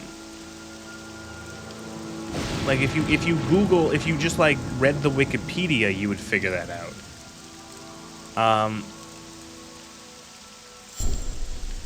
You know, like, it's just one of those things where it's like, oh, they think that because H&H is, like, it's like, they think House owns it. No, his brother owns it. Exactly. His brother scammed, but it has House in the, that's it. It has House in the name, and that's it. That's as far as they read. And it's like, no, it's owned by Anthony House, who robbed Robert House out of his inheritance of the company when their father died. It's his half-brother, Anthony. And, like, it's just a case of, like, oh, well, why does it matter? It's like, because it's like they can't even double-check that. House owns Robco. He founded that. He makes robots. You know, why would he say... Because it's like, yeah, oh, but those people don't know he's House. And it's like, yes, but they were just watching the guy on TV pretending to be House. So they think he's talking about House on TV, and you think he would be grateful towards House for making the H&H tool gun. Or nail gun. Why do I keep saying tool gun? Nail gun. I keep saying H&H and tools, that's why. And it's like... You know, they can't even get that right. You know, and then, like, don't even get me started about the whole fucking... The whole thing of, like... Again... The character assassination of Mr. House wanting to build mind control devices.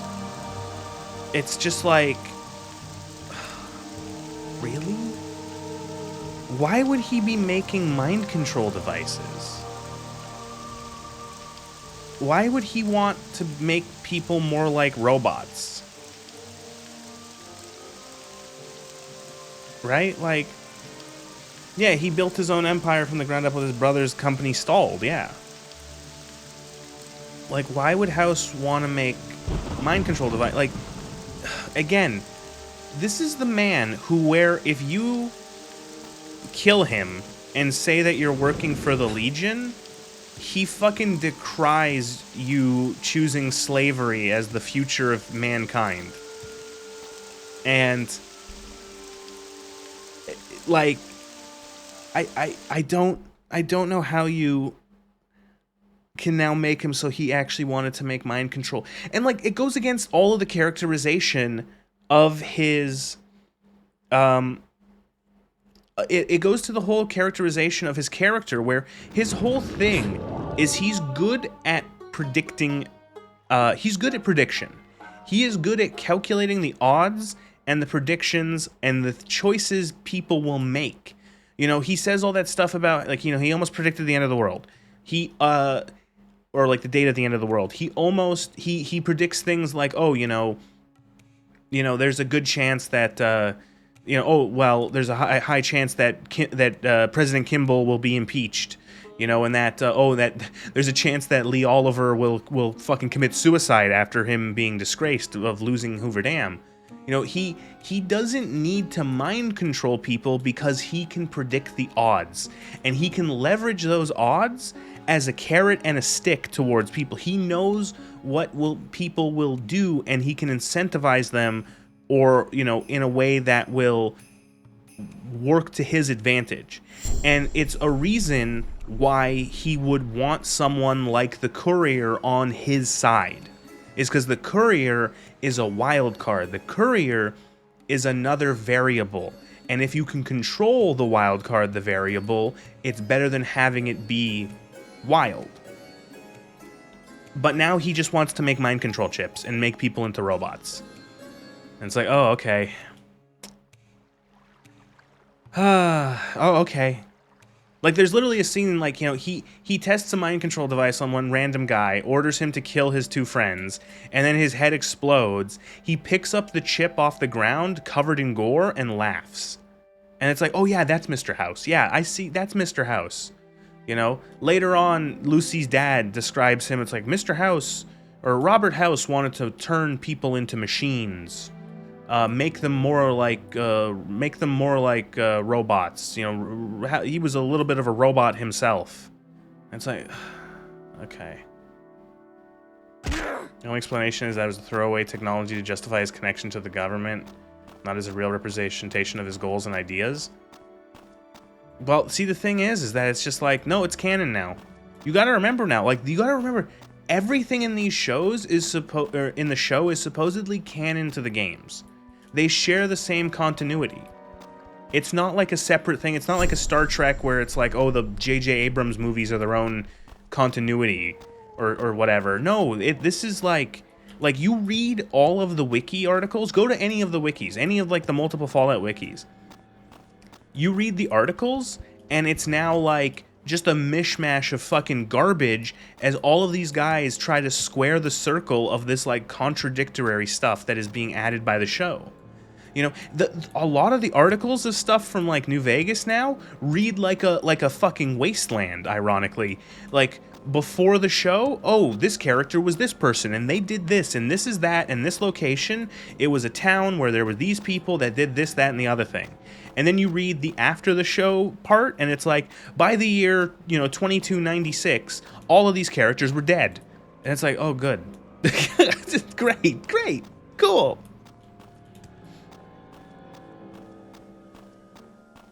That's what I wanted.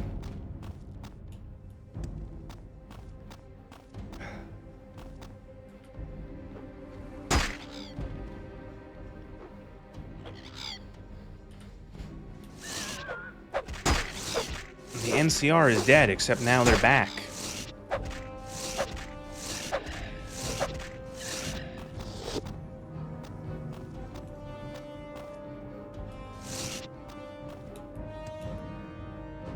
My favorite thing is how... Oh, there's a scene. So most of the NCR... most of the NCR just like falls apart off screen. You see in the second season they show the destruction of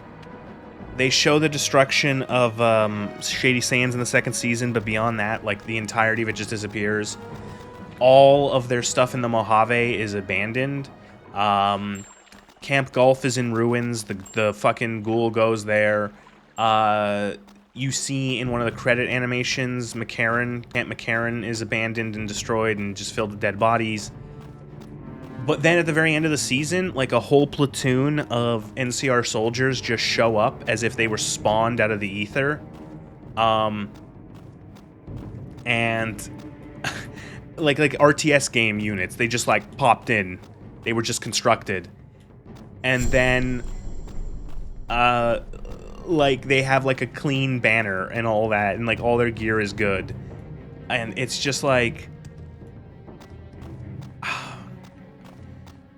there's a scene before that. So they destroy the NCR in like entirely and all that, and then they try to like recover it in the second season a little bit.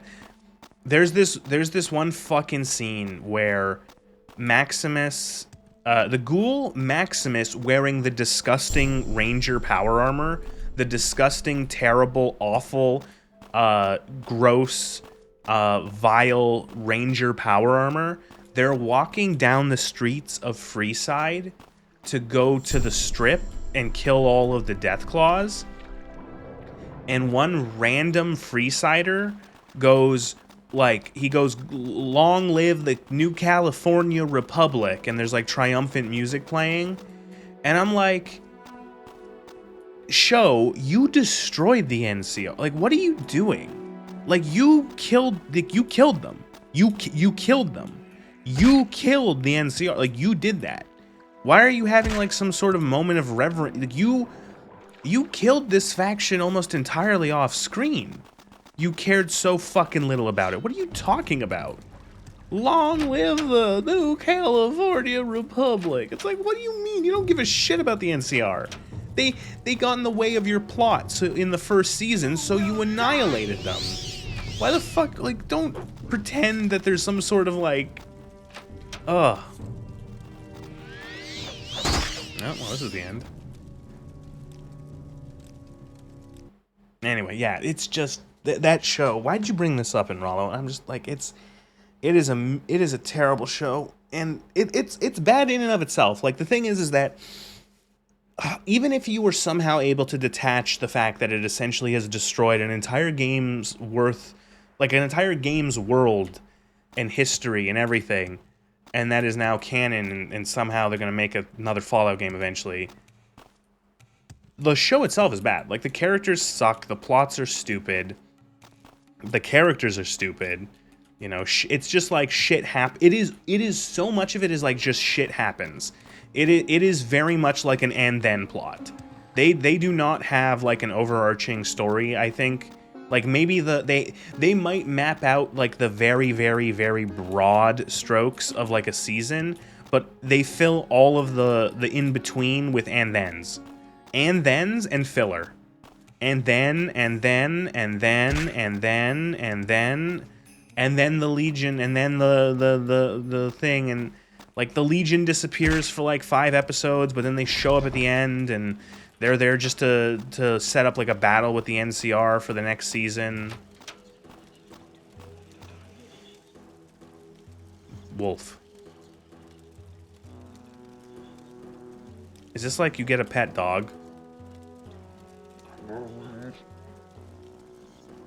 I got a wolf companion.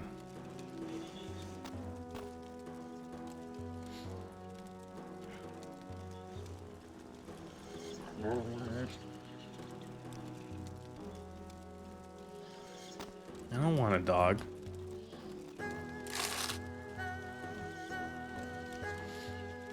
Dog meat took them to Maximus or whatever. Yeah, it's just like... What a terrible show. It's so...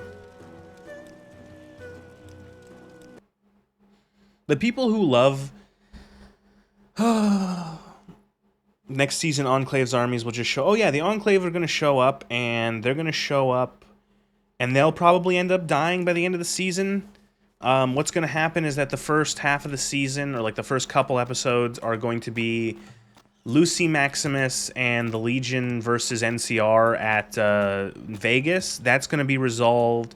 That's going to be resolved in like 2 episodes. It's going to be resolved in 2 episodes. They're going to want to start the season off with like a big action scene. And what's going to happen is that the Legion are going to die, and then something retarded like, they're going to found the new capital of the the new California Republic is gonna be founded in New Vegas, or the last division platoon of the NCR is gonna go to they're gonna go back out west to secure to start again or some shit. That's gonna be that dead and buried. That's like that plot dead and gone. The Ghoul, and then, or maybe somewhere near the end of that, the Enclave will show up. And it's going to be like the Ghoul is looking for his family still, and then the Enclave is going to be a big part of this whole fucking, shindig. And then they're probably going to explode by the end of the season, maybe. They might keep them on for a 4th season. I don't know if they're going to... Do you think they're going to get a 4th season? I even asked this in my script for the video. It's like, do you think they're going to get a 4th season? I think they get 1 more season after the 3rd. I think the 3rd is, like, they're probably going to be like, it's going to do well enough, and then they're probably going to get a 4th, and I think... I say that as soon as 6 seasons, as soon as Walton Goggins Didn't they get approved for 6 seasons? See, I haven't read that. I've only read... I've not read that it was 6 seasons. I've read that it was... that they've been renewed for a 3rd, but that nothing more than that. Can you, can you tell me more of, if there's any actual information? Because that would be nice. I might actually have to adjust my script if there's some information about that. You guessing that one of the characters will marry be friends? Oh, I don't think so. I think they want the Legion gone. The Legion is just there to be, like, fodder. They're there to be just big, evil, bad slaver people. There's not going to be any sort of, like, interesting thing. They're going to kill them all by the end of the season, or by, like, the end of the first couple episodes. They said they had material for 6 seasons. Well, that's a big difference between them getting renewed. I think as soon as Walton Goggins gets tired of sitting in the makeup chair for, like, 6 hours, the show's dead. Because, like, who the fuck gives a shit about Lucy or Maximus? They like the... People like the ghoul. The goog.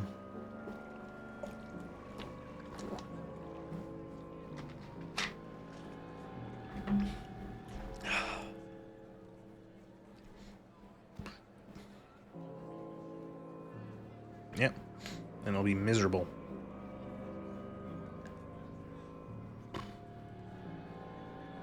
What am I doing?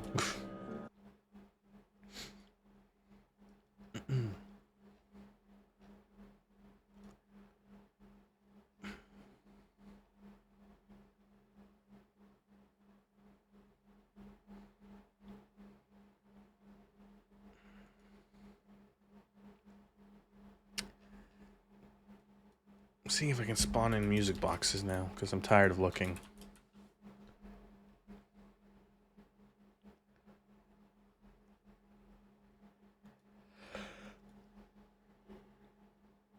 Oh. No, I guess not.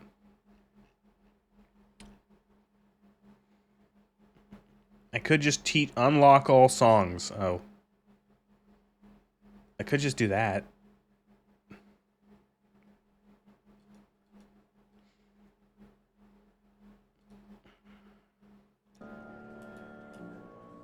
Oh, they bring Ron Perlman to be a super mutant. The super mutant TM. Ugh. I'm still waiting for them to somehow, like, wrap in. I don't know. I don't think they're gonna try to take anything from Fallout 1 and 2.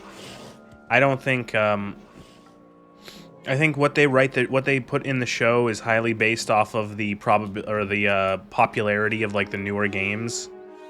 So, like, you know, oh, the Brotherhood of Steel are popular, so put the Brotherhood of Steel in. Oh, the Enclave exists in the newer games. Put the Enclave in.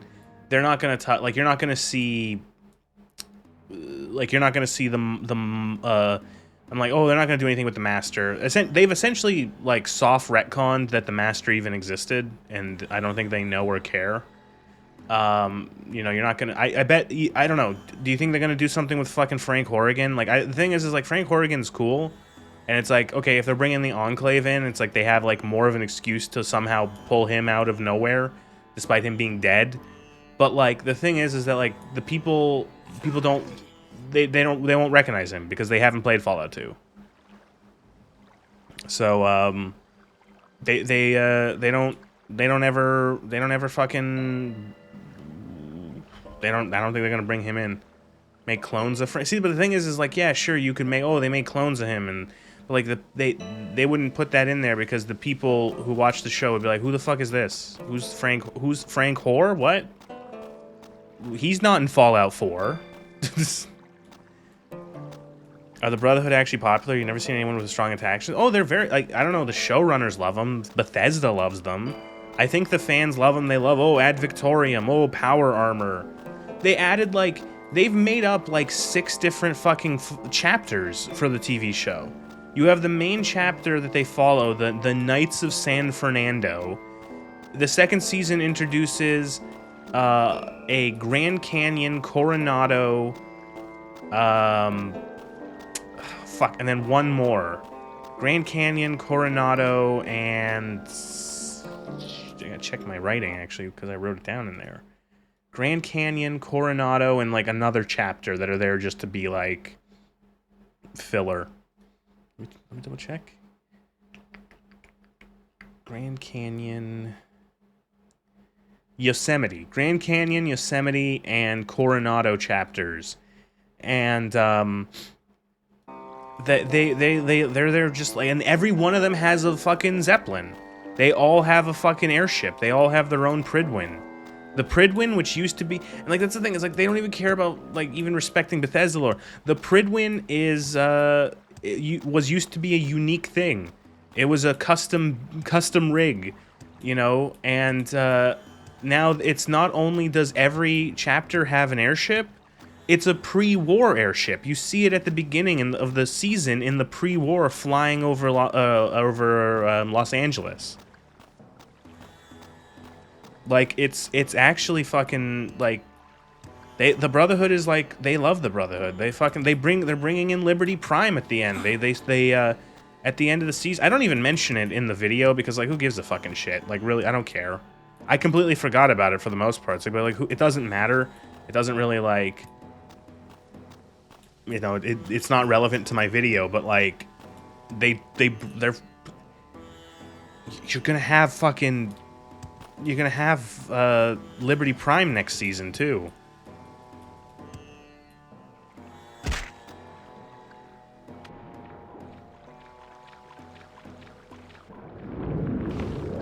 It's depressing.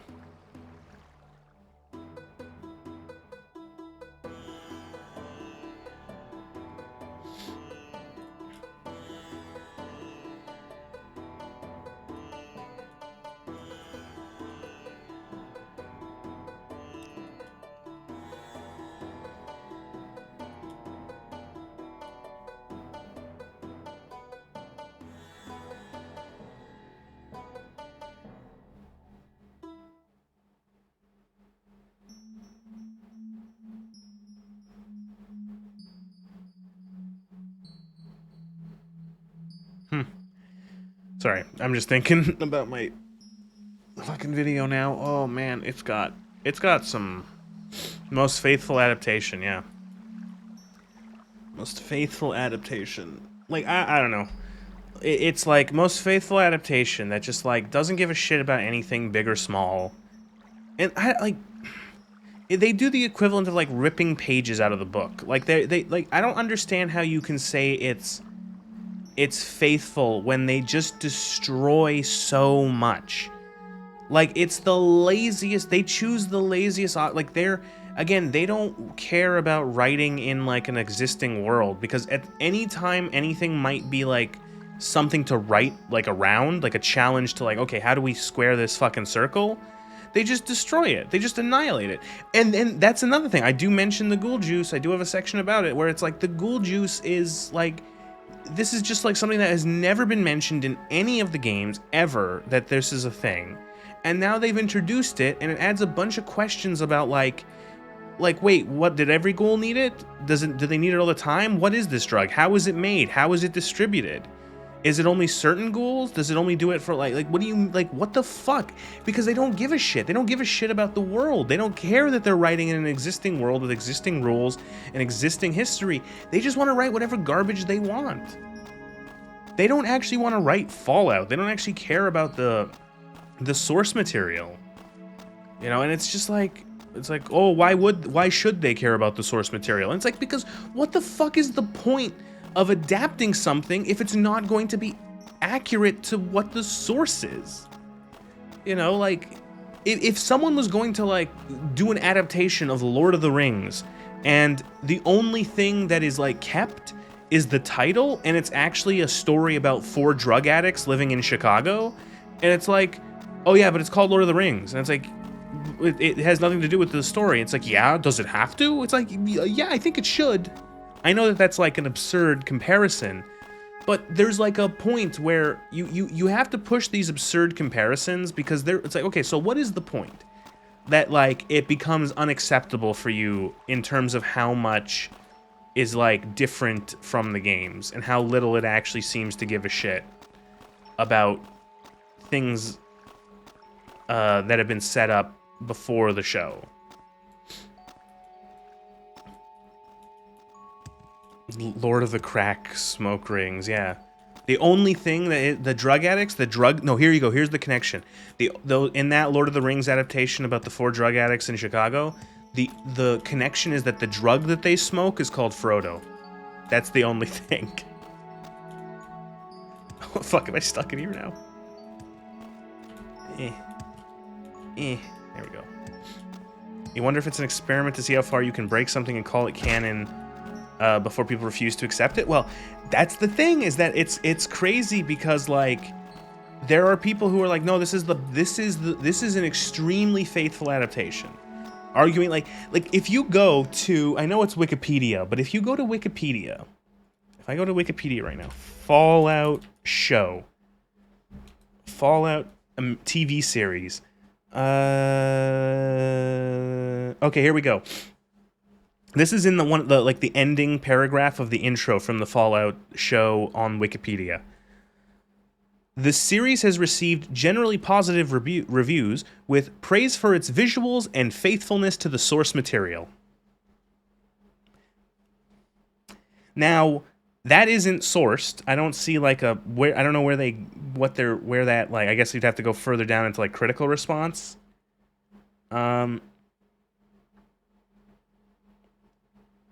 An adaptation that feels like a true extension of the games, Fallout is a post-apocalyptic blast for newcomers and longtime fans alike.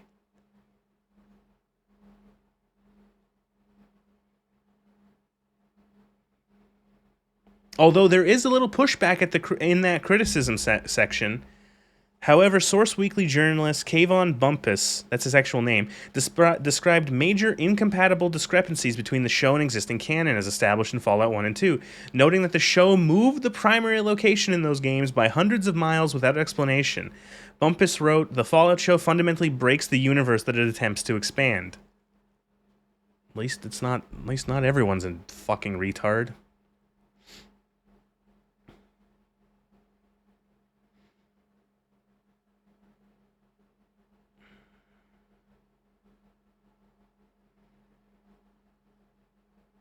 I more and more I read Tim Kaine talking about stuff. I like Tim Kaine. Do you have like a backbone, Tim Kaine? Tim Kaine defending the show, he defended the adaptation from accusations of contradiction from the Fallout canon. Fallout OG Fallout lead Tim Kaine defends the show's lore changes in a glowing full review. Not that it matters. I'm not in charge of this anymore, and neither are you. Ugh. I just like...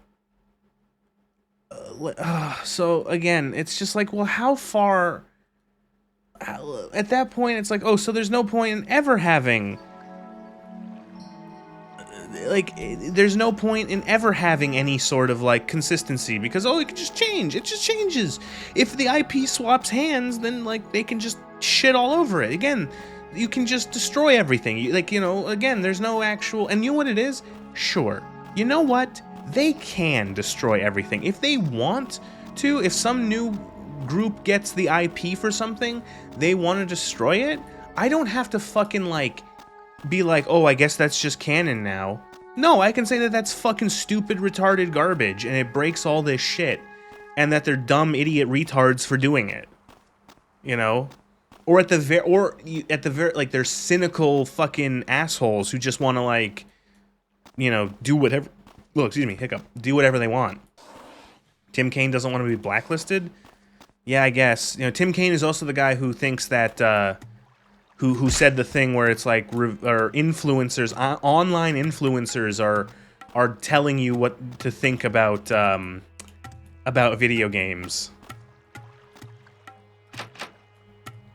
This is another house for sale, I guess. Oh, this is fucking hideous.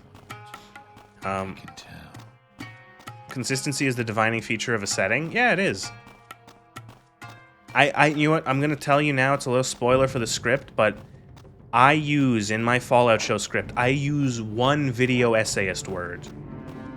Do you want to know what video essayist word I use? I use one of it, and I started it by saying, please, forgive me for using this word. I use the word verisimilitude. I know. You know. And all that means is internal consistency.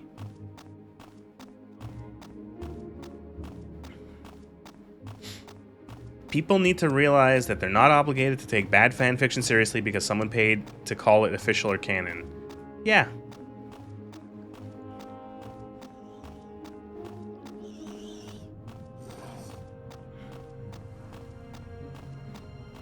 I don't have to like it. Don't have to think it's good. I don't have to like, you know. But yeah, it's gonna just, it's... What a terrible, what a terrible.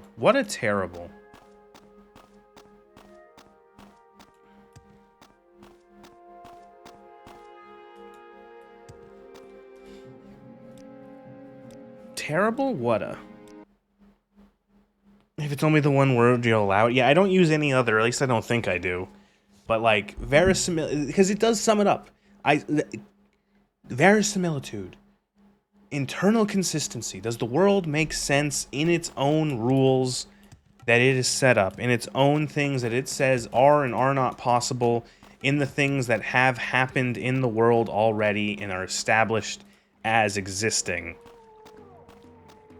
You know, that like, and the thing is that just because a setting has fantastical elements doesn't mean that it can't be internally consistent with its own logic, with its own world. It can. If something in a world with magic or elves or sci-fi technology or whatever, all this futuristic or advanced things or crazy things, supernatural things that don't exist in reality, it can still be consistent in its own world. It doesn't have to, the world not behaving how our reality behaves is not a mark for, or is not a get out of jail free card for it being able to have no consistency. You know, oh, well, it has magic. And it's like, yeah, but those, like, you know, and so what? That magic can have rules and things that are and are not possible. Oh, it has elves or whatever. And it's like, yeah, and? Oh, it has ghouls and super mutants. And it's like, yeah, and they've been established to work certain ways, to function certain ways.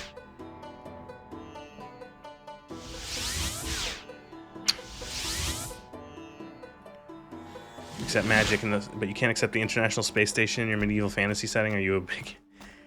I don't know. It's just, it gets to the point where it's like, at this point, like, I guess there are just a lot of people who actually are willing to just let everything be just like, yeah, no, anything can happen.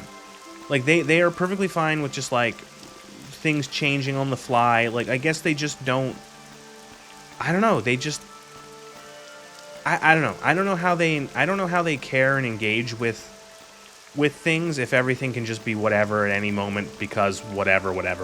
Because the writer decided at that fucking second that something that was not possible previously is now possible. Like, what does it matter? Like, at that point, like, how do you care about anything? Like, you can't, if anything can happen at any moment for any reason, even if it contradicts what has been established that can or can't not happen, how do you have how do you feel stakes for any of the events happening in the plot?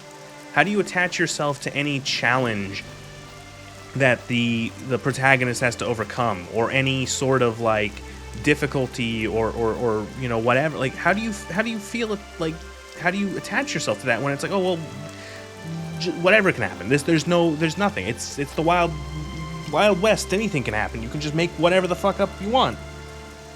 You know? Ironically made that argument in Skyrim? Ugh. Take a million officially dead, but continued by actual fan franchises over a single twisted out of itself because it was bought up by a continued franchise. Well, it's a case of, like, I think that's gonna happen for all, like, it's for me, for Fallout, it's already happened. There are 3 good Fallout games, and that's it. Fallout 1, 2, and New Vegas. Those are the only 3 good Fallout games. Star Wars, you know. There's only, like, the sequel movies don't happen. They didn't exist. Everything ended after, the series ended after Return of the Jedi, and that was the end of that series. You know, maybe add some game stuff in post, and, you know, but other than that, whatever.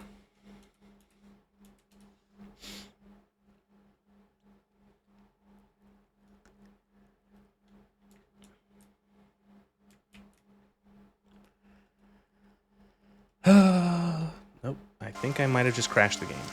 Nope, never mind. I wish this rain would stop.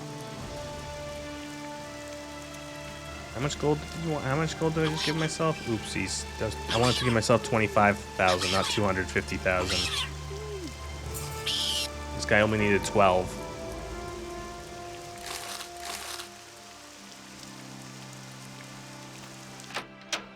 I just wanted to see this house.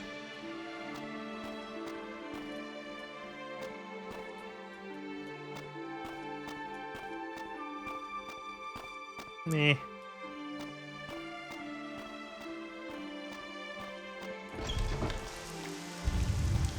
If Disney hadn't ruined copyright, Star Wars would be public domain, and rich nerds would pay Shatner and Hamill to appear in crossover movies, and no one would talk about canon.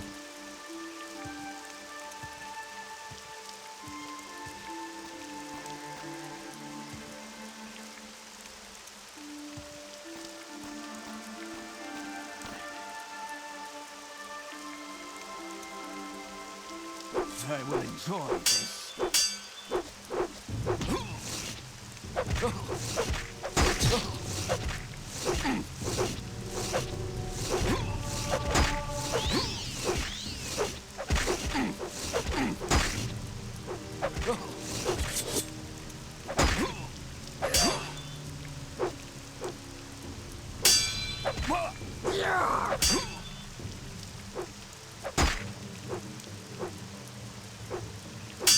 You're mine. I have you.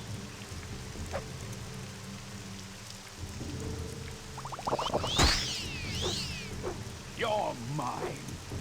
I will enjoy this.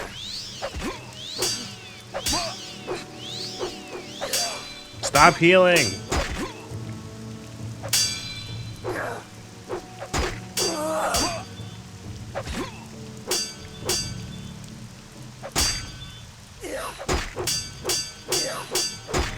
I have you. Surrender now and I might let you live. No stamina.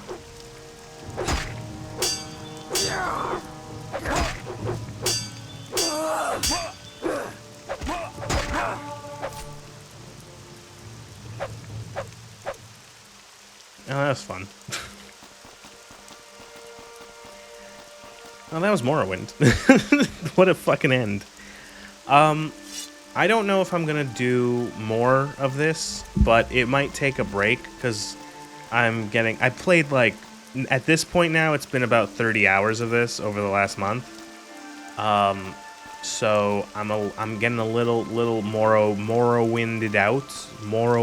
I'm getting Morrowinded. There we go. So I don't know. This might be like I come back later. Like, I can always pick this up later. Can I get a Dagoth wave in front of Dagoth? But I gotta go all the way to this fucking Red Mountain.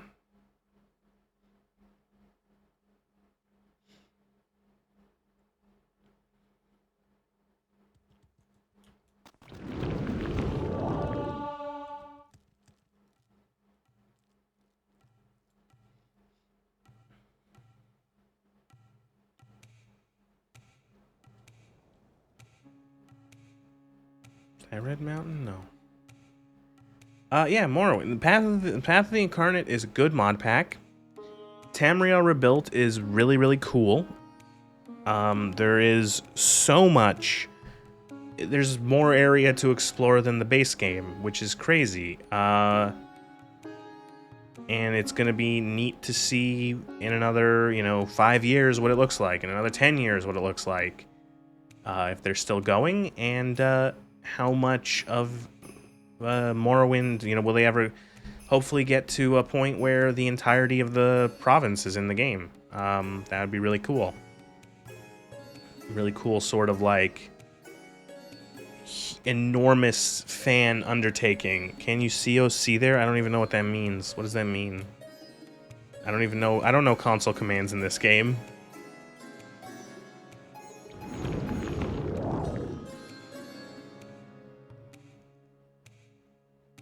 Center of cell command. The cell might be changed. That's the thing, too. I don't know if that... I don't know how that command works, and the cell could be changed.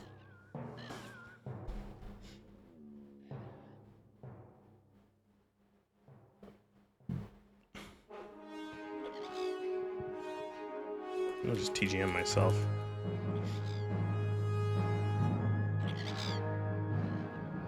Yeah, they're very different.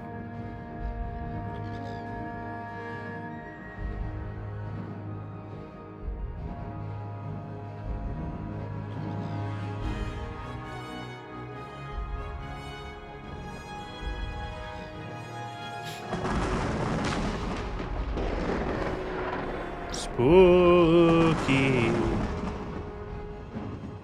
What are the console commands to spawn in Wrathguard and Sunder?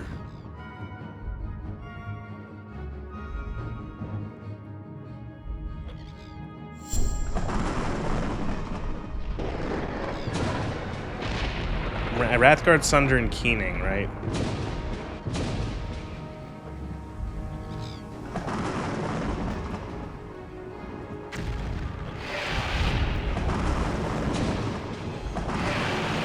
Oh, flashing.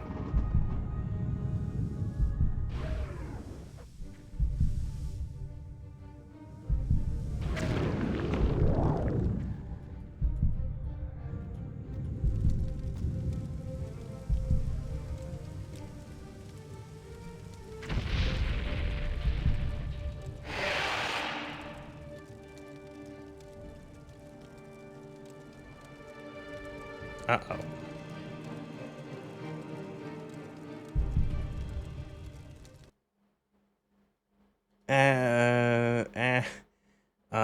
Wrathguard. Wraithguard, even. I can talk.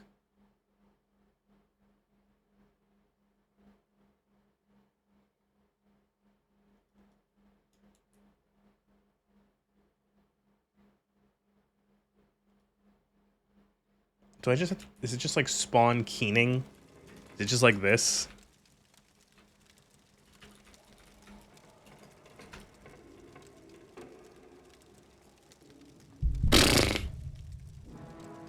Well, I didn't save. So that's it for that.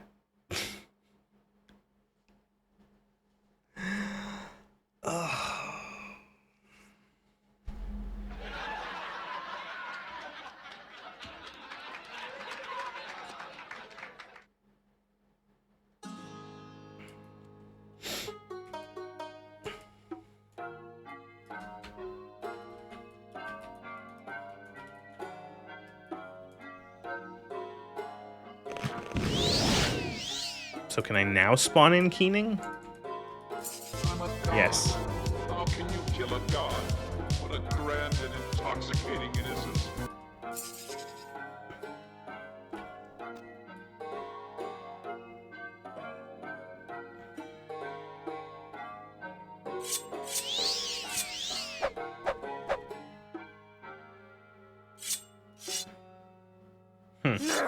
Anyway, yeah, Morrowind.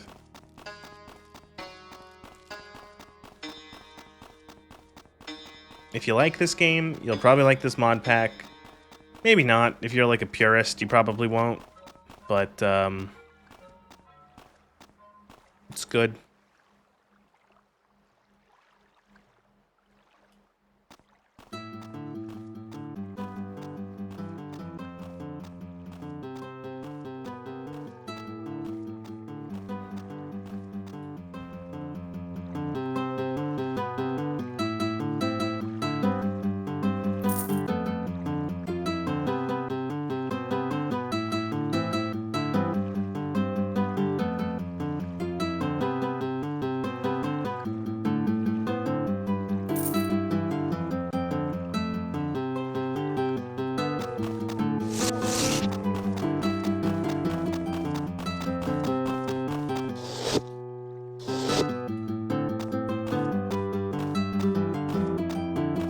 Next time when there's the red is V stupid, yeah. Well, that was Morrowind. Oh, I'm a god. How can you kill a god? Grand and intoxicating innocence. Oh god, how can you kill a god? Shame on you, sweet Nerevar. Do do do do do do do do.